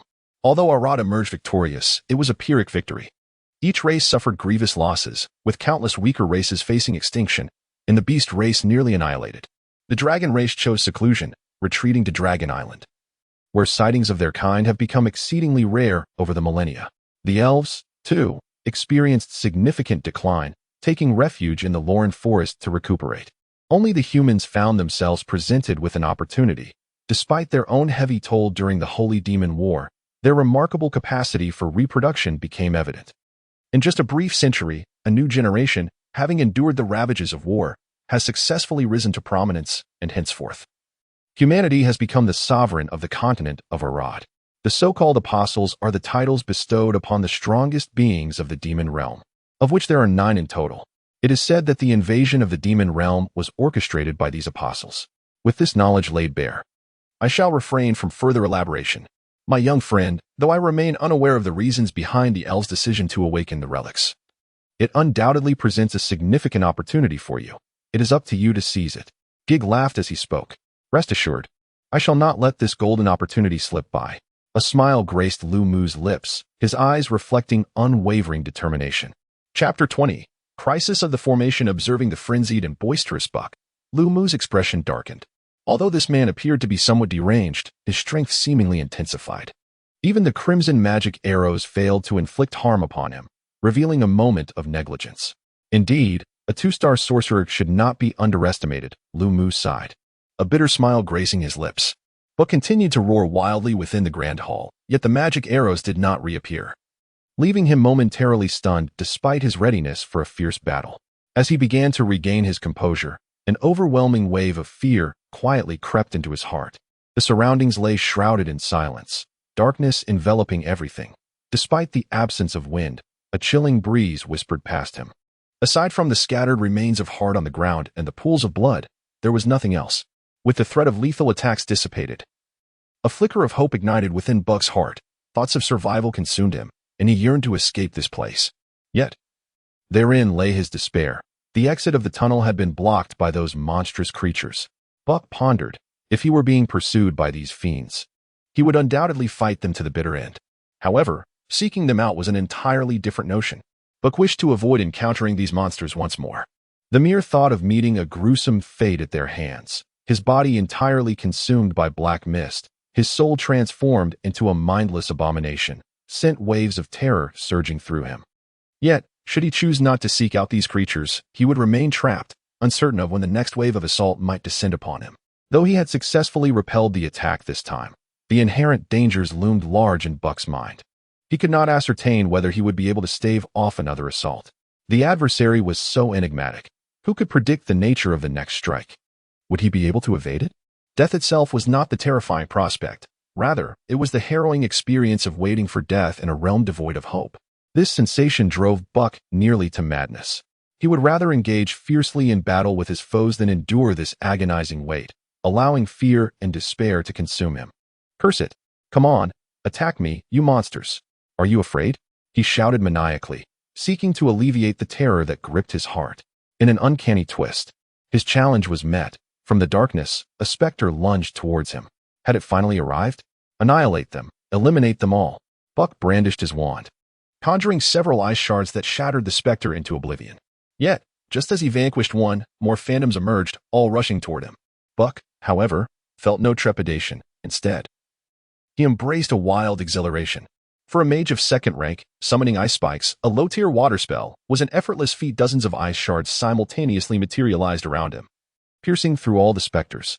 Yet, as these apparitions dissipated, more emerged from the shadows. Futile. These creatures cannot kill me. Buck scoffed as he unleashed another barrage of ice shards, watching with a cold smile as they pierced the final specter. With that, he shifted his gaze, redirecting his focus to other threats. At that moment, a crisp sound suddenly pierced the air, causing Buck to startle and hastily turn his head. The ethereal figure, which had been pierced, began to dissipate.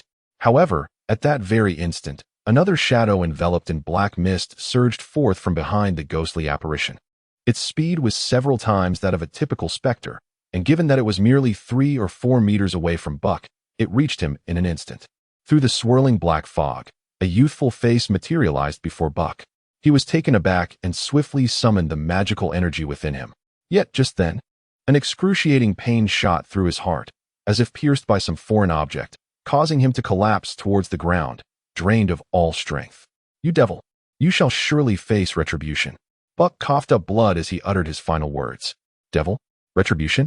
Lu Mu murmured, a cold smile creeping onto his lips. If I am the devil, then who has driven me to this point? Do not forget, it was you who chose this graveyard, not I who forced you here. It was you who came to slay me. A resounding explosion erupted, and Lu Mu felt the entire formation tremble, even the black mist above roiling ominously. What is happening? Lu Mu swiftly turned to look at Eber and Borg, his expression shifting dramatically. Damn it! Have they found the core of the formation so quickly? Lu Mu hastened towards their direction, commanding all specters, except those guarding the entrance of the tunnel, to rush towards the core of the formation. Whoosh!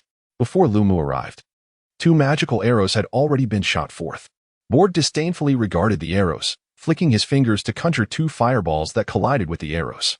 The iron-crafted arrows ignited violently upon contact, burning as if they were paper soaked in oil, and in an instant, the black arrows were reduced to ashes.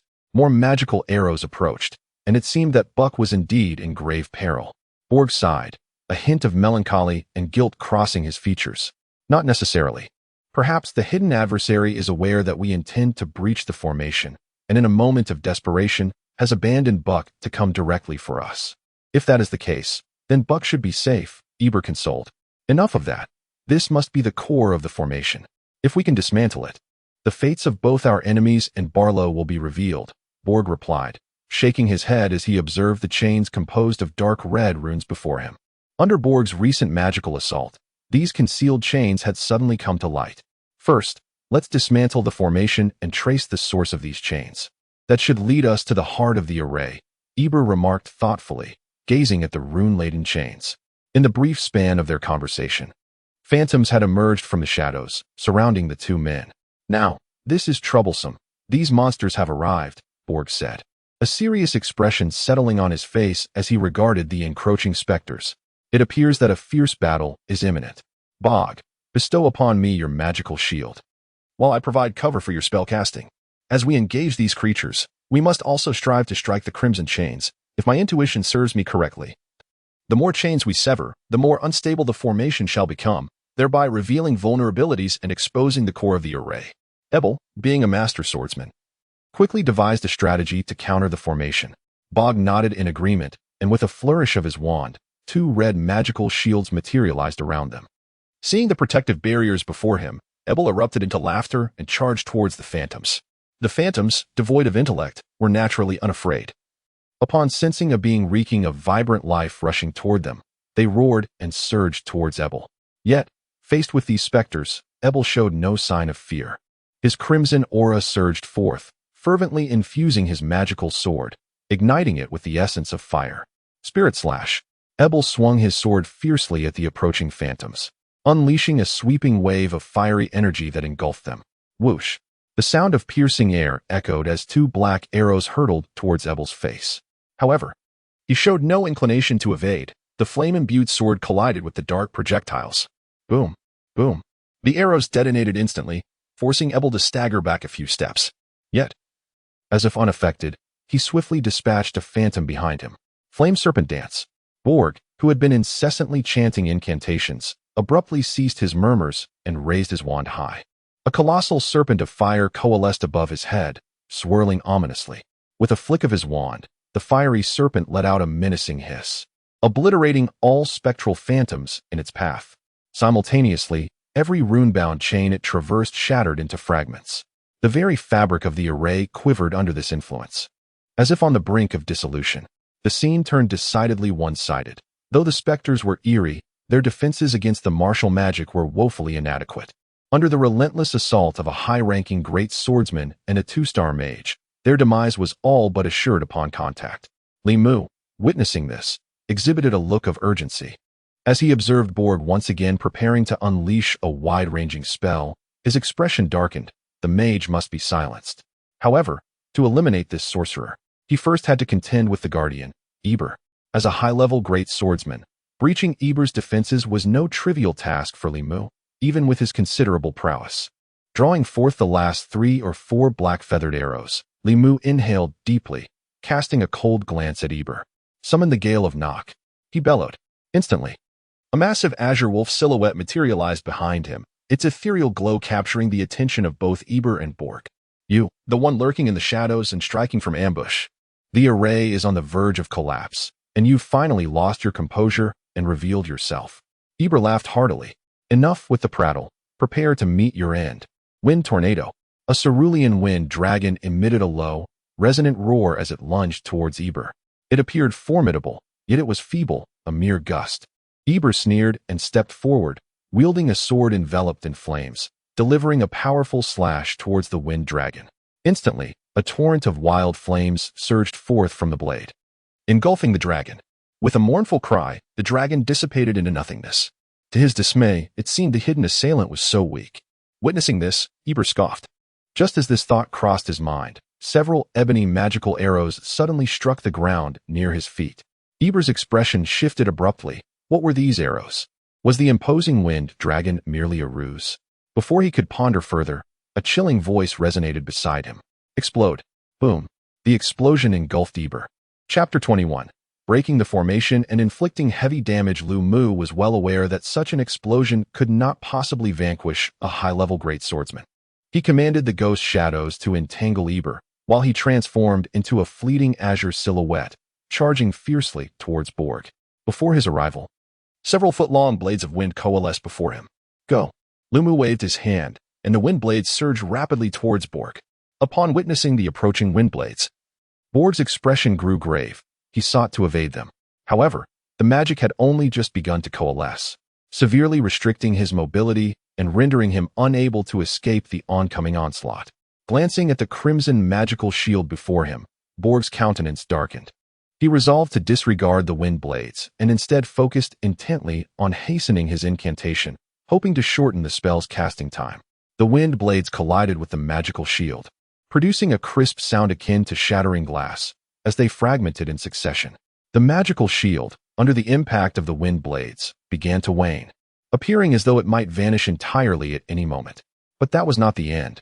A surge of wind attribute energy was infused into the shadow blade, enveloping its surface in a shimmering layer of wind elements. Lu Mu gripped the shadow blade tightly and swung it forcefully towards Borg, unleashing a wind blade that extended half a yard in length. Borg's expression shifted notably. The magical shield was on the brink of destruction. Should he be struck by this wind blade, his frail constitution as a mage would surely spell certain doom. Yet, there remained only a brief moment before his spell could be completed. Trusting Eber, Borg never anticipated that he would find himself ensnared in such a precarious predicament. As he gazed at the swiftly approaching colossal blade of wind and the enormous fireball looming overhead, a flicker of determination ignited in Borg's eyes. Gritting his teeth, Borg hurled the still-forming fireball towards the blade of wind. Go forth, explosive fireball. With a thunderous roar, the fireball collided with the immense wind blade, not only surviving the impact, but also enhancing its shape. The fireball paused momentarily before erupting violently, sending a torrent of flames surging forth towards Lu Mu. Lu Mu, merely a senior swordsman, found himself in stark contrast to Borg, a 2-star intermediate mage. Even though the spell was incomplete, it was far beyond Lu Mu's capabilities. His expression shifted as he could only shield his vital areas, azure energy surging wildly from his body. Like a kite severed from its string, Lu Mu was violently propelled away by the explosion. Meanwhile, Borg was not faring any better. He spat out a mouthful of blood, his face pale and ghostly. Though he had halted the wind blade, forcibly channeling magic bore consequences akin to having one's spell interrupted, resulting in a backlash. You have some grit, kid. On the other side, surrounded by ghostly figures, Abel unleashed a furious roar, a terrifying energy erupting from within him. With a powerful stomp, he leapt high into the air. As the specters closed in, Abel tightened his grip on his magical sword and struck forcefully downwards. With a resounding crash, the tremendous shockwave shattered the approaching phantoms and the rune chains into countless fragments. Eber leapt from the abyss, intent on pursuing the direction in which Lu Mu had vanished. However, at that moment, Borg, with a pallid complexion, intercepted Eber. Deputy Commander, let us not concern ourselves with that individual for now. Your recent assault has significantly damaged the array's runes, creating a considerable flaw. Taking advantage of this vulnerability, I have located the core of the formation. We must act swiftly to destroy it. That person's strength is not formidable. Once the array is dismantled, eliminating him will be a mere formality for us. Upon hearing this, Eber's spirits lifted. You found it. Splendid. I shall heed your guidance. Let us proceed. Under Borg's leadership, the duo swiftly navigated deeper into the realm of intertwined runes. Coughing violently, Lu Mu expelled a mouthful of blood and, after several labored breaths, managed to rise from the ground with some difficulty. Assessing his injuries, he sighed in relief, grateful that they were not severe enough to impede the forthcoming battle. In his haste to prevent the array's collapse, He had underestimated the challenge posed by a mid-level 2-star mage. Observing the swirling dark mist enveloping the formation, Lu Mu lamented, realizing that the array's integrity was irretrievably lost. As he pondered this, a thunderous roar reverberated nearby, followed by a blinding flash of fire. Instantly, the entire array began to tremble violently. The dark mist and shadows rapidly dissipating. The walls and ceiling were revealed once more, restoring the grand hall to its former glory. Meanwhile, the previously orderly phantoms that had been attacking now fell into disarray, reverting to instinctual actions. Without the formation to disrupt Eber and Borg, the two soon noticed Lu Mu. "Oh, it's you. So it has been you causing the chaos all along," Eber exclaimed with a mixture of surprise and anger, his formidable fighting spirit surging forth. Bearing down upon Lu Mu. "Heh. I never anticipated that the illustrious vice-captain of the Ghost Leopard Mercenary Corps would recognize a mere insignificant figure like myself." Lu Mu replied with a fearless smile, undeterred by Eber's hostility. "Of course, I recognize you. I underestimated you. Not only did you slay my son, but you have also annihilated all of my subordinates. You are impressive," Eber retorted with a twisted smile, his murderous intent intensifying towards Lu Mu. "This formation is indeed quite intricate, but alas, you are merely a high-ranking swordsman. Otherwise, we would not have to seek out the flaws in the formation before your demise became imminent," Borg remarked, glancing at the core of the formation behind him. Then at Lu Mu, a flicker of luck evident in his expression. The core of the formation had been utterly destroyed. The runes Lu Mu had inscribed on the ground had nearly vanished, and the 3 large energy crystals, which were meant to provide power, had dimmed significantly. "Heh. That is because I did not expect you to mobilize so many just to eliminate a humble high-ranking swordsman like me," Lu Mu observed. His gaze darting to the energy crystals in the core of the formation, a look of regret crossing his face. "Humph, you little brat. Even with death looming over you, you still feign calmness. Soon, I shall show you what despair truly means," Eber said furiously. "Despair, you say? It is rather premature to speak of such matters now. One cannot ascertain who is truly desperate," Lu Mu remarked as he retrieved 3 crimson magical arrows from his spatial ring, a cold smile gracing his lips. Observing Lu Mu's calm demeanor in the face of peril, Abel and Borg instinctively drew closer to one another. A clear indication of their apprehension towards Lu Mu following their previous skirmish. Despite possessing merely the strength of a senior swordsman, his arsenal of tactics was undeniably formidable. Explosive enchanted arrows, enigmatic formations, and the ability to manipulate the creature's assaults. Each of these capabilities posed a significant challenge. Borg gradually approached Abel. Lowering his voice, "Vice-Captain, it appears that those creatures have descended into chaos. It seems this fellow's ability to control them is largely attributable to the formation." Abel glanced at the ghostly figures. Apart from a few that continued to assail them, the majority now roamed aimlessly, reminiscent of their earlier encounters in the tunnels. Abel cast another glance at the crimson arrowhead in Lu Mu's grasp. Although this arrow had previously injured Dick and had a slightly greater potency than the black magical arrows, the formation had been disrupted. With our vision restored and adequate precautions in place, these magical arrows posed little threat to us. Thus, it stands to reason that this young man is now cornered, merely posturing in a futile display of bravado. Borg squinted at Lu Mu, seemingly attempting to discern his true intentions. "It is hard to say. Inexplicably, an ominous premonition lingers in my heart. Let us eliminate him swiftly, lest we invite further complications as the night stretches on." Eber tightened his grip on the enchanted sword as Bog's gaze flickered, and his wand began to emanate faint waves of magical energy. Observing the exchange between Eber and Bog, Lu Mu could not help but smile, knocking 3 magical arrows onto the bowstring. "What are you laughing at, boy? We see through your intentions. It's merely a facade.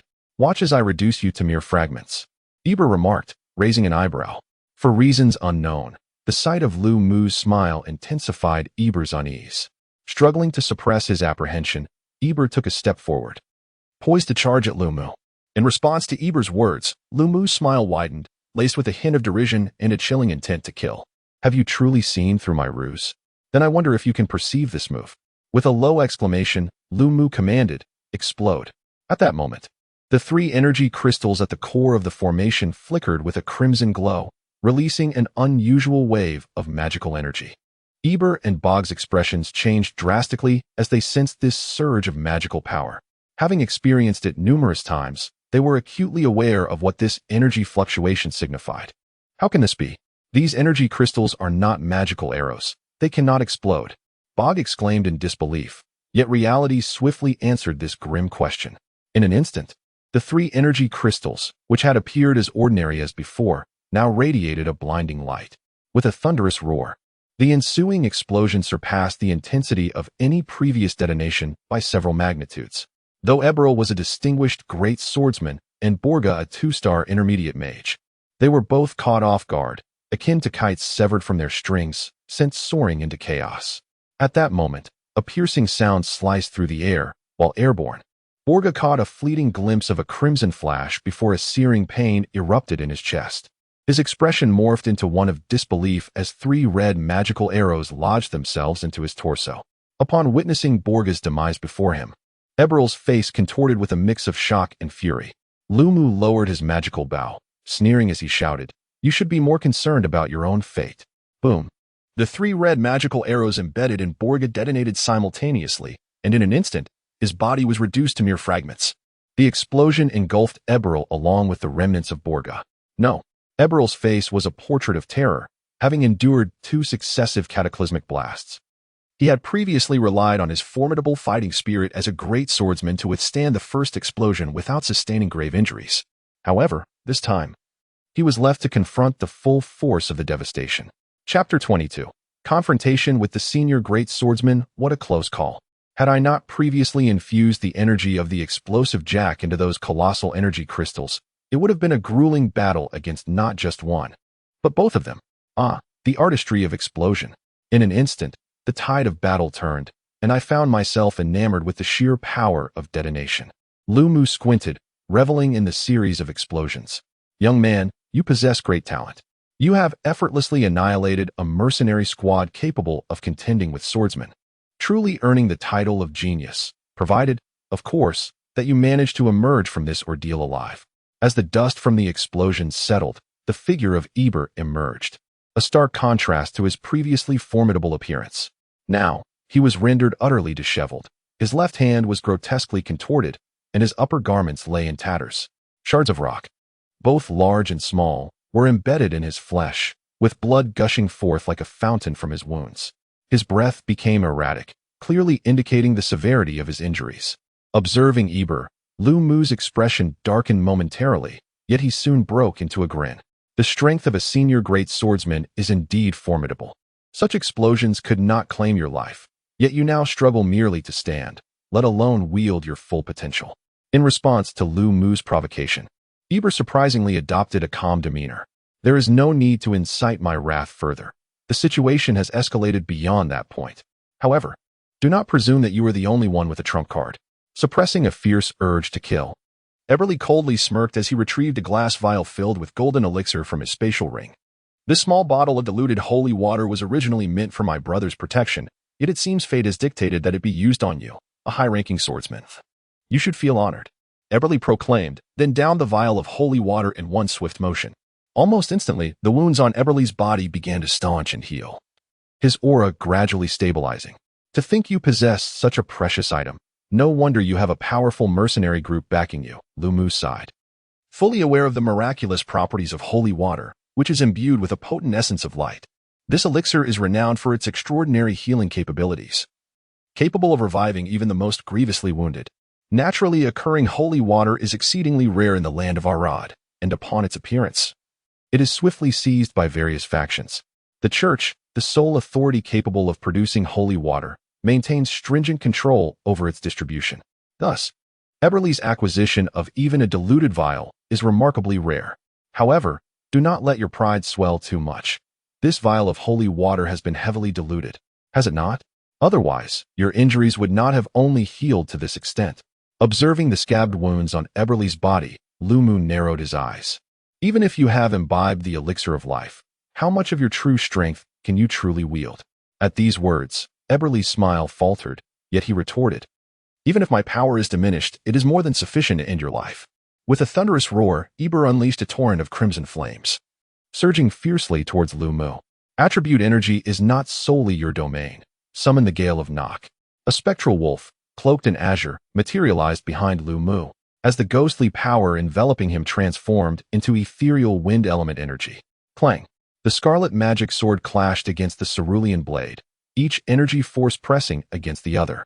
In an instant, the fiery essence overwhelmed the blue, an intense heat washing over Lu Mu. He felt a tingling sensation in his arm, as the immense force from the magic sword caused his chest to churn, forcing him to stagger back several steps. Humph. Even if I can only muster a mere 30% of my full strength, the prowess of a high-ranking great swordsman is beyond your comprehension. Seizing the moment, Eber lunged forward, leaping above Lu Mu. Energy slash. Eber raised his magic sword high, the scarlet energy coalescing into a colossal blade of flame, descending ominously towards Lu Mu's head. Unfazed, Lu Mu summoned a frenzy of wind energy from within, propelling himself with a powerful push of his legs, akin to a delicate leaf caught in the breeze. The flaming blade crashed into the ground, unleashing a scorching gale in its wake. Where do you think you're going? As the flames dissipated, Eber charged swiftly toward Lu Mu. Windblade. Observing Eber's rapid approach, Lu Mu swung his hand forcefully, conjuring several foot-long blades of wind, aimed directly at Eber's face. Upon perceiving the advent of these several wind blades, Abel emitted a disdainful snort, decelerated his pace, and brandished his magical sword with considerable force. Flames erupted forth from the magical blade, engulfing the wind blades in their incandescent embrace. Availing himself of this momentary respite, Willow Dusk alighted gracefully upon the ground, his verdant wind spirit energy once more surging forth, coalescing into a nebulous, azure draconic whirlwind behind him. Go forth, Wind Dragon! With a resounding roar, the Wind Dragon surged forth from Willow Dusk's rear, making a beeline for Abel. Observing the imposing Wind Dragon bearing down upon him, Abel scoffed derisively. Mere child's play. He sneered. Watch as I dismantle it. Abel arched his back, his magical sword sweeping behind him, the previously agitated battle chi subsiding into a tranquil state. As an aura of formidable power emanated forth, Abel was in the throes of amassing power, the Wind Dragon now nigh upon him. A sudden glint of light flashed in Abel's eyes. Cleave. Abel bellowed, his magical sword lunging forward in a decisive strike. A crimson flash ensued, as a fiery blade of light struck the Wind Dragon's head. The Wind Dragon faltered momentarily, emitting a plaintive wail before erupting into scattered wind elements. At this juncture, Abel's countenance underwent an abrupt transformation as he cast his gaze rearward. Unbeknownst to him, Willow Dusk had stealthily positioned himself behind Abel.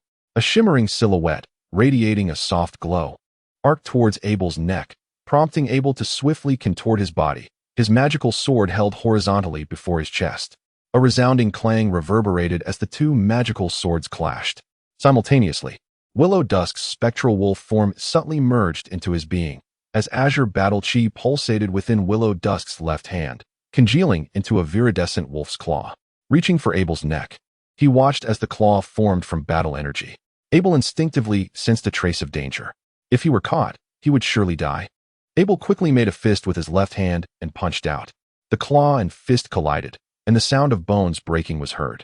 Abel grunted and cold sweat dripped from his forehead. His left arm had already been fractured in the previous explosion, and although it had healed a little with the help of the potion of light, it was still very fragile.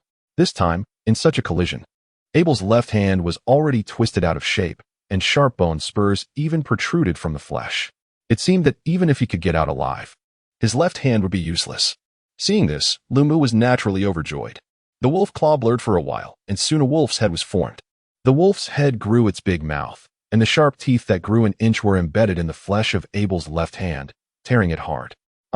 The tearing pain of flesh and blood made Abel mad with pain. He suddenly raised his right foot, with a whistling sound.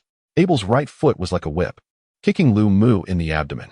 The great force from his abdomen made Lu Mu feel like he was suffocating, and the pain that followed overwhelmed him. Just as he was about to fly out, a trace of madness appeared in Lu Mu's eyes. Battle energy poured into his left hand like crazy, making the wolf's head more solid. The wolf's head seemed to have spirituality. A flash of blue light flashed in his eyes, and he bit even tighter. Sizzle. Amidst the gruesome sound of flesh tearing and Abel's agonizing scream, Lu Mu was sent hurtling through the air. He skidded across the ground for over 10 meters before halting, blood gushing forth from his mouth. Yet, Lu Mu remained unfazed, a faint smile gracing his lips as he clutched a mangled arm tightly in his grasp. On the opposing side, Abel glared intently at the bloody appendage, his left arm having been torn off by Lu Mu. Blood poured out incessantly, as if without end. But Abel paid it no heed. "Boy, I shall tear you limb from limb." Abel roared, his face contorted with rage. Fiery battle aura blazed like genuine flames, coalescing into a colossal lion's head behind him, emanating an awe-inspiring aura. "The victor remains to be seen," Lu Mu retorted, a glint of ferocity in his eyes. Azure battle aura surged forth like a spring, conjuring a massive wolf's head beside him. The wolf's maw gaped open, causing the space around it to seemingly collapse as air rushed in. Wisps of verdant wind elements materialized within the wolf's mouth, converging into a jade-like azure orb. "Lion flame howl," Abel bellowed, prompting the lion's head behind him to swiftly materialize into a complete body. With a leap, it transformed into a gigantic lion, spanning 5 to 6 meters in length, and lunged ferociously toward Lu Mu. Gazing upon the majestic lion, Lu Mu felt no fear, but rather a surge of exhilaration. When warriors clash on a narrow path, the brave shall prevail. A determined look flashed across Lu Mu's eyes as he took a decisive step forward. In an instant, the wolf's jaws snapped shut, only to open once more as the jade-green orb shot forth like a bullet from a chamber. "Go forth, wind orb." The mighty lion opened its cavernous maw and roared as it consumed the wind orb. Eber's face lit up with delight at this sight, while Lu Mu's expression darkened. At that moment, a hint of azure suddenly manifested within the lion's semi-transparent form.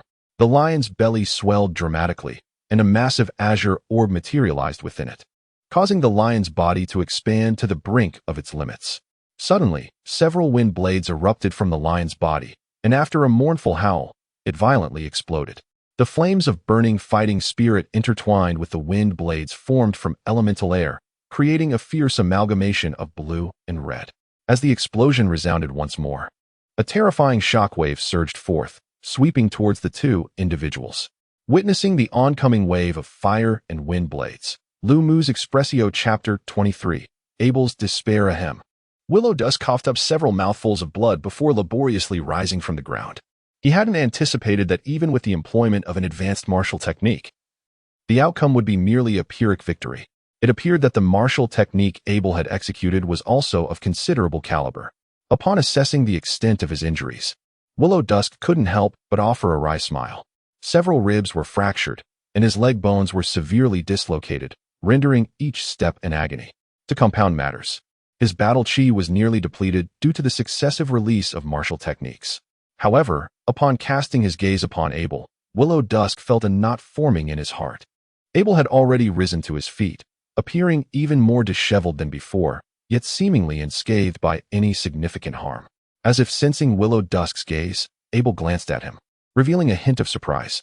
"Lion's Roar of Flames is an advanced martial technique. I didn't expect you to survive its aftershocks.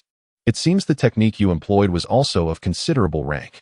However, this is all the better. I shall personally deliver your demise," Abel sneered. "Are you so certain of your triumph?" Willow Dusk's eyes narrowed as he replied with a smile. Observing Willow Dusk's smile, Abel felt a knot tightening within his heart, as a sense of unease permeated his being. Despite their limited interaction, Abel had gained a considerable understanding of this young man, albeit at the cost of nearly obliterating an entire expedition team. Abel's most profound realization about Willow Dusk was the youth's endless reserves of contingency plans. "We've reached such a critical juncture. I refuse to believe you possess any further stratagems." Eberl suppressed the unease within him and spoke. "As for the backup plan, I suppose it counts." Lu Mu smiled, retrieving a box from his spatial ring. Gently caressing its surface, he opened it and extracted a silver magical arrow. The arrow glimmered with a sleek, silvery sheen, intricately engraved with a plethora of runes, emanating an aura of latent danger that immediately suggested its extraordinary nature. Upon beholding this magical arrow, Eberl's pupils constricted, a flicker of fear flashing in his eyes.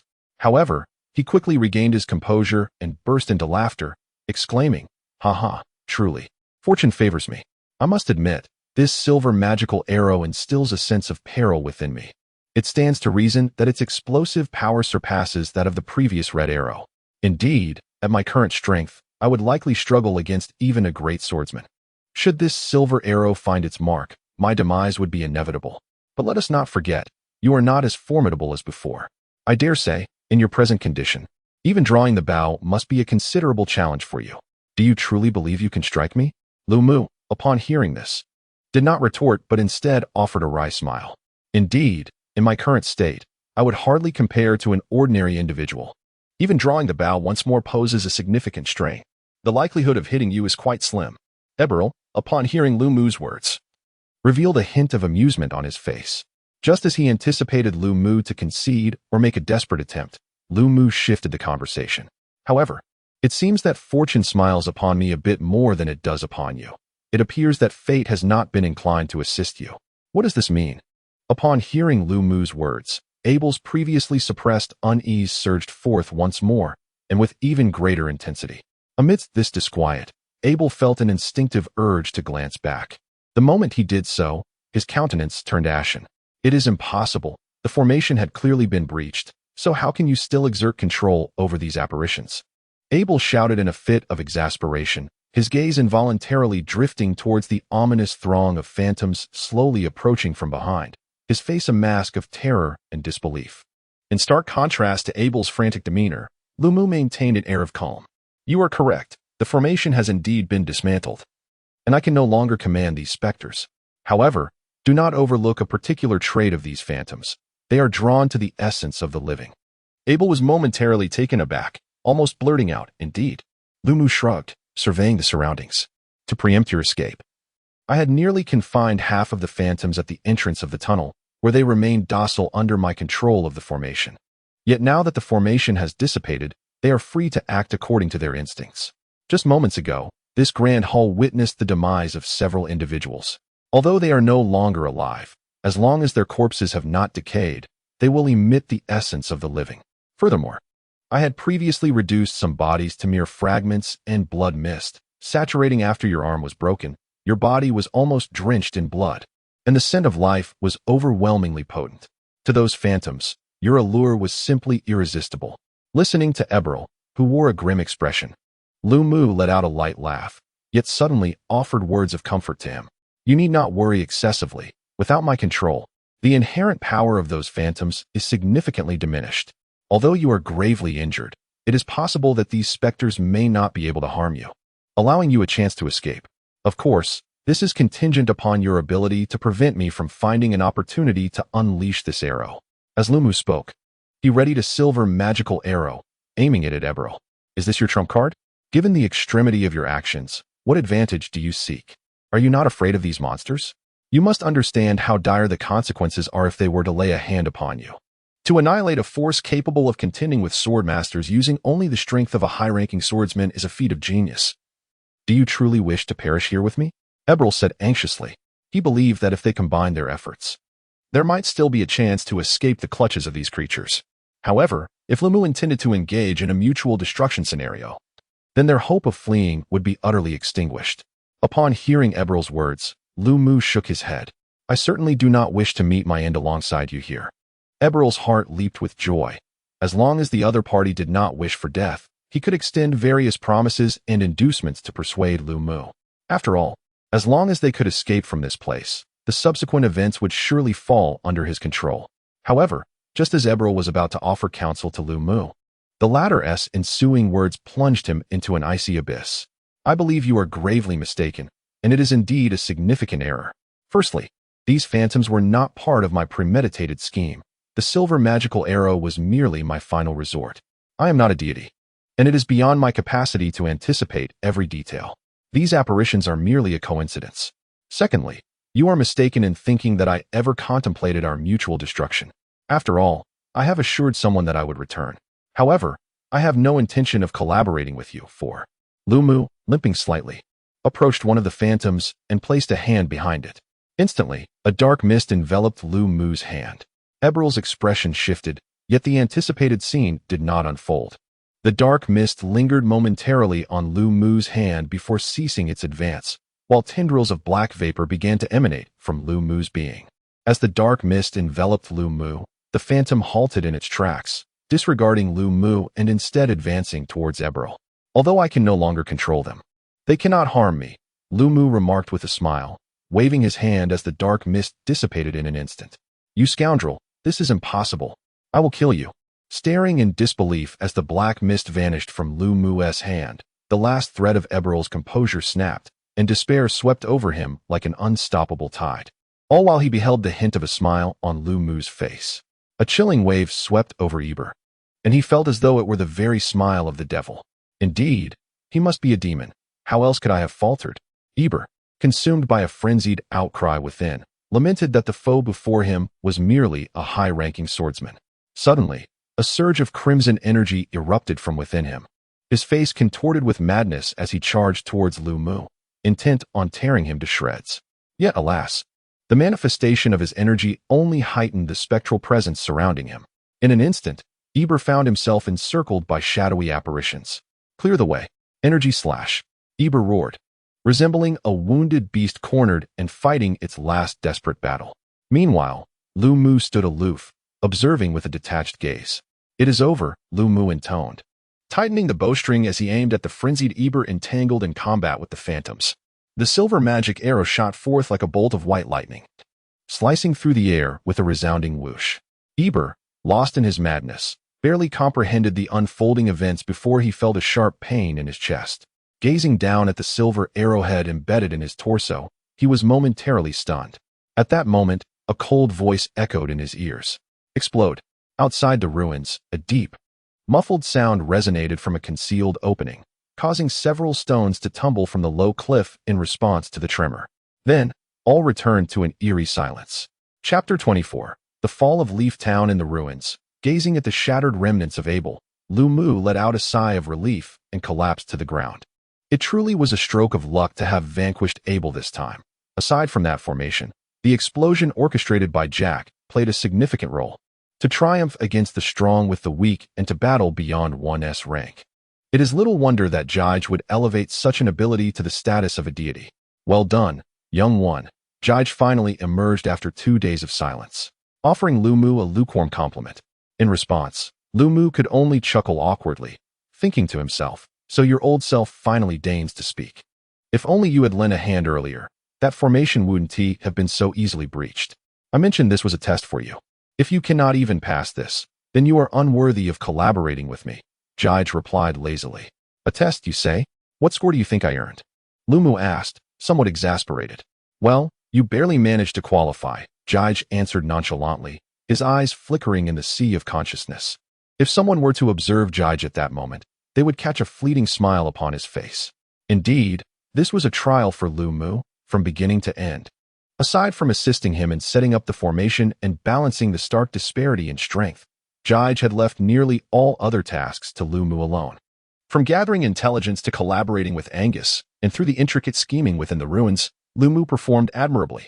In Jige's view, even with the assistance of the formation, Lu Mu had excelled when confronted with adversaries far stronger than anticipated. To have safely escaped is already a commendable achievement. In Jige's mind, as long as Lu Mu managed to flee, he had earned his recognition. Unexpectedly, this fellow truly eliminated a squad formidable enough to contend with a swordsman. It must be acknowledged that luck played a role in this outcome. However, does not fortune also constitute a facet of strength? This lad possesses an intriguing blend of intellect and potential, which makes him a worthy gamble in my eyes, Jige mused. Unbeknownst to Lu Mu, he was oblivious to Jige's thoughts. After muttering a few resentful remarks about the old fool who played with lives without consequence, Lu Mu settled down and retrieved several remaining energy crystals to replenish his internal fighting spirit. His injuries were severe, and having exhausted his energy, should he venture out in such a state, even a mere lightning rabbit could easily vanquish him. Such a scenario would undoubtedly be a source of great embarrassment, akin to achieving a pinnacle in League of Legends only to be subsequently eliminated by a minion. As Lu Mu contemplated this, a small yellow furball gradually rolled into his view. This little creature tumbled from side to side, its mouth stuffed with a magic core nearly the same size as itself.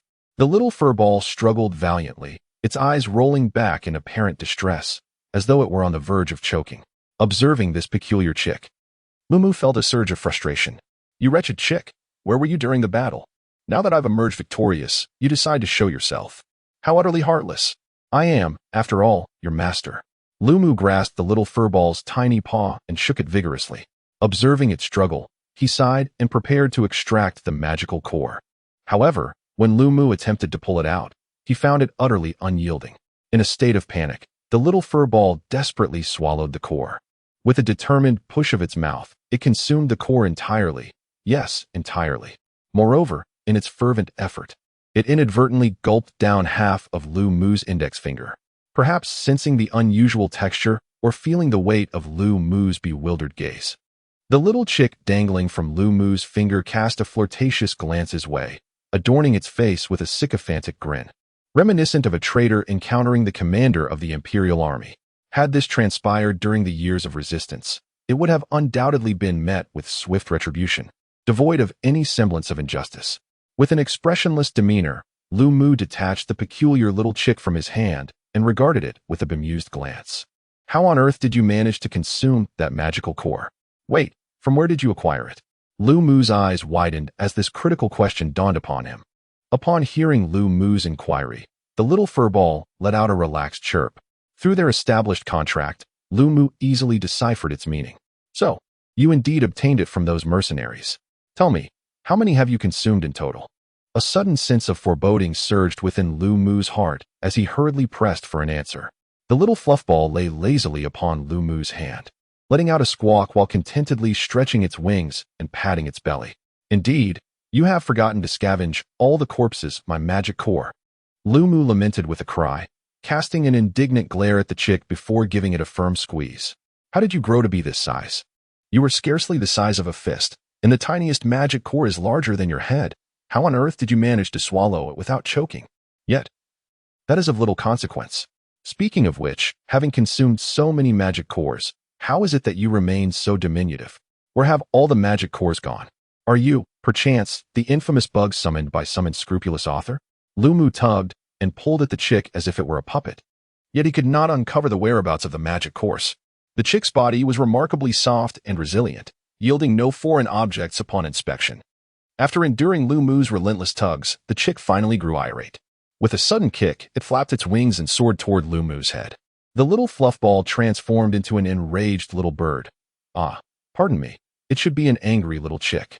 Ahem, let us try again. The fluffball reconfigured its trajectory and, at a 45-degree angle, launched itself like a fighter jet among chicks, tracing a perfect parabolic arc in the air. It struck its target, Lu Mu's forehead, directly. Bang! The little fluffball collided with the wall, or rather, the forehead, shedding a few feathers before dramatically plummeting to the ground. Once more, Lu Mu gazed in exasperation at this bizarre little chick and felt that perhaps he should invest in a summoning seal capable of containing his pet. A day later, a figure clad in a black robe traversed the bustling streets. This individual was none other than Lu Mu. Although Ebel had met his demise, one must not forget that a far more formidable presence loomed above him. The true leader of the Ghost Leopard Mercenary Corps, Austin. Ebel had ventured to Fallen Leaf Town with the singular purpose of eliminating Lu Mu. Now that Ebel was dead, should Lu Mu reveal himself, he would undoubtedly become a prime suspect. It would be far wiser to maintain a facade of his previous state, thereby leading Austin to mistakenly believe that Ebel had perished within the confines of the ruins, compelling Austin to search for the remains himself. However, even the body might no longer exist. Ebel's corpse had been reduced to mere fragments by Lu Mu's explosive tactics, and any remaining remnants had likely been assimilated by the ghost shadows.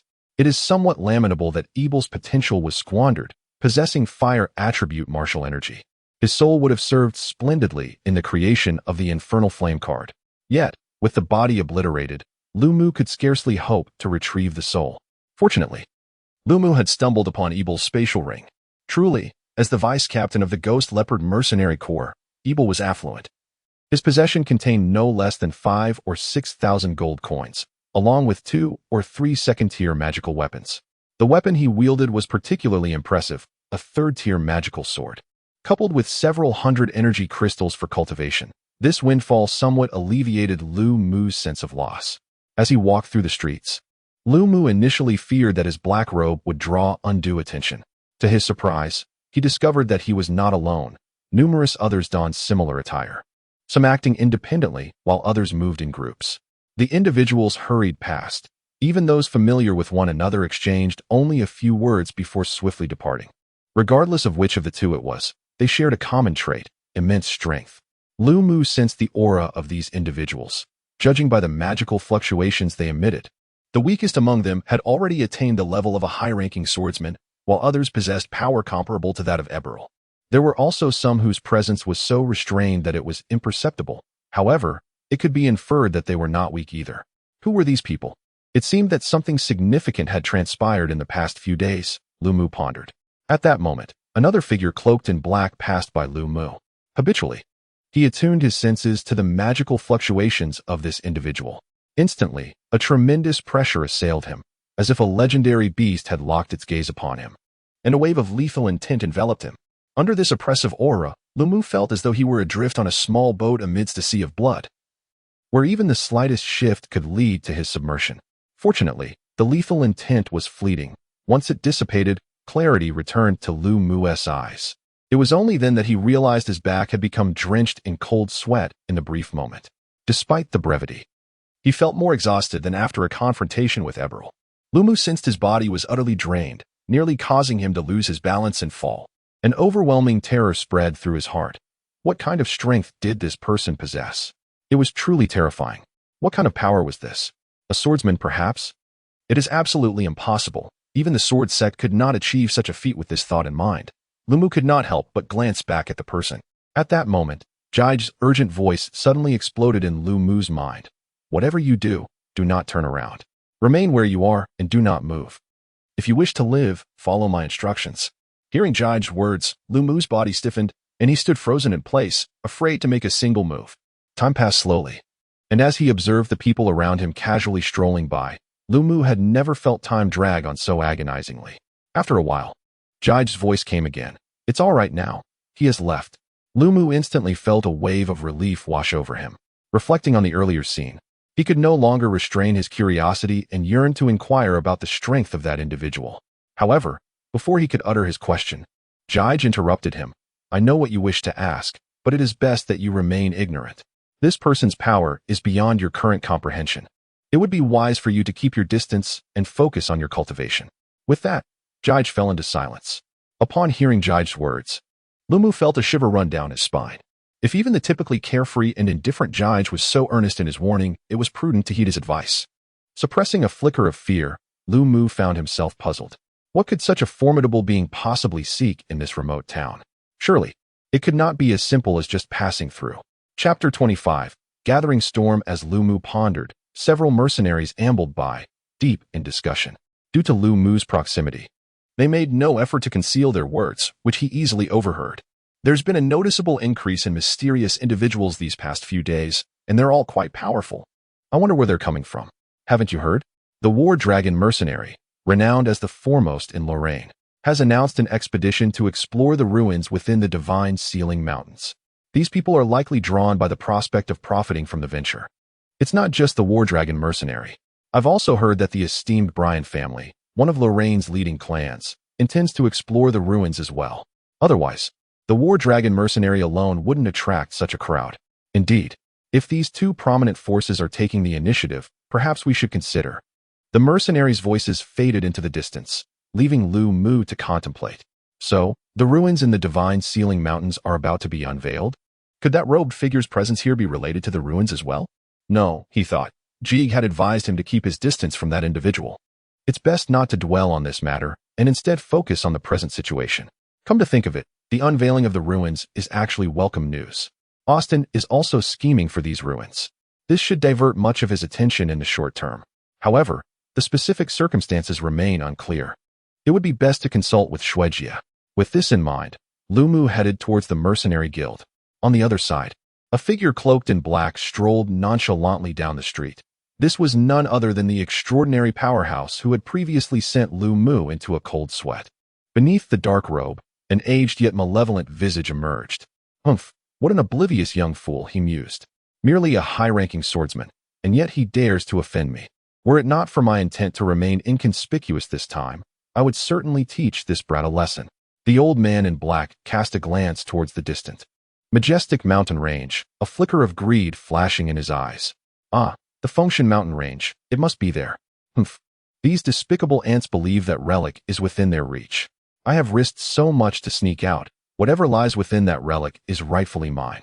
Should anyone dare to contest me, A cold chuckle escaped his lips, and a glimmer of murderous intent flickered in his gaze before quickly dissipating as he continued his leisurely stroll through the street. Meanwhile, Lu Mu stood at the entrance of the mercenary convention, having entered the mercenary guild for the third time. The scene within the guild remained largely unchanged upon entering. He was once again greeted by a stifling mixture of sweat and the aroma of alcohol, prompting a frown.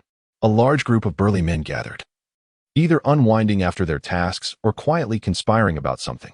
Others exchanged the latest gossip. With so many eyes and ears, the mercenary guild was indeed a melting pot of humanity and intrigue. Compared to his previous visits, however, a notable change was the emergence of several new faces that exuded considerable strength. There were several enigmatic figures clad in black robes, observing Lu Mu, who donned a similar attire. These shadowy individuals scrutinized Lu Mu, their eyes betraying a subtle hostility, evidently categorizing him among their ranks, those intent on exploiting the chaos during the exploration of the ruins by the two formidable factions. However, they soon averted their gaze, retreating into hushed discussions of their own matters, clearly aware of their surroundings and striving to maintain a low profile until their objectives were achieved. In stark contrast, the idle mercenaries engaged in boisterous conversation, for gossip is not merely a woman's inclination. For these battle-hardened mercenaries, it serves as a vital means to alleviate stress and gather intelligence. Have you heard?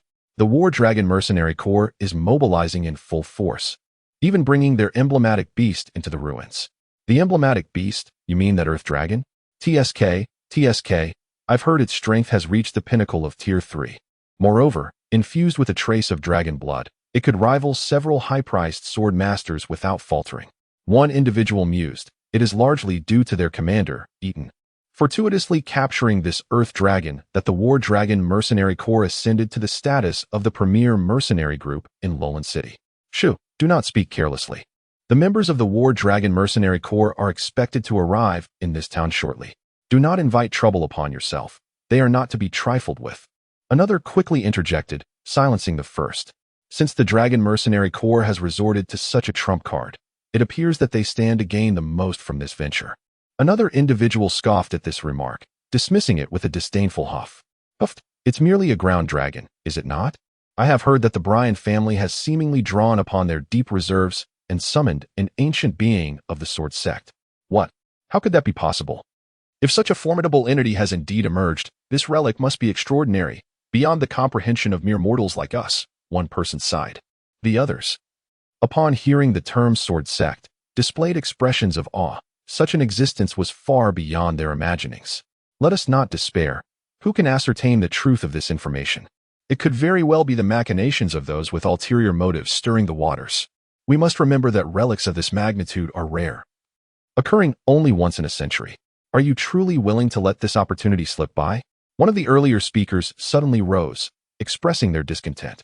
This matter is of great significance. We should deliberate further. The individual seated in the center of the group finally mused, under the watchful eyes of the others. These few departed from the mercenary guild. As they watched the group leave, Lu Mu stroked his chin thoughtfully. It seems that the situation surrounding this relic is even more chaotic than anticipated. Lu Mu instinctively sensed a whiff of conspiracy, especially with beings of the sword sect making an appearance. Although the veracity of the claims remains uncertain, it is unlikely that there is no smoke without fire. The undercurrents are invariably more terrifying than they appear on the surface. Who can fathom the dreadful entities that lie hidden beneath? Without delving too far, let us consider Qing Shui, for her formidable backing is not to be underestimated. Should she choose to act, she would undoubtedly rival the so-called Bryan family, if not surpass them, given her unique circumstances. She is an elf, and it is evident that she is no ordinary one. Behind her stands an entire elven clan. Furthermore, there was that menacing figure in a black robe whom Lu Mu encountered earlier, who likely harbors intentions regarding the ruins as well. Lu Mu has a foreboding sense that this contest for the ruins is destined to unleash a tempest of bloodshed. Lost in these thoughts, Lu Mu traversed the mercenary hall and approached Qing Shui, who languidly reclined at the counter. He settled himself opposite her, and as a figure clad in black robes took a seat before her, a masculine aura enveloped the air. Qing Shui's expression soured, a flicker of frost dancing in her eyes. She straightened her posture and regarded the cloaked individual with a smile that belied her irritation. Ah, who might you be? You've intruded upon my thoughts, and I find myself rather displeased. I trust you will provide me with a satisfactory explanation, she remarked, her visage betraying a hint of chill. The influx of unruly individuals had indeed increased in recent days, and the mercenary hall had witnessed its share of disturbances. It was high time to send a warning to these ruffians, Qing Shui mused inwardly. Snow sister, it's me. The figure in the black robe declared as he lifted his cloak, revealing his face, which was adorned with a cheerful grin directed at Qing Shui. It's you. Little Eddie. I presumed you were dead. Gazing upon that familiar visage, Qing Shui momentarily froze, before exclaiming with delight, Sister Shui, do you truly harbor such distrust in me? Upon hearing Qing Shui's words, Lu Mu's expression stiffened, and he awkwardly replied, my apologies. Seemingly aware of her own rudeness, Qing Shui felt a twinge of embarrassment as she continued. I learned that rascal Eber has lost his mind, assembling a formidable group capable of challenging swordsmen to pursue you. Naturally, I assumed you were in dire straits. Yet here you stand, having survived. Little Eddie, how did you evade their pursuit? Qing Shui scrutinized Lu Mu with curiosity, as if trying to discern some truth. With her abilities, she had already perceived that Lu Mu had not only escaped the chase, but had also advanced to the rank of advanced swordsman. Sister Shui, allow me to clarify. It was not an escape. I have eradicated every last one of them. Not a single soul escaped, Lu Mu said, his eyes glinting coldly as he sneered. What? You mean to say you killed them all? Even with Qing Shui's composure, a flicker of disbelief crossed her features. Yet, upon meeting Lu Mu's earnest gaze, she began to accept his words. Patting Lu Mu's head, Qing Shui's face brightened with a satisfied smile. Little Eddie, quite impressive. You have truly surpassed my expectations. I find myself increasingly unable to read you. However, I must admit, I relish this sensation. You are indeed a man worthy of my sister's attention. Sister Shui, what do you mean by a man worthy of your attention? Can we not maintain a proper conversation? 3 dark lines appeared on Lu Mu's forehead in exasperation. Chapter 26. Element Water He. I shall no longer jest with little Eddie. It seems he has come here in search of young Miss Noah. Upon seeing Lu Mu, Qing Shui nodded, her countenance revealing a tinge of sorrow. It is truly disheartening. Indeed, little Eddie's heart does not dwell upon me. It appears that he has a penchant for youthful maidens, dismissing a woman of my stature. As Qing Shui spoke, she lightly patted her alluring bosom. Casting a wistful glance at Lu Mu, caught in a moment of distraction by Qing Shui's captivating figure, Lu Mu found himself swallowing hard, his gaze inadvertently lingering. However, he quickly regained his composure, sensing the weight of Qing Shui's melancholic stare, which sent a shiver down his spine. He nearly leapt to his feet, wary of the schemes this woman might concoct. Reflecting on past experiences, it is prudent to avoid frivolous thoughts when confronted by a dangerous woman. Sister Shui, could you not act so unpredictably? If this continues, I might take my leave. Observing Lu Mu's flustered demeanor, Qing Shui erupted in a melodic laughter that resonated like silver bells, only pausing after a considerable while. All right, dear brother, I shall cease my jesting. If you wish to meet young Miss Noah, I can take you to her right away. Let us not rush into that. First, I would like to discuss the matter of the ruins. It seems that during my absence, the situation surrounding the ruins has intensified. Indeed, that is understandable. Although Eberl has perished, there remains an Austin above him. Your inquiry into the ruins must be linked to Austin, for I have mentioned that he is quite invested in this exploration. With a playful glance at Lu Mu, Qing Shui handed him a glass of juice. Lu Mu accepted the juice, nodding slightly. Austin had already attained the rank of a swordsman, and he commanded a considerable number of mercenaries. Confronting him would undoubtedly be many times more challenging than eliminating Abel. The reason Lu Mu was able to kill Abel was largely due to the significant assistance provided by Gig's small relic. Thus, as Lu Mu contemplated how to eliminate Austin, he discerned that leveraging the intricate terrain of the relic would indeed be a prudent strategy. While Lu Mu was engrossed in such thoughts, he suddenly noticed a dimming of the light. Upon looking up, he was met with an extraordinarily beautiful face. Startled, Lu Mu instinctively recoiled. Shuijie, what are you plotting now? He said, somewhat irritated. Being repeatedly teased by a woman understandably vexed him. Observing Lu Mu's ire, Qing Shui appeared somewhat different from before. A mysterious smile graced her lips, and her eyes deepened with intensity. You wish to learn about the relic, hoping to utilize its complex terrain to slay Austin? It seems Abel met his end through a similar method. A clever plan indeed, but I must caution you. A swordsman is far superior to a high-level great swordsman. Moreover, it is crucial to understand that this relic is not as simple as you might imagine. Seeing the seriousness in Qing Shue's demeanor, Lu Mu felt a chill run down his spine. Not an ordinary relic? This implied that the involvement of the Bryan family with the sword sect was indeed true. The sword sect? A look of disdain crossed Qing Shue's face. The sword sect is merely an appetizer. This relic is beyond the capabilities of a single sword sect to manage. The Bryan family is harboring overly optimistic notions. Upon hearing Qing Shue's words, Lu Mu drew in a sharp breath, astonished by the sheer terror that this relic possessed. Simultaneously, his apprehension towards Qing Shue deepened. Even the sword sect held her in high regard, indicating that her status within the elven race was indeed formidable. Sister Shue, it seems that you are determined to explore this relic, Lu Mu said cautiously. Noticing Lu Mu's somewhat reserved demeanor, Qing Shue smirked, leaning closer to him and lifting his chin with her hand. You are absolutely right. So, how about joining your sister on this adventure?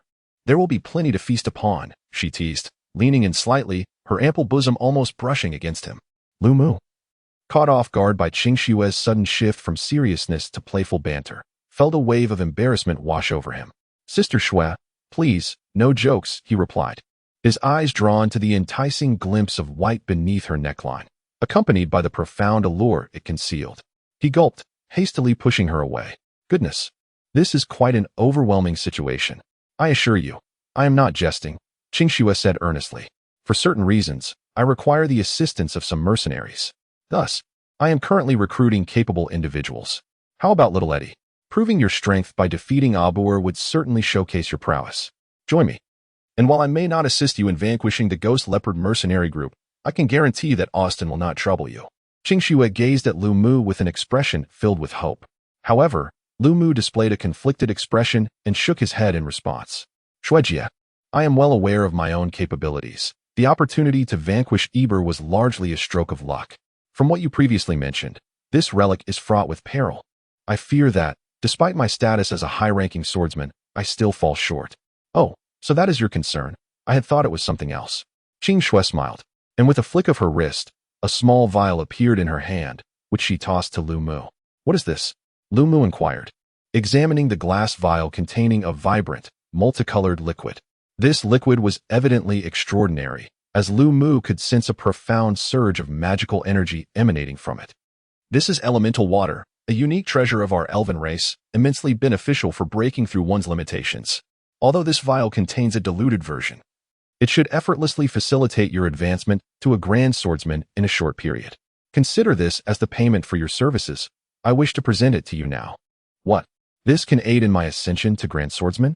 Lu Mu gazed at the potion in astonishment, struggling to believe his fortune. Just then, Gig's voice resonated. Indeed, this is elemental water. Though diluted, its quality remains commendable. Young Mu, you are quite fortunate. The wonders of elemental water extend beyond mere ascension. It can also help solidify your cultivation, ensuring that you need not worry about the dangers of advancing too swiftly. Upon hearing Gig's confirmation, Lu Mu quickly and carefully stowed the vial away. How could he not cherish an item that could aid in his elevation to grand swordsman? Especially when strength was precisely what he lacked at this moment. The ability to assist Lu Mu in swiftly breaking through to the rank of great swordsman, without the concern of potential risks associated with such a rapid advancement, is truly the treasure Lu Mu desires most at this moment. Since that is the case, Sister Shue, do enlighten me on when we shall embark, Lu Mu stated decisively. Oh, it seems little Eddie has agreed. But do not rush. The timeline is not as pressing as you think. There is still a month left. After all, if the time is too short, you will not have the opportunity to solidify your foundation as a great swordsman, Qing Shue replied languidly, stretching her slender waist before reclining against the counter, exuding an air of nonchalance. A month later, Lu Mu furrowed his brow. Isn't that rather long? It seems the Dragon Warriors Mercenary Corps and the Brand family are already planning to explore the ruins. Sister Shue, Lu Mu intended to say more, but his words were silenced by Qing Shue's delicate fingertip. Little Eddie, fret not. These matters will be arranged by your sister. You need only focus on your training. Qing Shue said with a mysterious smile, seemingly indifferent to the so-called two major factions. Given Qing Shue's assurance, Lu Mu, as an outsider, felt it inappropriate to press further. After that, Lu Mu inquired about other topics, to which Qing Shui attentively responded. However, whenever Lu Mu broached specific details regarding the ruins, Qing Shui would casually offer vague remarks, swiftly changing the subject. Through this exchange, Lu Mu discerned that Qing Shui held a deep-seated reluctance to discuss matters concerning the ruins. Recognizing her stance, Lu Mu wisely refrained from probing further, not wishing to provoke her displeasure, and thus he redirected the conversation. In this conversation, Lu Mu has gained considerable insight into the relic. For instance, this relic is not merely attracting mercenaries. It may also draw the attention of other formidable individuals from across the continent. Lu Mu has experienced this firsthand, having previously encountered a fearsome figure in a black cloak.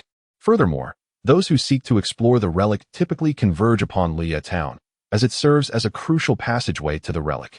This elucidates why so many individuals have gathered in Liyue Town. Having said so much, I trust you have no further questions. Sister is feeling rather fatigued. Do not fret. Rest assured that this expedition to the relic will not leave you at a disadvantage. Should you prove to be of great assistance during our exploration, I shall reward you accordingly afterward.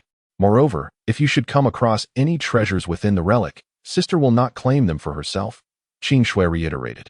Indeed, I understand. Now, please take me to meet Noya. It has been several days since I last saw her, and that girl must be quite worried about me. Alas, it seems you cannot bear to part with your little sister. If only you could express such longing for your elder sister as well, Qing Shui sighed, her eyes reflecting a tinge of melancholy. Sister Shui, you have certainly had enough of this. Lu Mu's expression was one of resigned exasperation. Chapter 27. Farewell to Noya. Following Qing Shui, Lu Mu exited the bustling hall of the Mercenary Guild. They traversed a lengthy corridor, navigating numerous twists and turns, until they entered a courtyard. Lu Mu's ears perked up at the sound of laughter. A cacophony of children's voices filled the air. What is happening? Why are there so many children's voices? Lu Mu inquired, curiosity evident in his tone. That is only natural, for this place is home to children. Qing Shui replied with a gentle smile, pushing open the courtyard's grand door. Upon entering, Lu Mu beheld a group of children gathered in joyful play. They varied in age, the eldest appearing to be around 16 or 17, while the youngest seemed no more than 4 or 5, scurrying about in the company of their older peers. As Lu Mu observed, he discerned the nature of their game. A blindfolded girl with fiery red hair was feeling her way through the throng, while the other children called out and teased her. Each time the red-haired girl moved towards a voice, the others would swiftly dart away. It was evident they were engaged in a game of blind man's bluff. Lu Mu cast a brief glance at the red-haired girl before turning his attention to the silver-haired girl she was pursuing, who appeared to be around 14 or 15 years old. This girl was none other than Noya. Perhaps by coincidence, Noya's gaze fell upon Lu Mu at that moment. Their eyes met, and she froze, momentarily lost in place. Lu Mu, however, wore a soft smile. Just then, the red-haired girl rushed over and seized Noya's hand. Noya, dear sister, I have caught you at last, and now it is your turn, exclaimed the crimson-haired girl with delight. Yet, upon seeing Lu Mu, Noya could hardly hear the words of the girl. Gazing at Lu Mu's gentle smile, her eyes instantly welled with tears. Brother, Noya exclaimed as she pushed the crimson-haired girl to the ground and dashed towards Lu Mu, who opened his arms wide to embrace her. Brother, you have finally returned. It has been days. I thought you had forsaken me, Noya said, clinging tightly to Lu Mu, her voice choked with emotion. Foolish girl, how could I ever abandon you? I promised you I would return. Lu Mu tenderly stroked Noya's hair, whispering words of comfort. Noya, how have you fared these past days? Have you encountered any grievances? He released her from his embrace, shifting the conversation. Upon hearing Lu Mu's inquiry, Qing Shui's demeanor soured. Oh dear, little Eddie is quite concerned for little Noya, I see. It seems he is somewhat uneasy about my arrangements, she teased. Sister, that is not it. I was merely... Lu Mu's expression stiffened as he hurried to clarify. Merely what? Qing Shui leaned in, her eyes glinting with mischief. It's just that brother is worried about Noya. Nothing more, Noya interjected quickly, noticing Lu Mu's troubled expression. I'm doing very well here. Everything I need, food, shelter, is taken care of, and there are many half-elves just like me. Seeing Noya's somewhat distressed countenance, Lu Mu felt relieved by her words. Yes, Noya is absolutely right. Wait a moment. Half-elves? Just as Lu Mu was about to continue in response to Noya's words, he was suddenly taken aback. He hurriedly glanced at the children, and indeed, Through Lu Mu's deliberate observation, he quickly discerned their differences. Compared to ordinary human children, despite their youth, both boys and girls possessed strikingly handsome features, unmistakably indicating their potential as beautiful beings. Furthermore, their ears and noses were slightly more pointed than those of regular humans, though not quite as pronounced as those of full-fledged elves.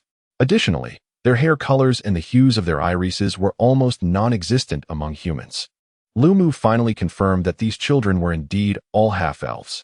Gazing at the dozens of half-elven children in the courtyard, Lu Mu found himself momentarily stunned. What is the meaning of this, Sister Shui? Is it not true that your kind holds a strong aversion to half-elves? He inquired, his astonishment palpable. It is no wonder Lu Mu was so taken aback. In the land of Arad, elves have always symbolized nobility and grace, embodying beauty, kindness, and a love for peace.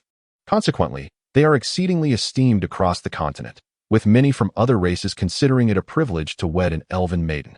However, elves are also a remarkably stubborn and conservative race. They have consistently harbored a profound disdain for half-elves, the offspring of unions between elves and other races. The elven community has maintained an unwaveringly exclusionary stance, believing that half-elves tarnish their noble lineage and refusing to acknowledge their existence.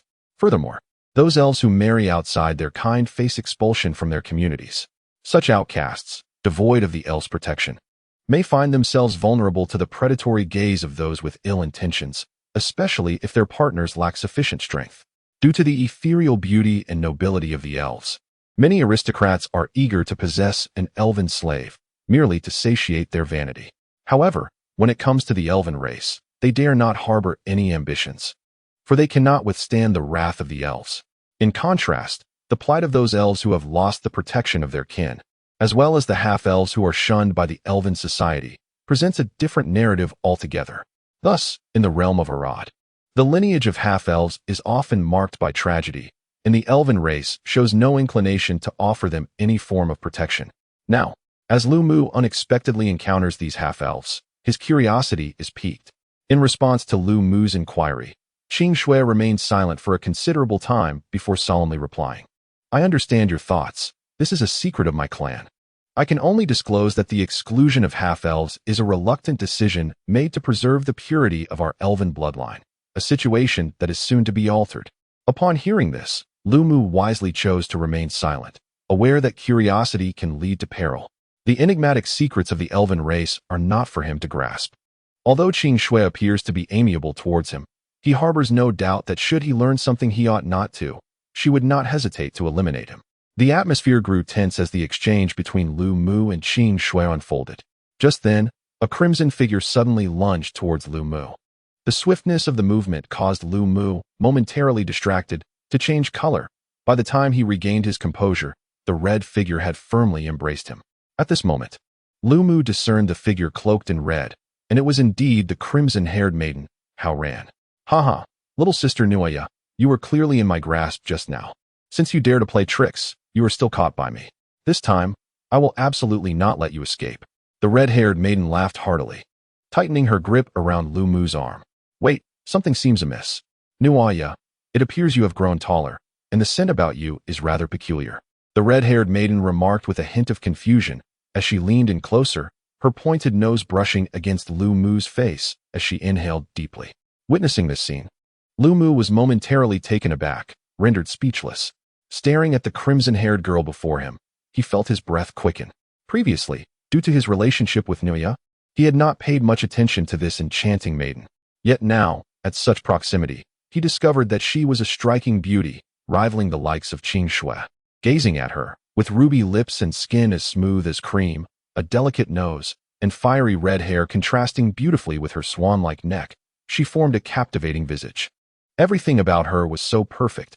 Even if her eyes were concealed, Lu Mu was certain that beneath the fabric lay a pair of lively, gem-like orbs. Though the girl's beauty stirred something within Lu Mu, under ordinary circumstances, he would merely steal a few glances. However, in the present moment, he was enveloped by the intoxicating fragrance of her maidenly essence. Her body was intimately pressed against one that was exquisitely contoured, and Lu Mu could distinctly feel the peculiar sensation emanating from the ample curves of the jade rabbit. As the young girl sniffed curiously at his face, Lu Mu felt as though his breath had been stifled, and his body had grown rigid. What is happening? This scent, Noya, why do you seem different from before? The red-haired girl wrinkled her nose and inquired with a hint of confusion. Hee. Upon hearing the red-haired girl's remark, Qing Shui erupted into a melodious laughter akin to the ringing of silver bells. The sound sent a chill through Lu Mu's heart, instilling within him a sense of foreboding, which was soon confirmed. Of course, there is a change, Yinyu. Just look at Noya, whom you have captured. Even her appearance has transformed. Qing Shui exclaimed with a smile, pulling away the cloth that had obscured the red-haired girl's eyes. Transformed?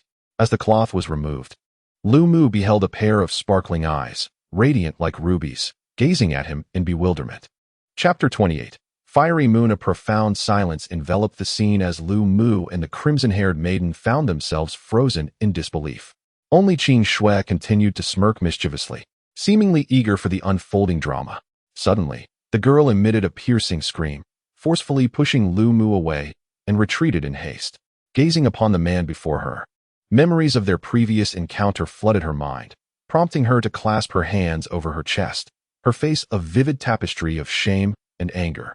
"Who on earth are you, to dare take advantage of me?" she exclaimed, producing a slender crimson wand, which she held protectively in front of her.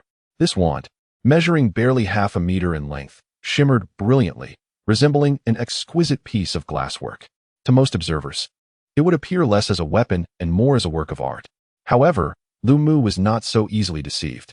He sensed an astonishing surge of power emanating from the delicate wand. This resonance sent a shiver through Lu Mu, for he perceived that this wand was far more formidable than the third-tier fire attribute magic sword wielded by Eber. Could it possibly be a fourth-tier weapon? The realization struck Lu Mu with shock. It is known that fourth-tier magical weapons are as rare as the existence of sword-sect magisters. Many may go their entire lives without encountering one, let alone possessing it. The scarcity of fourth-tier magical arms lies in their precious materials, with each piece fetching astronomical prices. Consequently, even some of the sword sect's elite may not own a fourth-tier magical weapon. Moreover, only those of the sword sect magister's caliber can fully harness the true potential of such a weapon. The young maiden, so tender in years, could hardly have reached the realm of a mage. Despite lacking the prowess of a true mage, she wielded a fourth-tier magical weapon, showcasing the profound heritage of the elven race. Upon noticing that Lu Mu disregarded her and instead fixated on her chest, the crimson-haired girl became even more incensed, unaware that Lu Mu's interest lay solely with the wand. "You rogue, truly a wretched being, just watch as I teach you a lesson," she exclaimed, unleashing a torrent of formidable magical energy. The red wand blazed to life as she pointed it at Lu Mu. Exploding fireball. A colossal fireball, approximately 1 meter in diameter, materialized instantaneously and hurtled towards Lu Mu. As Lu Mu beheld the massive fireball soaring in his direction, his expression shifted dramatically. This surge of magical energy, could it be that this woman had attained the status of a third-tier mage? The most formidable fire mage he had previously encountered, Borg, a second-tier intermediate mage, lacked the ability to conjure an exploding fireball with such swiftness or magnitude. Lu Mu harbored no doubts that if struck by this fireball, he would surely face certain death. Wind Gem. Faced with the assault of a third-tier mage, Lu Mu dared not exhibit even the slightest negligence. A wolf's head materialized behind him, as the surrounding air seemed to collapse and surge violently into the wolf's maw. An orb of light, akin to emerald, coalesced within the wolf's mouth. At the moment this orb solidified, the wolf's ethereal eyes suddenly glimmered, with a swift closure of its jaws. The gem appeared to be under immense pressure, and it shot forth like a bullet from a chamber. With a swift motion, a colossal fireball collided with a small azure orb, reminiscent in size to an apple. The fireball engulfed the azure sphere without the slightest hesitation, continuing its relentless advance towards Lu Mu. Witnessing this spectacle, the crimson-haired maiden's expression shifted dramatically. She had not anticipated the man's utter ineptitude in withstanding even her strike. Although she harbored immense frustration towards Lu Mu, she had no intentions of ending his life. Meanwhile, Lu Mu, having foreseen this turn of events, merely smirked, displaying no trace of trepidation. At that moment, the fireball seemed to stir restlessly, a flicker of azure briefly flashing across its surface. But this transpired in the blink of an eye. Aside from Qing Shui, whose gaze momentarily flickered before lowering her slightly raised hand, no one else noticed this fleeting occurrence. After the azure hue faded, The fireball suddenly expanded explosively, growing several times larger than before. Its shape contorting into a bizarre form as azure wind elements began to burst forth from it. With a thunderous roar, the fireball erupted, sending flames cascading in all directions before swiftly dissipating. As the remnants of the fireball vanished, Lumu exhaled a sigh of relief. Ah, I did not expect you to be merely a senior swordsman, yet you managed to withstand my explosive fireball unscathed. I underestimated you, the crimson-haired maiden remarked, casting a surprised glance at Lumu. However, her astonishment was fleeting as she quickly scoffed. Do not think this is the end, for daring to take advantage of me. Brace yourself for another strike. Raising her wand, it ignited in a fierce blaze, flames erupting from it with fervor. At that moment, Lumu's countenance shifted dramatically. The previous wind jewel had already drained a significant amount of his fighting spirit. It was evident that this spell was far more formidable than the explosive fireball. To be frank, Lumu felt uncertain about his ability to withstand another assault.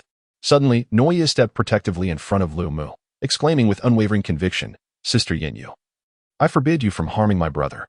Both Lumu and the red-haired girl were taken aback by her declaration. Lumu rushed forward to shield Noya, while the red-haired girl flusteredly attempted to interrupt the spell she was casting. However, halting a spell is not an easy endeavor. Just as the magic was on the verge of being unleashed, Qing Shui appeared before the red-haired girl, raising her hand and delivering a swift chop to her head. Ouch! That hurt. Why did you hit me? The red-haired girl cried, cradling her head and looking up at Qing Shui in confusion. To her astonishment, the magical energy emanating from her began to mysteriously dissipate under the impact of that chop. Why did I hit you? Just take a look at the mess you've made of the courtyard, Qing Shui retorted with a disdainful huff. The red-haired girl glanced around, and upon witnessing the devastation wrought by her previous attack, she saw that many plants had been engulfed in flames, reduced to ashes. The children who had been playing were now cowering at the far corner of the courtyard, casting fearful glances in her direction. A few of them bore ashen faces, evidently having been caught in the fiery onslaught. My apologies, Aunt Shui, Yinyu said, her voice laced with shame. Aunt Shui? Qing Shui's expression darkened at this title, and she promptly delivered another chop to the red-haired girl. How many times must I say it? Do not call me Snow Aunt. Refer to me as sister. I am not that old yet. Why is it that Noah can address me so, yet you cannot?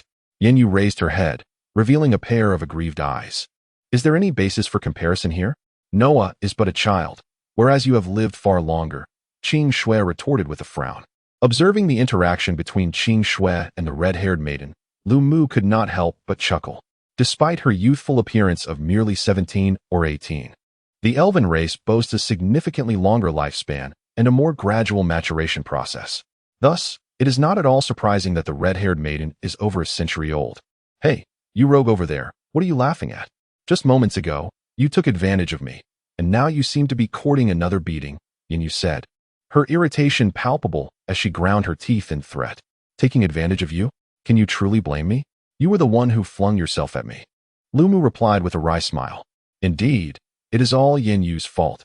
She was the one who leapt into my brother's embrace. Noah interjected, nodding resolutely, having witnessed the event firsthand. Though she had enjoyed her time with Yinyu these past few days, she felt no hesitation in betraying her in front of her brother. Noah, since you have betrayed your sister, remember how well I have treated you these past few days, gifting you with so many delectable treats, Yinyu lamented, casting a sorrowful gaze at Noah. Yet, Noah merely turned her head away, unmoved. Those snacks are precious. The value of a sister is far greater. Should my brother desire attention, I would cast aside both. This is Noah's unwavering belief. Indeed, it is as you say, Yinyu, you willingly threw yourself into the embrace. And you cannot blame others for it, Qing Shui teased. Well, even Sister Shui says so. Upon hearing this, Yinyu felt even more aggrieved. She bit her lip and cast a glance at Lumu. You scoundrel, just wait. I will definitely reclaim my dignity next time, Yinyu declared. Then dashed out of the courtyard, evidently unable to remain due to her embarrassment and indignation. Watching the girl depart, Lumu let out a long sigh. Who is she? Lumu turned to Qing Shui. Her name is Yinyu, a gem of our clan. What do you think? Isn't she quite captivating? Qing Shui winked at Lumu. Sister Shui, you are overthinking it. I am a bit tired. Please arrange a place for me to stay. Lumu quickly diverted the topic, evading the question. Oh, is that so? Never mind. I have already arranged your accommodation, and I shall have someone escort you there. Qing Shui waved her hand, and a maid approached, guiding Lumu and Nuaya out of the courtyard. Meanwhile, the other children, under the comforting words of several maids, resumed their playful activities. As Lumu departed, the smile on Qing Shui's face faded, and she quietly walked to a secluded corner, her expression turning serious. Come forth. Rufone, how has the matter progressed? Lady Qing Shui, a figure cloaked in black, appeared silently behind her, standing respectfully. I have gathered the information you requested. This time, our elven clan is exploring the sacred battlefield relics of the Divine War in the Fengshan Mountain Range. Due to thorough preparations, the confidentiality measures have been executed rather appropriately. The dwarves, dark elves, and sea folk have not taken any action. The various human clans remain inactive, and the church has also declared its non-involvement in the matter. However, but what? Speak quickly. A shadow fell across Qing Shui's face, and an unsettling aura emanated from her. The figure in the black robe trembled at this disquieting presence. My lord, we have learned that one of the 4 great human clans, the Stott family, along with the Croc family, appears to be making no moves on the surface. Yet, during this period, the Stott family's Grand Elder, Feline, and the Croc family's Patriarch, Rog, have both announced their seclusion. We suspect. The figure in the black robe hesitated to continue. Suspect? There is nothing to doubt. These 2 old wretches have been stuck at the pinnacle of the sacred domain for centuries. If they were to retreat into seclusion, it would be far too coincidental. It is merely a fade, Qing Shui retorted with a cold smile. What shall we do? They are both at the peak of the sacred domain. Should we consult the ancestors? The figure in the black robe exclaimed in panic. Why the alarm? Must we consult the ancestors for such a trivial matter? Qing Shui scoffed, casting a frosty glance at the black-robed figure. Feeling the weight of her gaze, he shuddered and fell silent, and the atmosphere turned tense. After a prolonged silence, Qing Shui finally let out a sigh and began to explain. As the wind whispers, it is not that I am unwilling to consult our ancestors, but rather, consider why the Fengshan Mountain Range stands as a significant relic of the Holy Demon War, yet has only attracted a handful of holy realms. What, my lord? Do you mean? This is all due to the efforts of our ancestors. Rufone was taken aback, hesitatingly responding. Indeed, the relics of the Fengshan Mountain Range are intricately tied to our clan, which is why our 2 ancestors emerged from seclusion. They paid a tremendous price to forge an agreement with the leaders of various clans, stipulating that those above the Holy Realm must not interfere in this matter, thereby restraining their own familial powers. Otherwise, do you think the situation would remain so favorable? The significant forces of each clan would have long since dispatched exploration teams to the relics. So it is, I understand now. Our ancestors have sacrificed so much for us. Rufone vowed not to betray the expectations of our forebears, his eyes gradually filled with determination. Glancing at Rufone, Qing Shui nodded in satisfaction and reassured him. While the major clans may engage in minor intrigues, our clan has long been prepared for this. There is no need for concern. Go on, attend to your affairs. Yes. The figure in the black robe retreated a few steps before vanishing into thin air, leaving Qing Shui standing there in quiet contemplation. The Fengshan Mountain Range. The burial place of the 6th apostle of the demon realm, Silik the Stalker. This time, our clan has expended considerable resources, and we must successfully reclaim our sacred artifact. Failure in this endeavor is not an option. Qing Shui clenched her fists, a glint of cold light flashing in her eyes. Chapter 29. The imminent storm on this day. Lumu did not engage in his usual training. Instead, he devoted the entire day to accompanying Noya. Having received news from Qing Shui that Austin had stationed his troops outside of Falling Leaf Town, Lumu chose not to leave the mercenary guild with Noya to avoid drawing attention. Fortunately for Noya, her joy stemmed from simply being by her brother's side, prompting Lumu to regale her with stories throughout the day. It is worth noting that Lumu himself grew up listening to the enchanting tales of Hans Christian Andersen. Embracing his innocent sister in this manner and sharing stories with her was indeed a dream come true for a reclusive individual like him. However, while the sentiment was delightful, the experience proved to be quite challenging, as Lumu now understood the concept of cultural differences. Initially, Lumu intended to narrate the tale of Snow White and the 7 dwarfs. Yet, when he reached the part where Snow White encounters the dwarfs, Noya interrupted him, asserting that dwarfs do not reside in wooden houses, rather, they inhabit caves. She explained that dwarfs, being fond of forging weapons, would find wooden abodes prone to catching fire, and they prefer not to associate with frail individuals taller than themselves. Consequently, Lu Mu shifted to the story of the Little Mermaid. But he could only manage a few lines before faltering. In the land of Arad, merfolk have the ability to transform their tails into human forms at will, rendering the notion of witchcraft entirely moot. The notion of the mermaid turning into bubbles was, to him, utterly absurd. Furthermore, Noya enlightened Lu Mu on the strained relations between the sea folk and humanity, indicating that skirmishes were common, and it was far-fetched to think they would engage in acts of rescue. It was a miracle if they did not attack vessels. Thus, Lu Mu resorted to recounting the story of Little Red Riding Hood, only for Noya to bombard him with a plethora of inquisitive questions. Brother, why did Little Red Riding Hood not fear the big bad wolf at first? Is the wolf a beastly werewolf? Otherwise, how could it speak like a human? And why was Grandma still alive when the hunter cut open the wolf's belly? Or had she already become a specter? Upon hearing these inquiries from Noah, Lu Mu felt as though his worldview had collapsed in an instant. In his frustration, Lu Mu reluctantly decided to alter the narrative altogether. One day, the mermaid princess, moved by her benevolence, rescued a prince who had fallen into the sea. However, this human prince mistakenly believed that the mermaid princess conspired to sabotage his ship. Consequently, instead of expressing gratitude, he pursued the mermaid relentlessly with his loyal followers. The unfortunate mermaid was chased inland, gravely injured, and stumbled upon a mercenary band composed of 7 dwarfs. The mermaid promised the dwarfs that if they killed the prince, she would reward them with abundant precious minerals and exquisite wines from the sea. Driven by greed for the precious ores and wines, the dwarfs joined forces with the mermaid to slay the prince. Little did they know, the prince they had slain was the heir to an empire. The empire, enraged, declared war on the merfolk, compelling them to surrender the mermaid princess.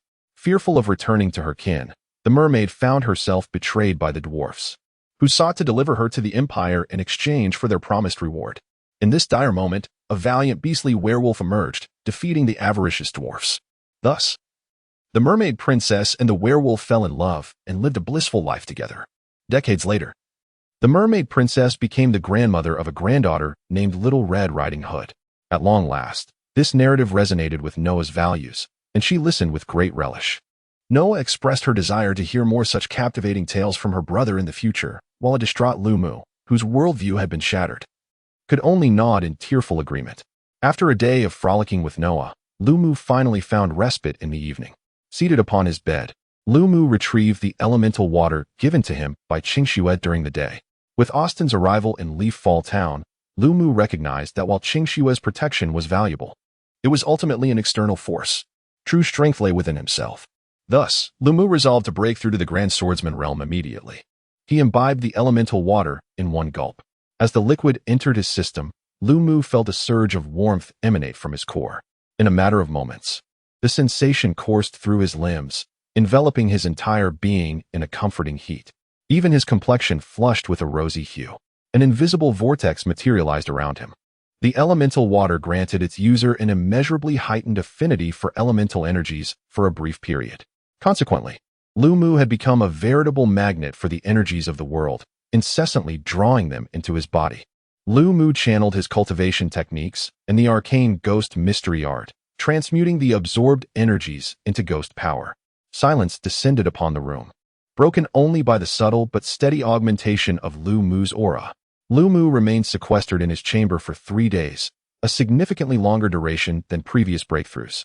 This was unavoidable.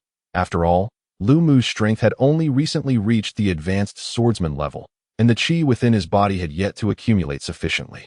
Lu Mu still requires time to swiftly elevate his prowess to the pinnacle of an advanced swordsman before he can further transcend into a grand swordsman. During these 3 days, Noya visited several times, only to depart reluctantly upon learning that Lu Mu was engrossed in his training. Qingshui also made an appearance. Sensing the restless energy pulsating within the room, she merely smiled and took her leave. However, during Lu Mu's 3-day ascension, 2 significant events transpired. The first was the sudden alliance between the War Dragon mercenary corps and the Bryan family, who resolved to jointly explore the ruins. Remarkably, on the second day following their announcement of the alliance, the 2 powerful factions set forth towards the ruins. With their departure, numerous individuals were stirred into action, trailing behind these mighty forces in hopes of partaking in the spoils. Yet, not everyone shared this eagerness. Some remained in a state of watchful waiting. harboring skepticism towards the two dominant factions. Meanwhile, those hidden in the shadows, privy to the internal secrets of the ruins, could barely contain their scorn. As for Qing Shui, who had her sights firmly set on the ruins, she exhibited no signs of concern, evidently dismissing the influence of these two local titans. The second momentous event involved the arrival of a venerable cardinal of the Holy Light Church in Lawrence City. He proclaimed that he had received divine inspiration from the God of Light to select the next generation of saints. This revelation was undoubtedly more shocking than the prior occurrence. It is important to recognize the stature of a cardinal. They rank just below the Pope. The influence of the Holy Light Church spans the entire continent, with millions of followers, yet there are only 3 cardinals in existence. Thus, within the Holy See, they indeed stand as one beneath a singular authority, overshadowing the multitude. Should 3 cardinals unite in opposition to the Pope, even he would be compelled to resign. Their formidable power cannot be underestimated, for each surpasses the realm of sanctity. While the selection of a blessed one is of paramount importance to the Church of Light, it does not necessitate the personal involvement of a cardinal. Consequently, some individuals have begun to associate the cardinals with the current relics. The notion that a cardinal may have come here for the relics startled many. Could it be that the treasures within these remnants have piqued the cardinals' interest? As they speculated with uncertainty, those who had previously dismissed the Dragon Warriors Mercenary Corps and the Brian Mercenary Corps were now filled with indignation. The Church, having deviated from convention by dispatching a cardinal, left them at a loss for how to contend with such a formidable force. Some began to discreetly reach out to their families, hoping that their clans would boldly send forth strong individuals to explore the relics. Upon learning this news, Qing Shui was consumed with fury and sought an audience with Cardinal Dominique. Upon meeting her, the cardinal displayed no hint of surprise. While he did not deny that his presence was significantly tied to the relics, curiously, he assured Qing Shui that he would not enter the relics during the exploration of the Elven territory and promised to utilize the Church's influence to restrain other factions. This outcome is the result of discussions between the ancestors of the Elven race and the Holy Hall. The words of the crimson-clad archbishop left Qing Shui utterly perplexed, unable to discern the true intentions of the Holy See. It appeared to her that the Church was at a disadvantage. Nevertheless, the conclusion seemed to favor the Elven tribe. And given that it stemmed from the deliberations of their ancestors with the Holy Hall, Qing Shui chose not to dwell further on it. Departing with a sense of satisfaction, she left, while elsewhere, some individuals were growing increasingly agitated. What did you say? That old coot Dominic has come as well?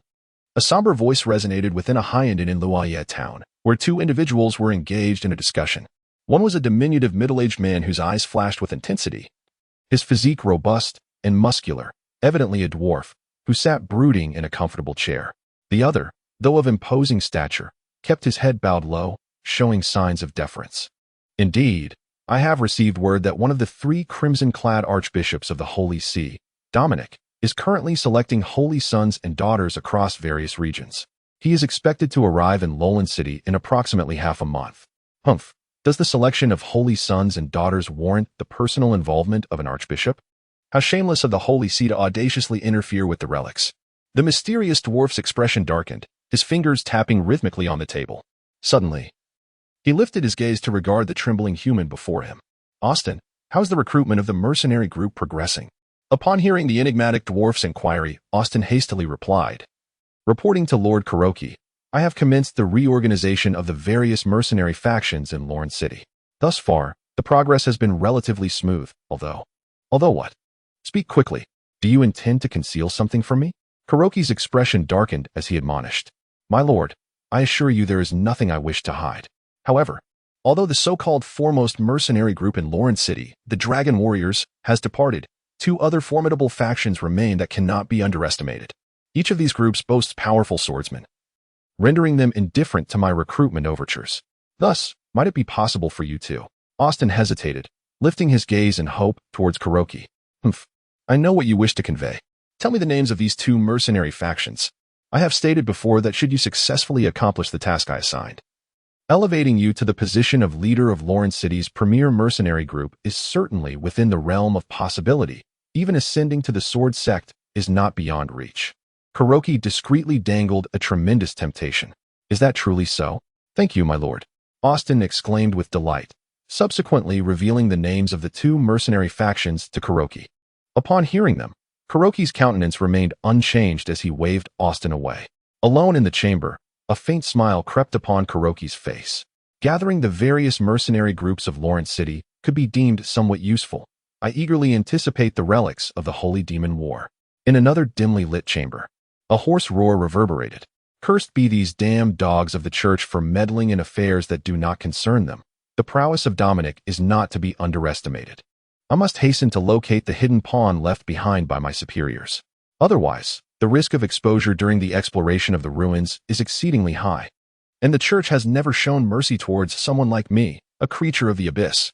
As he spoke, he donned a dark robe, and with a flicker, vanished from the room.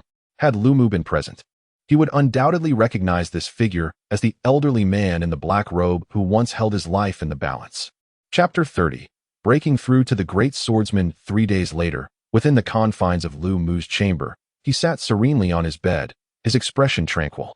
Above him swirled a colossal vortex, through which the inexhaustible energies of heaven and earth flowed ceaselessly into his being, gradually augmenting his aura. Suddenly, a flicker of anguish crossed his countenance, and the burgeoning intensity of his aura faltered momentarily. At this juncture, Lu Mu had ascended to the pinnacle of the advanced swordsman realm.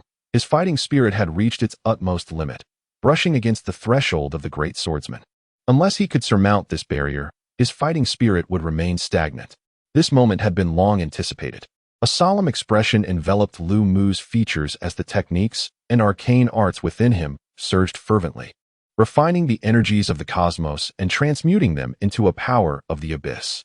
He forcefully compressed this energy into his meridians, enduring an excruciating sensation akin to the tearing of veins, yet he remained undeterred. At last, Lu Mu felt he had condensed his fighting spirit to the utmost degree.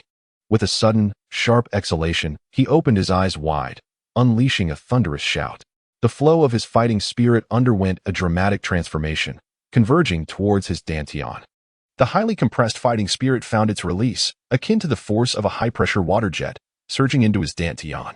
A grimace of pain once again marred Lu Mu's expression, but it was swiftly replaced by one of elation as a sound akin to something shattering resonated within. He had successfully broken through to the great swordsman. Following this breakthrough, the capacity of his dantian to harbor fighting spirit expanded exponentially, multiplying several-fold.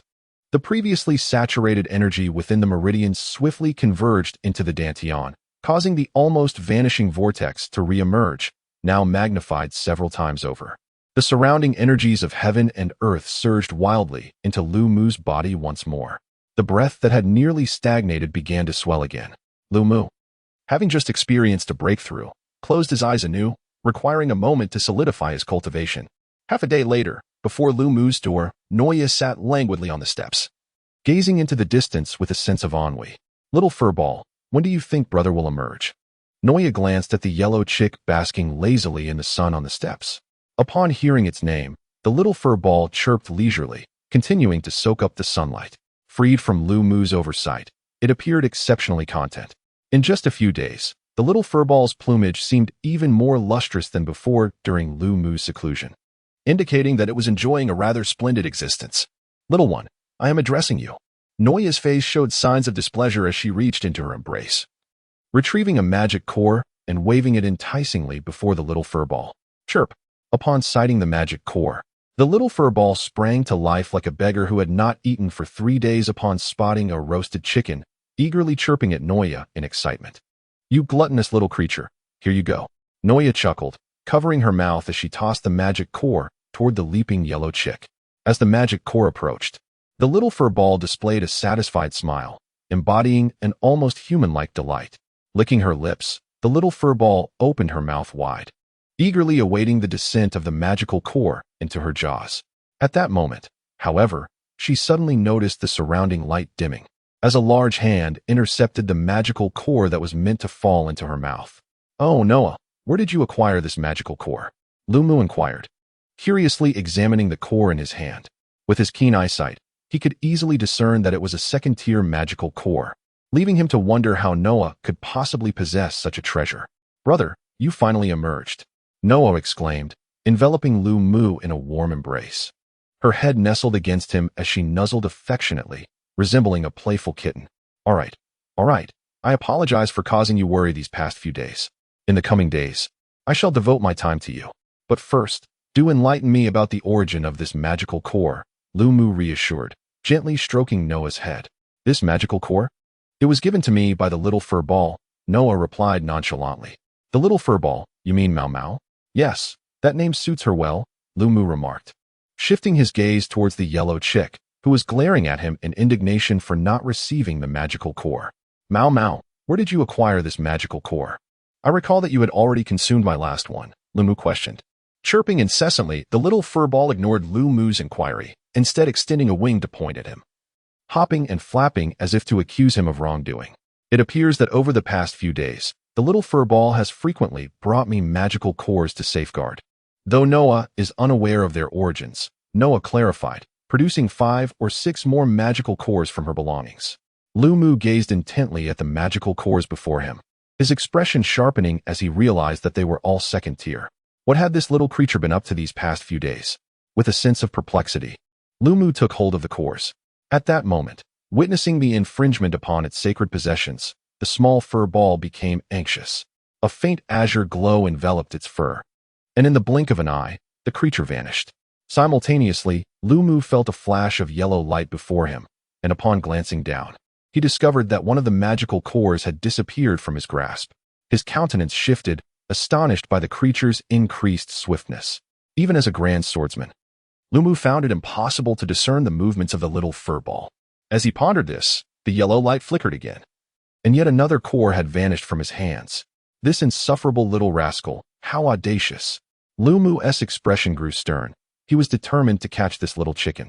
Just as he resolved this, the fur ball reappeared, now rolling around at his feet, rolling its eyes in exasperation after having consumed 2 magical cores, causing it to choke. Observing this peculiar little creature, Lu Mu raised an eyebrow. Indeed, it was utterly unreliable. He tossed the motionless chicken to Noya and, after exchanging a word with her, proceeded towards the mercenary hall. Having sequestered himself for 3 days, Lu Mu yearned to learn about the state of the world from Qing Shui.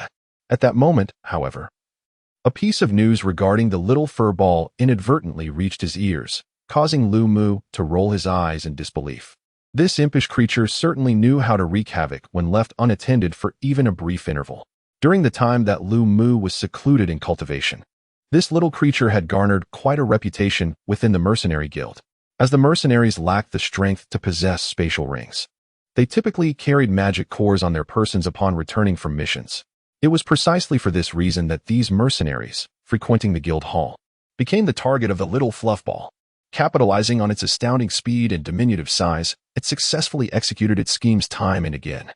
Common first-tier magic cores would be devoured outright, while second-tier cores would be stealthily pilfered, with no place to store its ill-gotten gains. The little fluffball resorted to hiding the magic cores on Noya. Consequently, the mercenaries, incensed by the successive losses of their cores, began to harbor suspicion and mistrust towards one another, nearly coming to blows on several occasions. It was only then that Lu Mu discerned the source of the magic cores on Noya, leading him to keep a closer watch on the little fluffball. Nevertheless, rumors began to circulate among the mercenaries regarding an elusive orange thief, renowned for its singular talent in stealing magic cores. This orange thief was said to be exceptionally skilled, with most individuals unaware of their presence until it was too late. Even if one did catch a glimpse, it would merely be a fleeting flash of orange, as the thief vanished without a trace. To this day, no one has seen the true visage of the orange thief, who possesses a peculiar quirk, only targeting magic cores. Mysterious, eccentric, and formidable, these were the descriptors bestowed upon the orange thief by the victims. As a result, many aspiring thieves began to idolize the orange thief, yearning for even a fleeting encounter. In response, Lu Mu found himself at a loss for words. If those thieves who harbored feelings of admiration knew that the infamous orange bandit was merely a small chicken the size of a fist, at risk of choking even on a magic core, one could only wonder how they would react. 3 days later, in front of a blacksmith shop, a robust man was leisurely sunbathing. At that moment, a figure clad in black robes entered, blocking the sunlight from the man. "What do you wish to purchase?" he inquired, somewhat displeased as he opened his eyes to the interruption. "Boss, I would like to place another order for the magic arrows you crafted last time," the robed figure replied, lifting his cloak slightly to reveal his face. "Ah, it's you. Please, come in," the robust man exclaimed, his expression shifting to one of eagerness upon recognizing the figure. This individual was indeed a significant client, and the man dared not show any neglect. After a brief while, the robed figure emerged nonchalantly. "I shall return in 5 days to collect these magic arrows," he stated. "Rest assured, I will have them ready for you in 5 days." The robust man responded cheerfully as he followed the robed figure outside. With a slight nod, the robed figure vanished swiftly into the crowd. This mysterious figure was none other than Lu Mu. After emerging from his seclusion, he had inquired about the situation with Qing Shui and was now aware of the Dragon War Mercenary Corps and the Brand family's joint expedition to explore the ruins. As for the arrival of the Cardinal, that matter could be set aside for now. The progress of the two powerful factions in their exploration had been remarkably smooth, yielding numerous reports of success. The mercenaries stumbled upon a plethora of treasures, including magical stones, enchanted weaponry, and magical cores. Remarkably, they also unearthed the spatial ring of the Sword Sovereign, nearly inciting a fierce battle among them. The Sword Sovereign's spatial ring contained the entirety of his life's wealth. Furthermore, due to the absence of a temporal concept within the ring, it implied that items which are typically difficult to preserve in the outside world could potentially endure. For instance, various alchemical potions and magical scrolls might be preserved within. Most significantly, it harbored the Sword Sovereign's secret techniques, martial skills, and insights into cultivation. Such a discovery was enough to drive everyone into a frenzy. Even a single hair from the Sword Sovereign would be an unimaginable fortune. To speak of his entire legacy is not an exaggeration. Possessing the Sword Sovereign's inheritance would ensure that anyone with even a modicum of talent could soon ascend to the ranks of the Sword Sect. After a fierce contest, the spatial ring ultimately fell into the hands of a powerful Sword Sect member from the Brand family, thereby confirming the rumors of their involvement.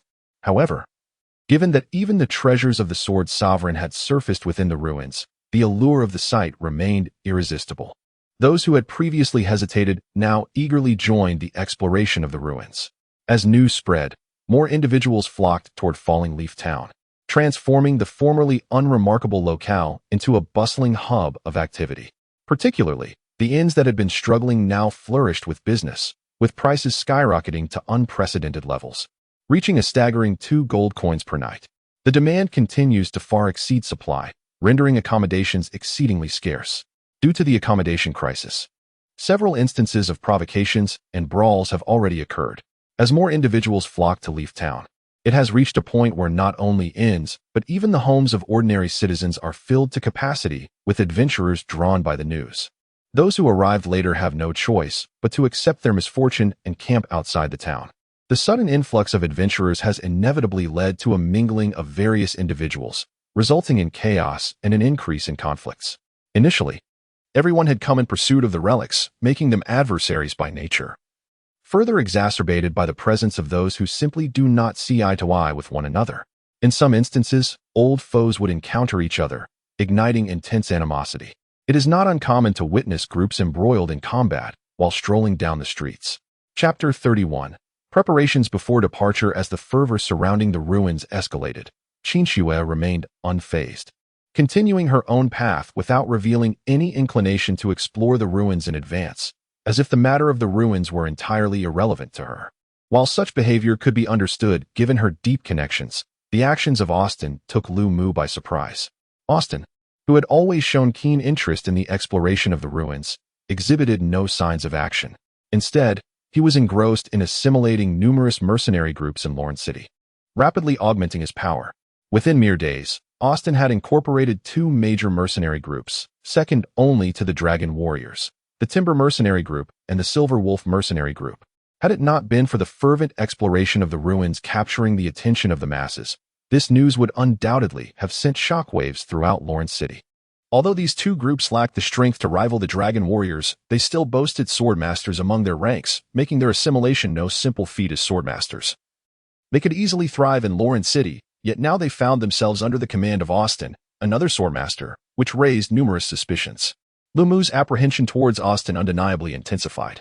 In a bid to gather intelligence on Austin, Lu Mu, with Qin Shui's assistance, met with Angus once more, yet this encounter left Lu Mu perplexed.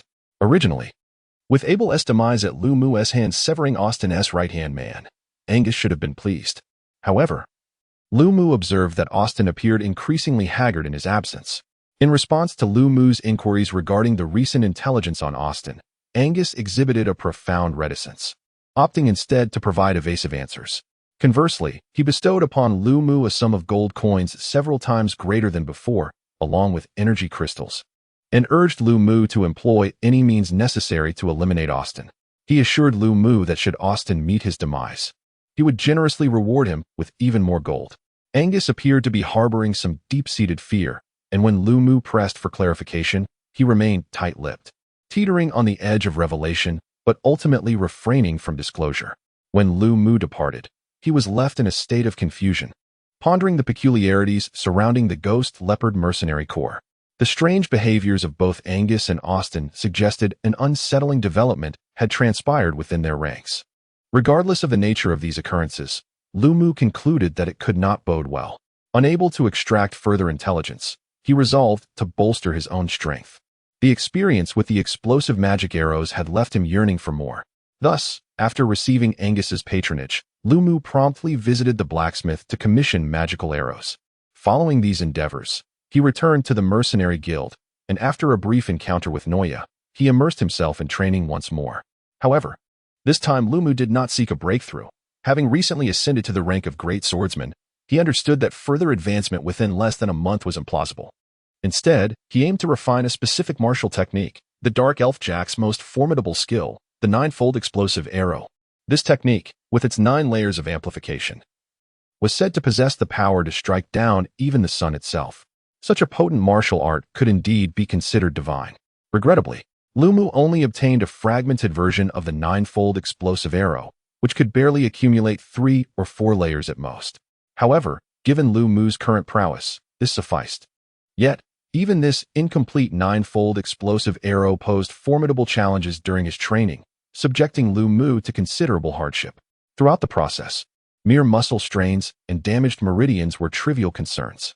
On several occasions, due to errors in the manipulation of his fighting spirit, Lu Mu's entire arm nearly erupted, and his hands bore countless lacerations from the bowstring.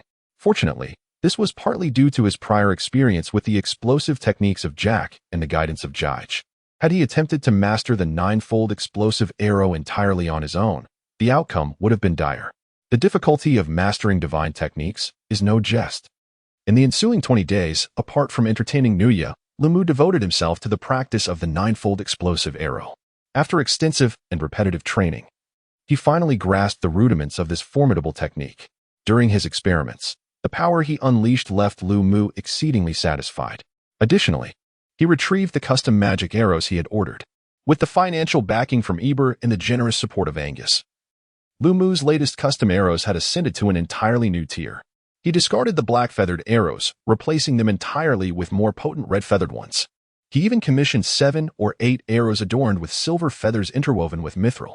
During this period of Lu Mu's rigorous training with the ninefold explosive arrow, shocking news reverberated throughout Lawrence City. The ruins had undergone a significant upheaval, resulting in the casualties of a large portion of the exploration team. The two formidable forces, the Dragon War Mercenary Corps and the Blair family, have suffered devastating blows. The Dragon War Mercenary Corps was utterly annihilated, while the first Mercenary Corps of Lawrence City has since become a legend.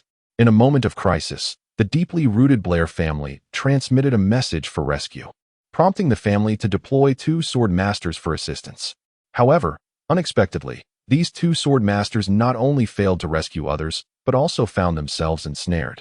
Ultimately, this situation roused the previously thought deceased former head of the Blair family. The former patriarch, who had ascended to the rank of Sword Sovereign, personally intervened to rescue the family members.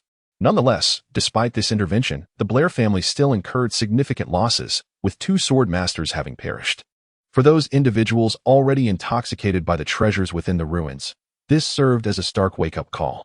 The treasures of the ruins are not easily obtained. Even sword masters may not survive the endeavor. The fortunate adventurers who managed to escape recounted encounters with a horde of formidable magical beasts. Regardless of their species, these beasts shared a common trait. Their eyes were blood red, and they exhibited an alarming ferocity. Upon encountering humans, they engaged in relentless combat, seemingly devoid of fear. Even when faced with a group of humans, A single beast would charge with reckless abandon. Pain and wounds did not deter them. Rather, such stimuli seemed to incite their bloodlust, rendering them even more savage, as if they were not beasts but mere machines of war. Fierce and formidable, they appeared suddenly in overwhelming numbers. This led to the mercenaries being utterly defeated, suffering grievous losses, beneath the harrowing toll of casualties. The fervor for exploring the ruins began to wane dramatically. Many even grew fearful of the very mention of them, as if the matter of the ruins was fading into obscurity. Yet, Lu Mu understood that this was merely a period of respite. Various factions were preoccupied with nursing their wounds and collating the intelligence they had gathered. The allure of the ruins remained undeniable, and these individuals would inevitably succumb to temptation. It would not be long before a second wave of exploration surged forth, more intense than the first. In the midst of this undercurrent, a month slipped by in the blink of an eye. After a month of maintaining a low profile, Qingxue finally resolved to embark on her quest to uncover the secrets of the ruins. In the ensuing days, she commenced her clandestine preparations with utmost secrecy. Despite her discretion, she could not escape the notice of certain covert observers, who were keenly attuned to her movements. Like a spark falling into gasoline, those lurking in the shadows ignited with fervor, initiating their own actions. The previously subdued enthusiasm for the ruins was reignited, spurred on by their deliberate provocations.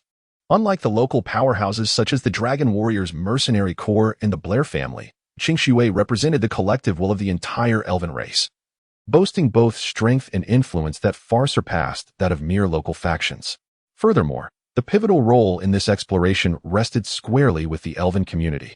Astute individuals had already sensed that the second wave of ruin exploration was imminent. As the clandestine operations of the snow clearing unfolded, Cardinal Dominic finally arrived at Lauren City at this critical juncture. This development tightened the hearts of all, for the Cardinal's formidable power was well known. If he were to harbor ambitions regarding the relics, he would undoubtedly pose the greatest threat, prompting all to scrutinize the actions of the Holy See with utmost vigilance.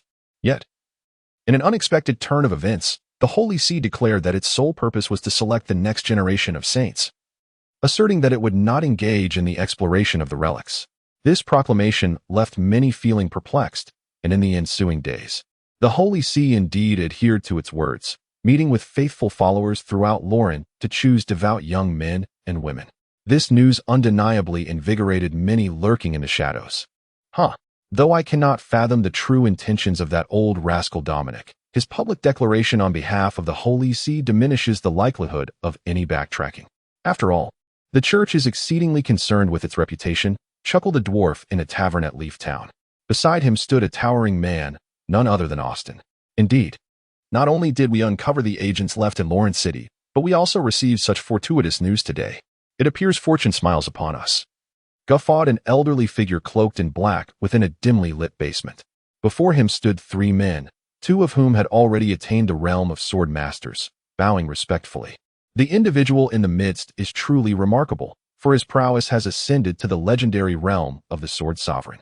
Should there be anyone who has escaped from the ruins present here, they would undoubtedly recognize this man as Colas, the former patriarch of the Bryan family. Yet, despite his status as a Sword Sovereign, Colas now wears a countenance of utmost respect and trepidation. After exchanging a glance with the two individuals beside him, Colas stepped forward cautiously and inquired, "May I ask, esteemed elder, are you truly a distinguished figure emerged from the abyss? What, do you doubt my words? Then take a look at this." The old man in the black robe sneered, tossing a black token to Colas. Colas hurriedly caught the token, which bore the inscription of the character Yuan. Upon seeing this character, Colas immediately exhaled a sigh of relief. "I pay my respects, esteemed sir. May I inquire if your visit, prompted by the directives from above, pertains to matters concerning the ruins?" Colas spoke with reverence. Upon hearing this, the black-robed elder's eyes sparkled, and he replied with a grave expression, "Indeed, this time the higher-ups require your utmost assistance in obtaining a certain treasure from within the ruins. Should you fulfill this task successfully, the rewards will undoubtedly be substantial. However, should you fail, well, you know the consequences." The elder's cold laughter accompanied a glance that sent shivers down the spines of the three individuals. They fully understood the repercussions of failing the mission assigned by the higher-ups. "Rest assured, esteemed sir, the Bryan family shall spare no effort in aiding you to secure this treasure." Chapter 32. The Fengshan Mountain Range on that morning. Lu Mu rose early, departing from the mercenary guild amid Noya's reluctant gaze. He made his way towards the woods outside the town. For today marked the day when the expedition team for the ruins would set forth. Draped in a black cloak, Lu Mu traversed a thicket, revealing a clearing ahead. In this open space, a gathering of 30 to 40 individuals had already assembled. Lu Mu cast a casual glance around, soon recognizing many familiar faces. Upon closer reflection, he realized that several among them were individuals he had encountered multiple times within the mercenary hall. Indeed, a significant portion of this assembly comprised mercenaries. Yet, despite their mercenary status, their prowess was not to be underestimated. More than half were formidable swordsmen, with the remainder being advanced swordsmen. It appeared that Qing Shue had truly invested considerable effort in preparation for this expedition. Among the gathered crowd stood over a dozen individuals, also cloaked in black, their forms entirely concealed. Qing Shue stood before them, seemingly engaged in a private discussion, deliberately avoiding the others. These individuals must belong to the Elven clan, Lu Mu mused quietly, attempting to gauge their cultivation levels. However, his brow furrowed in frustration as he realized he could not perceive their realms. They had completely suppressed their aura, rendering him unable to discern anything. Save your effort, it's futile, came Jai's languid voice. With their strength, if you could perceive their realms, they might as well take their own lives. Are they truly that powerful? Lu Mu inquired further. Strong enough for you. Each one could easily eliminate you in an instant. It can be said that these individuals are the reliance of the Elven race in this expedition to the ruins, while you and these mercenaries are merely the cannon fodder summoned by that female elf, Jigger scoffed. I understand, yet I must be here. Whether it be for the reward of elemental water or to eliminate Austin, Lu Mu sighed, his expression tinged with helplessness. By the way, Qing Shue is so cautious about these ruins. Do you know anything about them? The ruins of the Foshan mountain range, which would entice the Elven race, must refer to that particular site, Jigger mused after a moment of contemplation. What ruins? A look of surprise illuminated Lu Mu's face as he hurriedly inquired. Understanding the details of the ruins would significantly enhance his chances of survival. No rush, no rush. I'm still a bit uncertain. Let me examine it further before I speak. Jigger replied with hesitation. Very well. Lu Mu's expression immediately fell into disappointment upon hearing Jigger's words. Oh, little Mu, what's the matter? You seem so dejected. A voice that sent shivers down Lu Mu's spine resounded. He swiftly turned around, and indeed, only Qing Shue would address him in such a manner. Sister Shue, could you refrain from calling me that? You may call me Lu Mu or even Xiao Mu, but please do not add Mu at the end, otherwise I shall lose my mind, Lu Mu asserted with righteous indignation. All right, I understand, Xiao Mu is it? Sister will remember that from now on. By the way, why change your name at all? I still find the name Xiao Aid quite pleasing, Qing Shue chuckled lightly. Do not concern yourself with this. There is nothing peculiar about it. I simply wish to make a change, Lu Mu replied ambiguously. Having established a preliminary foothold in this foreign realm, he had alleviated many of his concerns. It was now, indeed, the moment to reclaim his true name, otherwise, being addressed by another name by others, though Lu Mu outwardly remained silent, caused him considerable discomfort internally. By the way, did Sister Shue have something to discuss with me? Lu Mu inquired, casting a glance at Qing Shue. Oh, it's nothing significant. I simply haven't seen little Mu for a few days and found myself missing him, Qing Shue replied. And I brought your pet back to you. This little rascal has been quite sneaky, so do take good care of it. She raised her hand, playfully shaking a small yellow chick in front of Lu Mu. Little fluffball, Lu Mu exclaimed, momentarily stunned as he caught the yellow chick, only to look at his shoulder and discover that the little creature was indeed no longer there. Little Mu, you must keep an eye on it. I do not wish to hear any more tales about the orange bandit, Qing Shue remarked with a playful smile, her gaze fixed on Lu Mu. Feeling a bit embarrassed, Lu Mu chuckled awkwardly, clutching the fluffy little creature tightly and placing it behind him. It seemed that Qing Shue was well aware of the orange bandit's escapades.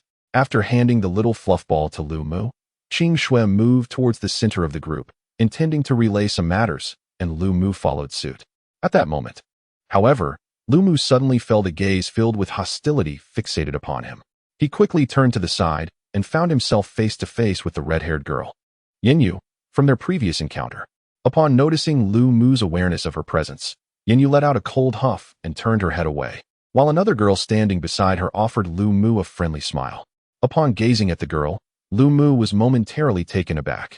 he discovered that this young maiden bore an uncanny resemblance to Yenyu, aside from the icy blue hue of her hair and eyes. In the differing colors of their garments, the two girls seemed to have been fashioned from the same mold. Was it possible that they were twins? This thought crossed Lu Mu's mind. Yenyu, noticing that this irritating individual had fixated on her sister, was instantly filled with indignation. She swiftly positioned herself in front of the blue-haired girl, casting a furious glare at Lu Mu.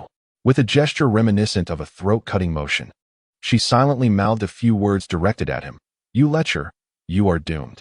Lu Mu deciphered her words through her lip movements and turned away with a wry smile, realizing that the image of a lascivious rogue had indeed taken root in her mind.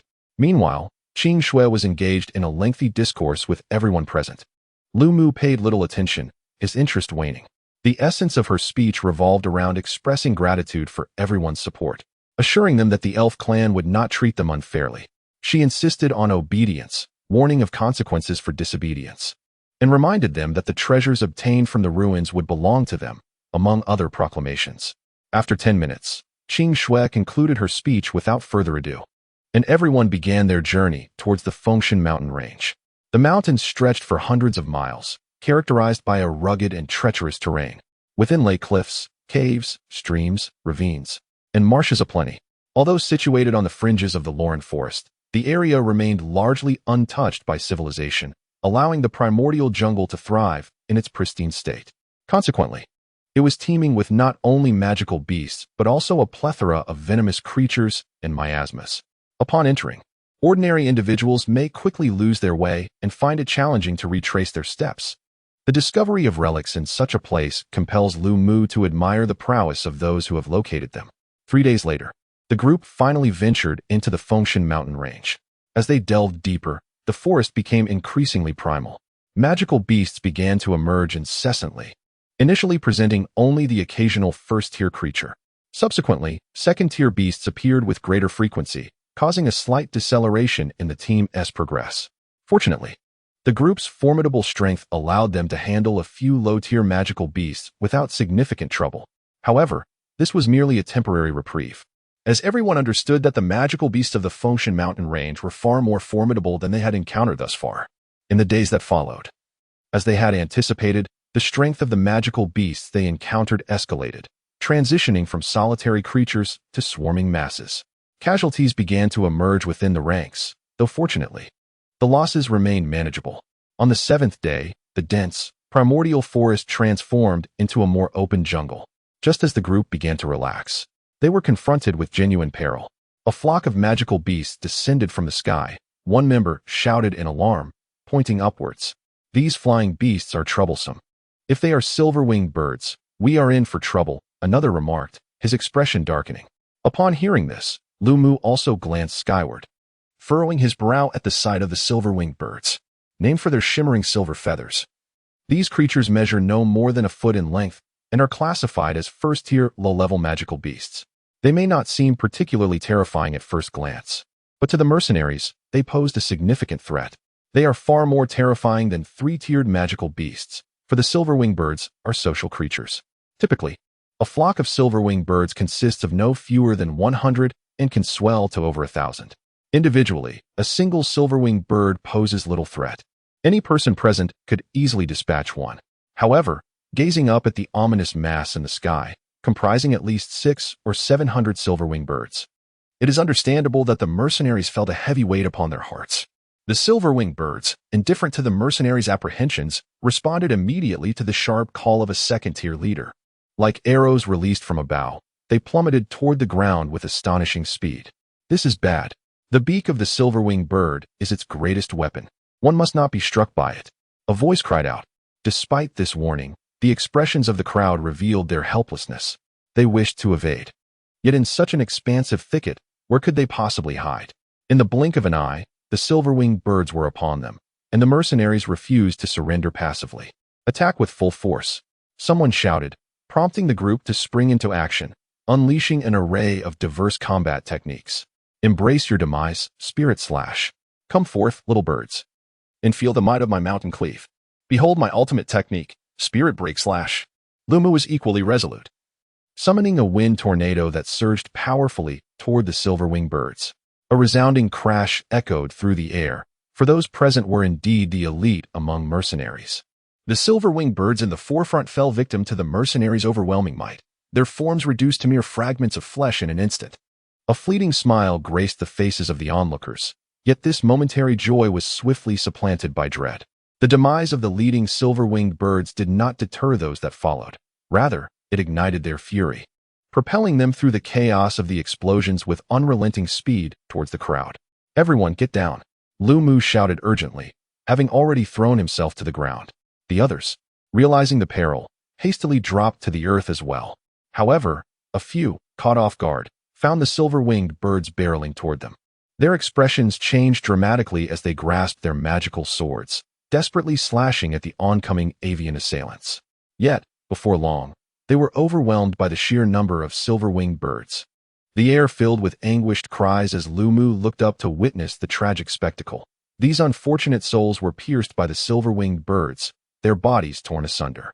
Chapter 33. The explosive arrow. At this moment, the mercenaries lying low were also in a precarious situation. Though the silver-winged birds were unable to directly assault them, they opened their beaks, and a crescent-shaped blade of azure wind materialized. Upon seeing these wind blades approaching, Lu Mu's expression shifted dramatically. While the blades lacked formidable power, their sheer number was overwhelming. Lu Mu swiftly rolled his body, using one hand to push off the ground, leaping up to take refuge behind a large tree. The silver-winged birds soared over the crowd, soon flapping their wings and ascending into the sky, circling ominously as if poised to descend once more. Meanwhile, the mercenaries, who had been crouched on the ground, finally rose to their feet. Exchanging glances, their faces grew grim. The mere strike from the silver-winged birds had already claimed the lives of over 10 comrades. Should they endure several more assaults, their annihilation would be inevitable.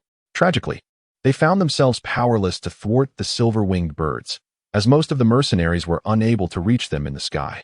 Their only opportunity to strike would be at the moment of descent, instilling a profound sense of helplessness among them. Damn it, just a flock of little birds. Yet they exhibit such audacity. Witness my might. The spear of flame. A 2-meter-long spear engulfed in roaring flames surged towards the swarm of silver-winged birds. Boom.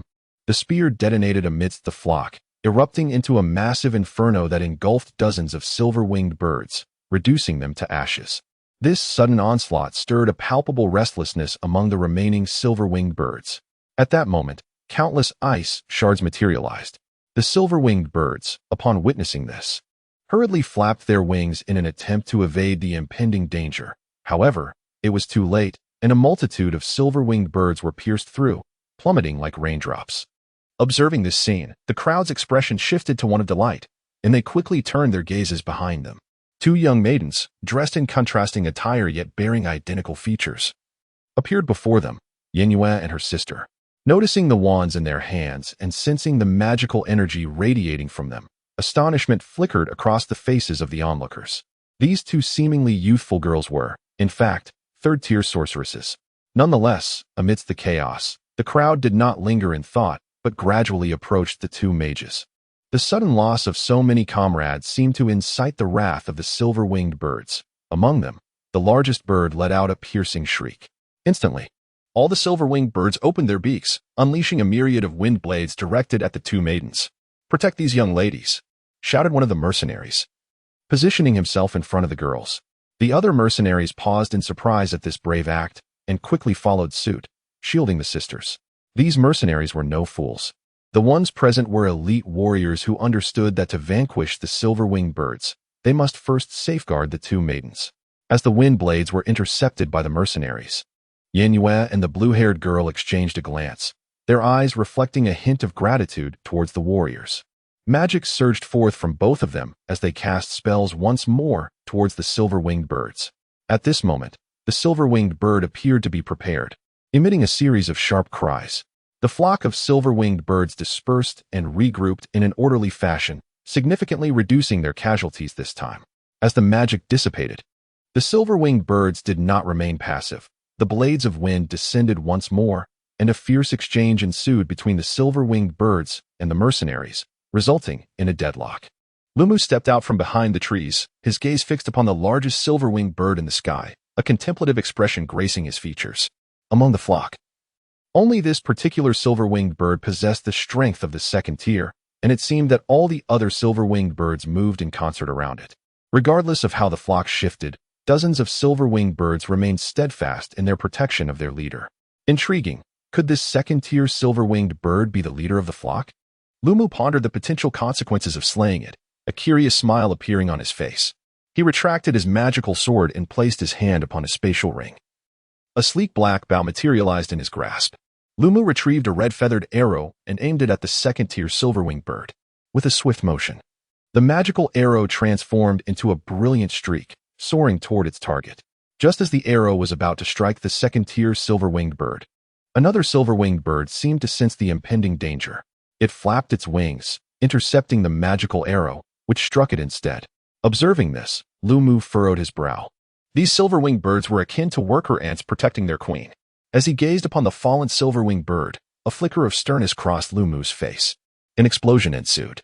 Under Lu Mu's control, the silver-winged birds erupted in a sudden explosion, resulting in the demise of over a dozen of them. A breach appeared in the protective barrier surrounding the leader of the silver-winged birds. Seizing the opportunity, Lu Mu swiftly retrieved 3 magical arrows from his spatial ring. Whoosh! The arrows soared through the air like 3 radiant rainbows, racing towards the leader of the silver-winged birds. At that moment, the leader finally took notice of the approaching arrows. A flicker of fear crossing its eyes. It emitted a sharp, urgent cry, causing the silver-winged birds that had been attacking the mercenaries to halt their assault, flapping their wings as they gathered around their leader, while a few others charged towards the magical arrows. Cursed be the circumstances. Realizing that the magical arrows could no longer strike the second-tier silver-winged bird, Lu Mu commanded, "Explode." The 3 magical arrows detonated once more. Without concern for the outcome, Lu Mu drew out another set of arrows. However, the silver-winged birds would not afford him another chance. Before he could even draw his bow, countless blades of wind descended upon him. Witnessing the overwhelming onslaught of wind blades, Lu Mu could only manage a bitter smile as he relinquished his bow and sprinted towards the mercenaries. In the blink of an eye, he plunged into their ranks. The mercenaries, upon noticing the approaching wind blades, all scoffed in unison, promptly unleashing an array of martial techniques against the wind blades, engaging once more in a fierce skirmish with the silver-winged birds. "Ah, I never expected that you, the notorious rogue, would wield a bow as well," Yin Yu remarked, approaching Lu Mu with a curious glance. "Yin Wei, please refrain from being so impolite," the blue-haired girl admonished. "Sister, Yin Wei was about to respond. But upon receiving a sharp glare from the blue-haired girl, she could only lower her head in dejection. The blue-haired girl cast an apologetic glance at Lu Mu before gracefully approaching him. "Greetings, I am Xuan Yue. My sister has caused you some embarrassment. Your archery skills are quite impressive." Xuan Yue observed the magical arrows in Lu Mu's hands, a flicker of curiosity crossing her eyes. "Haha, it's nothing much. I'm Lu Mu. My archery pales in comparison to the magic wielded by you sisters," Lu Mu replied with a smile, feigning nonchalance. Indeed. It is merely a broken bow," Yin Yue interjected, only to be abruptly silenced by Xuan Yue's swift strike. "Ouch, that hurt, sister. Now, given the current situation, there's no need for modesty. I trust you have noticed that second-tier silver-winged bird," Xuan Yue stated with gravity. Lu Mu nodded. "That second-tier silver-winged bird must be the leader. If we eliminate it, the remaining silver-winged birds will scatter like leaves in the wind, no longer a source of fear." Xuan Yue smiled with satisfaction. "Precisely. My sister and I have been seeking an opportunity to slay it. But alas, while our magic is powerful, its speed surpasses ours, allowing it to evade capture each time. I observed your attack earlier. Your magical arrows travel swiftly, though their true power seems to manifest only upon striking a target. Am I correct?" "Indeed. That is a weakness of my magical arrows. Since you mentioned collaboration, are you suggesting we join forces?" Lu Mu's gaze flickered momentarily before he spoke. Upon hearing this, Xuan Yue smiled and nodded slightly. Just as she was about to say something, a panicked voice interrupted. "Oh no, the silver-winged birds are descending again." Xuan Yue's expression shifted at the news. "There's no time to lose. We must take the initiative. Yin Yu and I will isolate that second-tier silver-winged bird, and then it will be up to you, Yin Yu." "All right, I understand, sister." Although Yin Yu felt a twinge of dissatisfaction at collaborating with Lu Mu, she displayed no hesitation in her actions. A massive fireball, measuring nearly a meter in diameter, materialized atop her wand, crackling ominously as waves of searing heat radiated outward. Go! Explosive fireball. Yanyu forcefully hurled her wand skyward, sending the fireball hurtling toward the silver-winged birds. As the enormous fireball soared through the air, the silver-winged birds trembled instinctively, sensing the imminent danger. With a sharp cry from their leader, all the silver-winged birds frantically flapped their wings and dispersed in every direction. Boom! The fireball detonated, unleashing a tremendous wave of flames that engulfed the surroundings.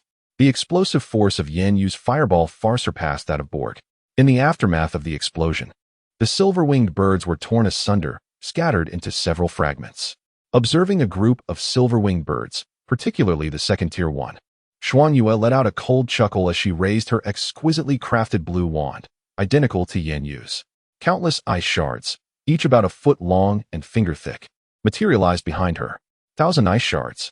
The cascading ice shards enveloped the second-tier silver-winged bird completely. In that moment, without any command from the second-tier silver-winged bird, all the silver-winged birds instinctively positioned themselves in front of their leader. The leader, in a state of sheer terror, screeched as it ascended into the heavens. Observing the second-tier silver-winged bird soaring higher, Frost Moon's expression darkened. Lu Mu, it is ascending ever higher. Can you hit it? Fear not. Its altitude is of no consequence. For this arrow is unlike any before. A fierce brilliance ignited in Lu Mu's eyes as he drew his bowstring taut. A trickle of crimson flowed from his fingertips, staining the bowstring, yet he remained undeterred, fixated solely on the second-tier silver-winged bird. A bursting arrow. The arrowhead released from the bowstring, soaring into the air in an instant. Its velocity was so remarkable that it became enveloped by the air, forming a resplendent white arc that reached the sky. Meanwhile, the few silver-winged birds that had miraculously survived the ice shards perceived this ascending white arc aimed at the second-tier silver-winged bird. Without a moment's hesitation, they collided with the magical arrow. However, as Lu Mu had stated, this arrow was indeed different. The white arc tore through the silver-winged birds effortlessly. Unimpeded, it surged towards the second-tier silver-winged bird, which could not withstand the force of the explosive arrow. The leader, witnessing this terrifying projectile, flapped its wings desperately, striving to ascend even higher. Yet, it was too late. The white arc arrived in an instant, reducing it to ashes. The moment the explosive arrow is released, it begins to shatter continuously.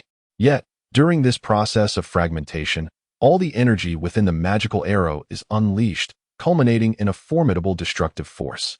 It can be asserted that even if the explosive arrow does not detonate, its potency surpasses that of many explosive magical arrows, for this is a divine technique. However, its side effects must not be underestimated. Lu Mu glanced at his trembling fingers, which were quivering uncontrollably.